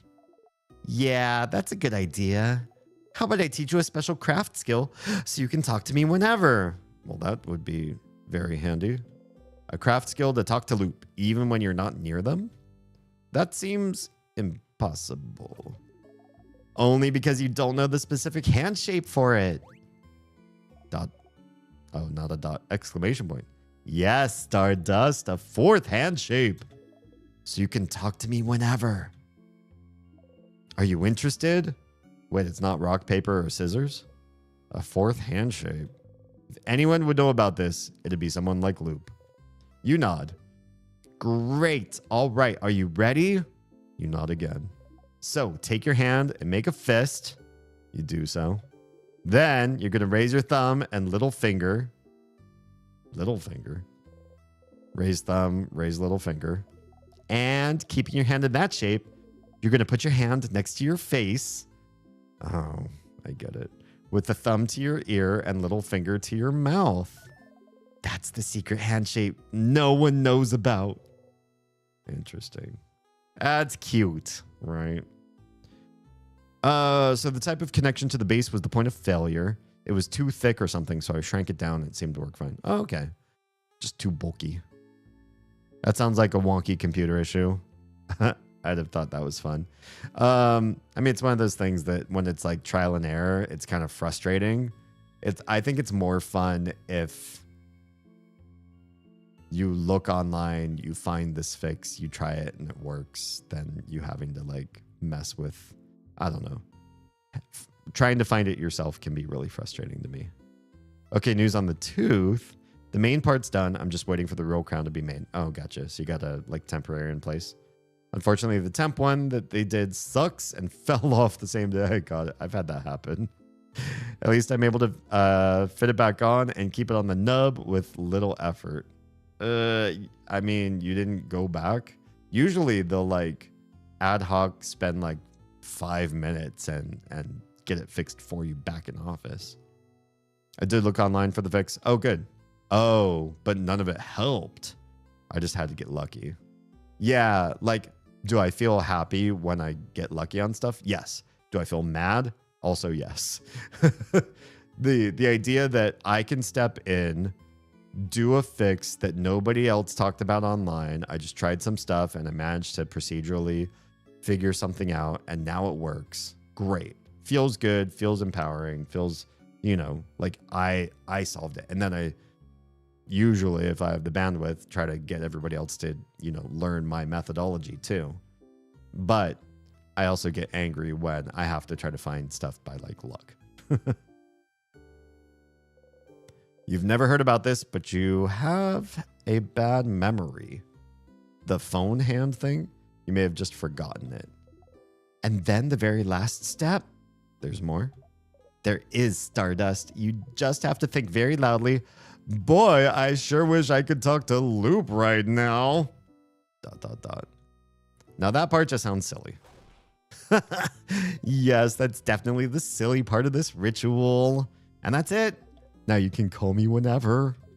Well, mostly whenever. It might not work sometimes. Especially if you get too far. Wait, what's too far? And we won't be able to chat very long or anything. So you'll still need to come whenever you want a breather or need to chat. But now I can help you out and give you hints whenever. Or if you want me to put it another way, you've just learned the skill call loop. We're missing an end bracket. Oh, there it is. You can call me anytime to get some precious hints. I spent 3 hours yesterday there. I will go back when I have time, but I didn't want to spend a third day in a row. Yeah, I guess I don't blame you there. To call me, just go into your craft menu and select call loop. Okay. Easy as pie. Ow. Tee. All right. Now that you're here, though, how can I help you on this wonderful new loop? I don't know. Anything. Help me beat the thing. There's no new questions. See you later, Stardust. Thanks for giving me no new tactics. Yeah, that's cool. We're just going to go save. Actually, can I just try it right here? I'm just curious. Seth, call loop. You're about to call loop when you hear Stardust. Come talk to me instead of calling. Oh, might as well just talk to them in person. That's cute because they're just over in the next room. We're going to save. We're going to call it a night.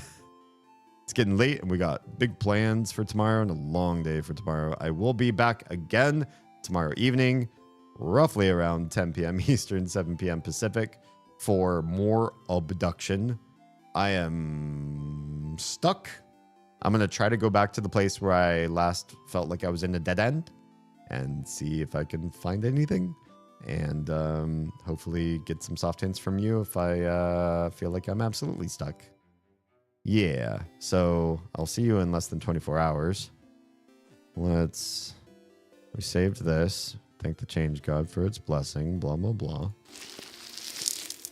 I called an evening. I'm still warm. I'm warm. I want to chop my hair, but I also don't at the same time. I don't know what to do. We need to talk about my hair. Thanks for being here. If you are watching on anything but the purple platform, no, thank you. Thanks for all the great conversation topics this evening, Troy. If you're watching on any other platform besides purple, I look forward to seeing you in less than 24 hours. And if you are safe, fed, and loved, please make sure someone out there is too. I'll see you very soon. Everybody else who's staying for raid, please hold tight while we say goodnight to everybody else. Bye, everyone else.